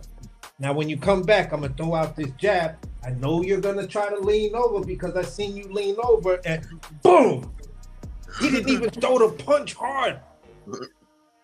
Yeah, he ain't even putting that muscle in. But let me address Sean East. Great white hype, question mark. He beat all you niggas. Nigga, you need to go back to the 6th grade. Learn how to formulate a goddamn sentence. And yes, I do claim that Usyk is the great white hype. If you go back to the beginning of the video, when I do what I normally do, when I explain the basis for the whole conversation of the channel, is that I always felt as though there were always people that were more talented than the guys that tend to get talked about. But because of social media, the power that be, the people that write the checks, and the agendas that they be writing, that they always overrated Usyk. Like, people been talking about how he's a GOAT, and how he's this, and how he's that. And I've always reasoned that if he was in the same era as Mike Tyson, Evander Holyfield, Buster Douglas, Lennox Lewis, he would have got his ass waxed. I stand on that. That's why I say the great white hype. Because the same way they never gave Deontay Wilder any credit, even though I had my criticisms for the era in which he was in. It wasn't the same as the era I just mentioned. They always shitted on him, but then when Tyson beat him, they gave him all the glory. That was the last great white hype. So it continued when he came over to Usyk. And we just saw how he got his ears boxed off by a kickboxer up until 9 rounds, and he had a BS call. So that's the explanation, even though you really didn't deserve one. You know what I'm saying? And yeah, Usyk, he's a heavyweight.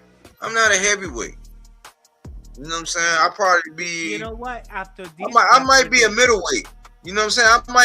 I think physiologically, I'm probably like a middleweight. So I probably wouldn't be fighting in the same weight class as Usyk. So yeah, you probably should beat my ass because I'm really not a heavyweight. I'm not a cruiserweight. You know what I'm saying? So But I still believe in Benavides can beat Usyk. You see, I am not forcing him to go to the heavyweights, but after I saw what he did with Zurdo Ramirez, and I saw Usyk before, I knew, and I still know that Benavides can beat Usyk.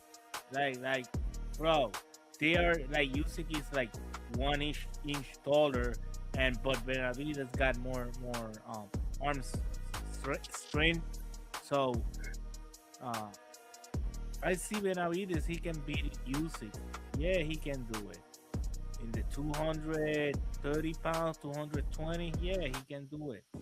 And he's gonna keep the speed, you know. And you see when you get close to Usyk and he don't know how to handle that, and you saw how Benavides got those fast hands when he throw those like uppercuts and shit, like he do those fast hand rapid hits.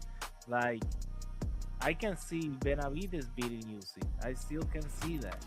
Not like next year, maybe for next year. I'm not saying that is the next fight to happen, but I can see him doing it. See, my only thing is this.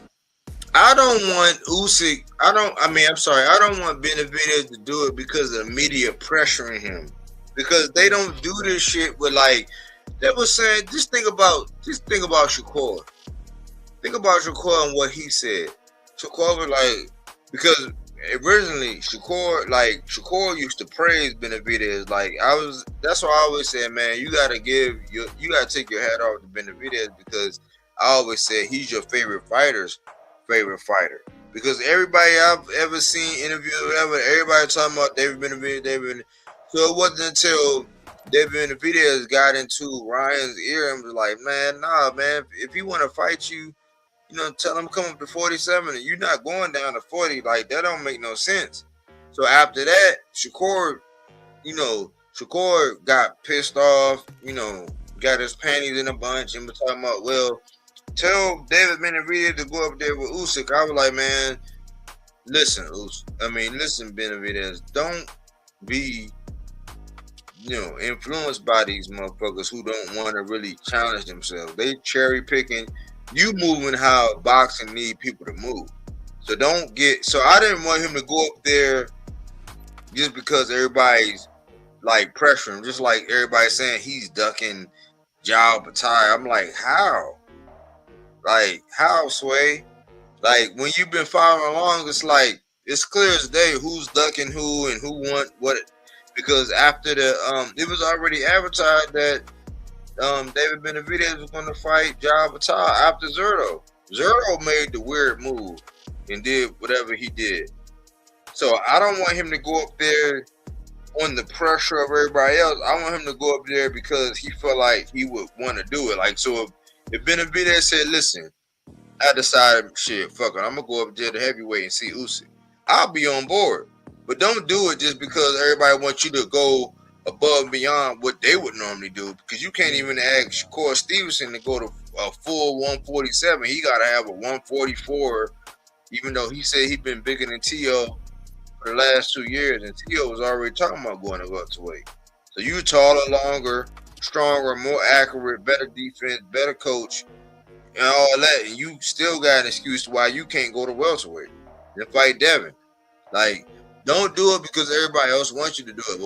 But if David came out and said, "Hey, look, I feel like, look, this is what I'm about to go do. I'll be behind him." Don't do it because everybody else wants you to do it. It's a difference. Yeah. So Exactly. you know what I'm That's saying? how I feel. That's how I feel. And David has proven himself. David ain't really got nothing to prove. All David got to continue to do is just fight top competition in his weight class.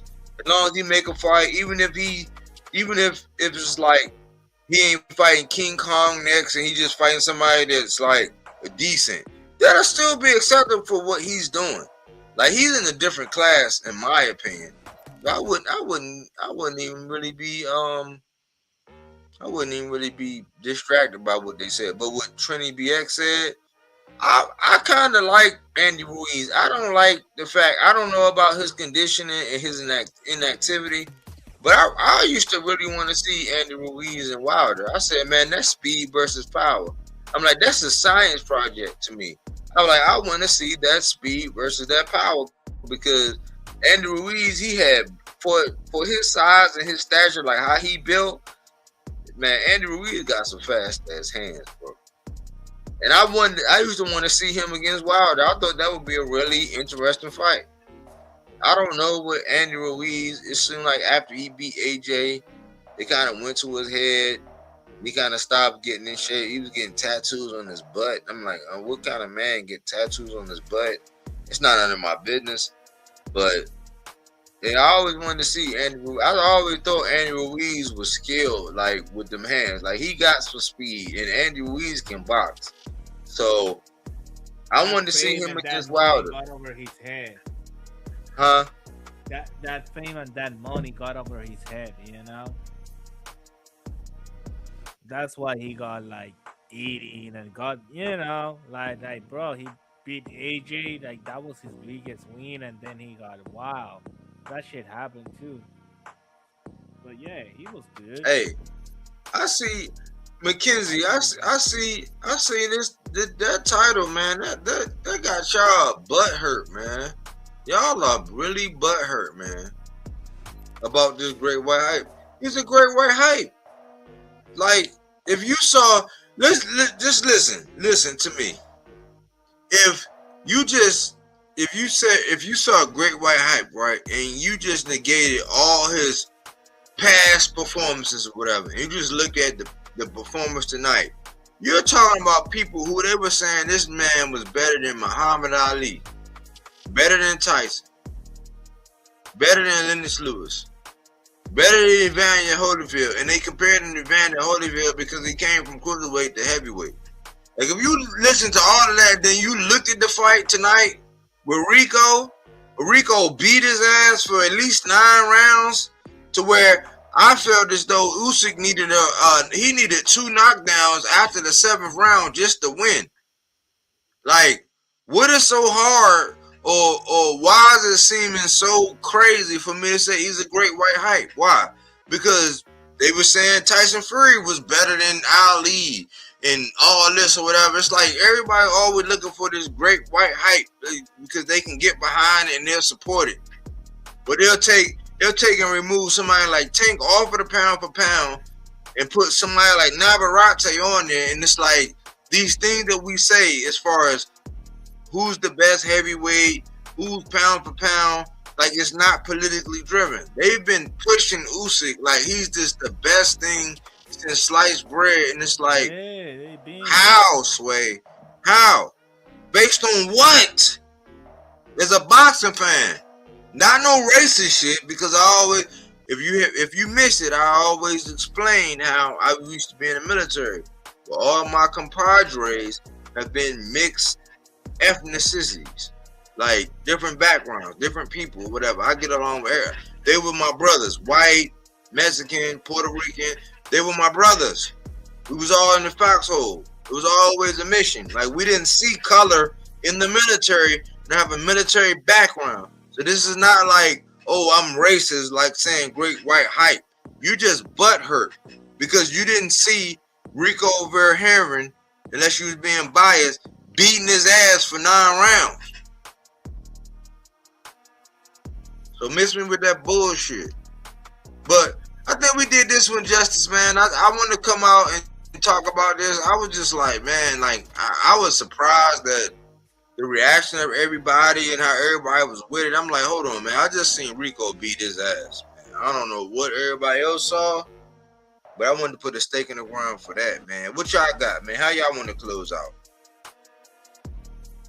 Well, I want to close out like I enjoyed like watching Frank Sanchez doing what he did. Uh, wasn't a card that really interesting, but was a card that entertained some people, you know. And yes, Usyk was a hype and still a hype, and it's the great white hype right now, like Tyson was before him, and every dude that come is always. And he fell short. He was lucky. The guy was too tired, fell. But at the end of the day, it's boxing, and the boxing business always have the last word. So it is what it is. You know, that's me. Word, man. I'm glad to hear from you, Oh, man. Be and safe hit the out like there, man. button, subscribe, and the share. Yes, do that. Bro, I appreciate you, brothers, man. Thanks for coming through, man. Be safe out there, man. Make sure you have your long sleeves and your glasses on, man. What you got, AC? Man, at the end of the day, I have no issues with this weekend's boxing. Big shout out to Amari Jones for snatching his belt in an impressive 3-round stoppage. I would probably say the tone of this weekend's boxing was stoppages and stuff like that. Hamza gets a incredibly, good stoppage in the form of the name of this channel, Bodywork Boxing. He threw that body shot, homeboy just folded like a cheap wallet. You feel what I'm saying? Even in the Amari Jones fight, he was doing that impressive body work. And big shout out to Amari too for leading. I believe this was his first card on the champion, and it was a championship level fight. So big shout out to him. Unfortunately, I didn't see all of the card and stuff like that, but I did get to see him and support what he did on Friday. Last night's fights and stuff like that. I enjoyed it. I would probably give the card an A- overall. Excuse me. Excuse me, but I enjoyed the weekend's festivities, and I look forward to the next cards and stuff like that. Big shout out to everybody who pulled up on the panel today. Even big shout out to the trolls who were calling us racist and stuff like that. Yeah. But at the end of the day, when you clicked on and decided to comment, you're actually helping the show out. Yeah. So more of you come, it's okay with me. You'll never get up under my skin. You'll never rattle me and things like that. So it is what it is. Other than that, man, I look forward to the next show and stuff like that. I love all the topics that we cooked on tonight, especially letting people know that don't fall into the narrative of David Benavidez ducking Ja Obitaya. You know what I'm saying? Because if Obitaya really wanted that fight, he would just say, you know what? I'll fight you just for my ring belt. You know what I'm saying? Stop putting Zuffa in the fight having to be on Zuffa to make it the sticking point. That's telling me you're ducking, not David Benavidez. So with that being said, man, I'm on to the next one, and I look forward to these fights coming up, especially the Boots and Xander fight, which is, I think, in 2 more weeks. So yeah, that's going to be an interesting fight week and stuff like that. Word. I appreciate you, AC, man. Thanks for coming through, man. I hope you enjoy your weekend, man. Yeah, definitely, bro. Definitely. Appreciate you, man. All right, man. All right. We had another good one, man. Actually, the Xander and Boots fight is June 27th. So we about a month out. But a fight that is high on my radar is next weekend. Yeah, when we get to see Old Shock take Lil Ray Ray to school, man. No offense, man. Both of my boxes to watch, man. The Savage and Oshaki, man. Both in my boxes to watch, but it's coming up next weekend. I was trying to buy time. I was getting through all of the Alicia Baumgartner and Clarissa Shields BS and all that. I heard people playing politics the same way they did with Errol Spence and Bud Crawford, the same way they're doing with Tank and Shakur, the same way they do with pretty much everything, where they flip and they flop and they flippity flop. Not here in body work. That's not what we do. We keep it straight down the middle. Like, it's crazy how on Wednesday they'll tell you, oh man, Clarissa, blah, blah, blah. And then on Saturday they'll come back and tell you, oh no, Alicia, she got the right to be. It's like, no, listen. All the time, right? There's always a reason to put your hands on somebody. It's like Chris Rock said. He said, it's a reason to throw an old lady down a flight of steps. You just don't do it. You know what I'm saying? So boxers can be going at it. You can justify, oh, she light skinned, oh, she dark skinned, and blah, blah, blah. Alicia Baumgartner was talking her shit. Clarissa Shields got out of pocket like she normally do, and she slapped her. So if AB decides to press charges on her, right, for actually making physical contact, because she said, I will. She said, I will beat you right now. She said, I will. She didn't say, I'm going to. That's different. You know what I'm saying? And it's all about intentionality. If AB had the intentionality to beat the shit out of Clarissa, which, you know, nobody probably pretty much think that she would, unless Clarissa Shields had to meet her to catch weight and had to drain herself, a la Conor Ben versus Eubanks. Yeah, that would be a circus fight. Who wants that? But we shouldn't be having the benefit of being able to pick and choose. On Wednesday, we want to be on Clarissa's side, and then on Saturday, we want to be on AB's side. You're a flip-flopper, just like you do with everybody else. But that's the state of boxing. So if AB decide to press charges and Clarissa Shields got to come out of pocket, that's their prerogative. Not none of mine. I don't give a fuck, because they're in two totally different weight classes. Clarissa Shields ain't gonna stop eating and suck herself down, and AB ain't gonna eat her way up. That just is what it is. I was more upset that AB poured water on the Dubois fight when Dubois said, I want to fight, but then she put herself in a situation where she's not gonna really fight Clarissa. So as it relates to the sport of boxing, I think they both full of shit. You know what I'm saying? Because Clarissa ain't gonna suck herself down to go fight AB. AB ain't gonna fight nobody in her weight class or a one weight class above. And Caroline Dubois saying she need to do X, Y, and Z, and she thinks she done made it. So, you know what I'm saying? If they both end up broke, it's gonna be because of their own doing. In that situation with Clarissa and AB, I think AB was right. You know what I'm saying? You can say all you want and do all this and all that, but once somebody put their hands on you, it's different. You know what I'm saying? You can say whatever. I can say, I don't like you, I don't like how you look, I don't like your weave, I don't like this, I don't like that. I'm just talking. Once somebody put their hands on you, it's a whole different story. That's how it is according to the law. And my lady was tripping out. She said, listen, I ain't even going. She was talking about Clarissa. Clarissa said, I ain't even going to take it to the law. I'm just going to take it to court.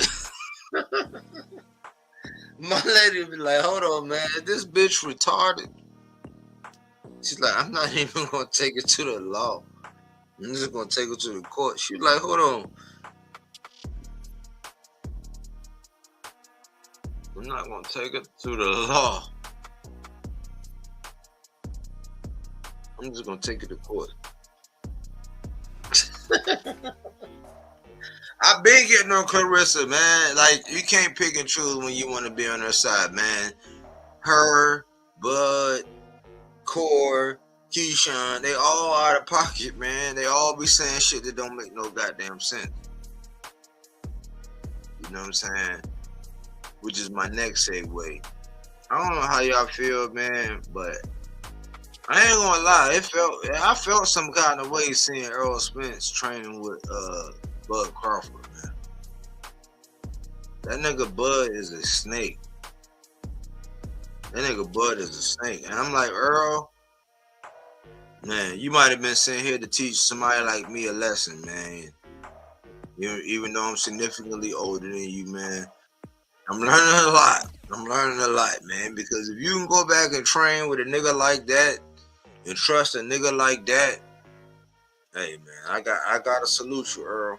You know what I'm saying? Man down. That's why I'll never, man, GTD, you know what I'm saying? Lions only, man down. I'll never turn my back on them guys, man. Those are my guys, man. But Earl, you got some cojones, man. I would never be caught on film training with a nigga like Bud. Like, period, man. I don't trust they kind. I don't trust people from the area. I don't trust nothing about them. You know what I'm saying? Like, it's nothing genuine about them. Any chance he get, whenever he asks or whatever, you don't deserve to be in the Hall of Fame. You ain't about this. You ain't about that. This and this and that. Like, I would never have given that nigga the light of day to be able to be seen on camera training with a nigga like that. But you are Earl Spence, man. That's why we love you, man. You do things that, you know what I'm saying, they shock the fans, man. Like you always gonna have a fan base, man. Win, lose, or draw. You always gonna have people that's gonna support you. Why? Because you didn't dodge no smoke. You was all about business. You always was man down. You didn't take no tune-ups. You didn't make no excuses. You always fought the best competition. But as far as Bud, not so much. You know what I'm saying? That's just the real deal. Holyfield. As far as this great white hug conversation,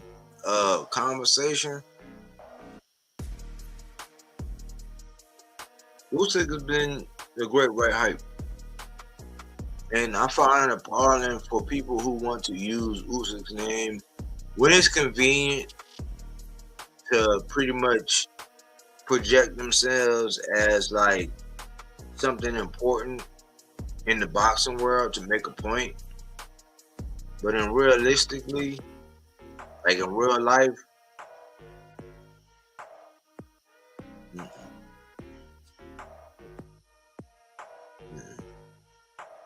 he just got outboxed by a kickboxer.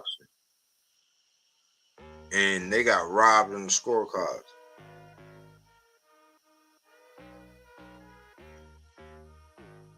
I don't really care how you feel about it. You know what I'm saying? I really don't. But fact is fact and fiction is fiction. So it is what it is. We got a huge fight between O'Shaquie Foster and Ray Ford coming up next weekend on May 30th.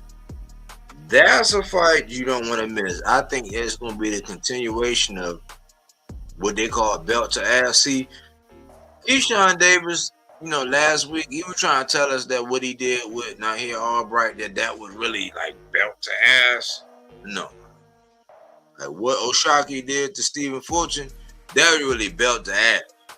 And I think that we're going to get the continuation, which is going to be a master class, if you ask me, man. You know what I'm saying? Oshaki look like he been putting in work. I've been watching Ray Ford's training camps. And Ray Ford, he's solid. He muscular. He been doing his, you know what I'm saying? He been doing his little yoga and namaste and all of that. But, you know, I think that Oshaki gonna whoop that ass. That's just my opinion. I could be wrong.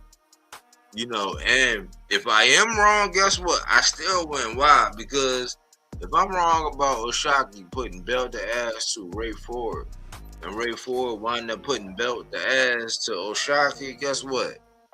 Either way, I win. Just give me Oshaki, man. I'm probably gonna put something on it. You know, but hopefully, man, we learned something from today's conversation and how we got down and how we talked about boxing and all the panels, man. I appreciate everybody who came on and supported. I appreciate the super chat that I had. It speaks volumes to the channel, man. And y'all know how it is with me. I can speak that boxing talk all day and all night. I just want to come out here, man, and say what's up, man. Boxing, it really hasn't been the most inspiring here lately. There's a lot of politics going on.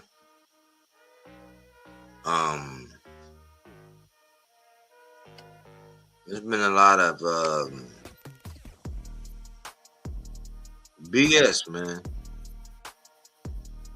I can say the boxing boys, man, they've been Ness. And I've heard him say something about Shakur. I've heard him say something about Oshaki. I mean, Devin and how Devin ducked Rolly. And I was like, wow. Like this is the boxing voice in which, you know, I was really this is the one that I used to tune into all the time. This was the guy that I actually used to, you know, pay attention to.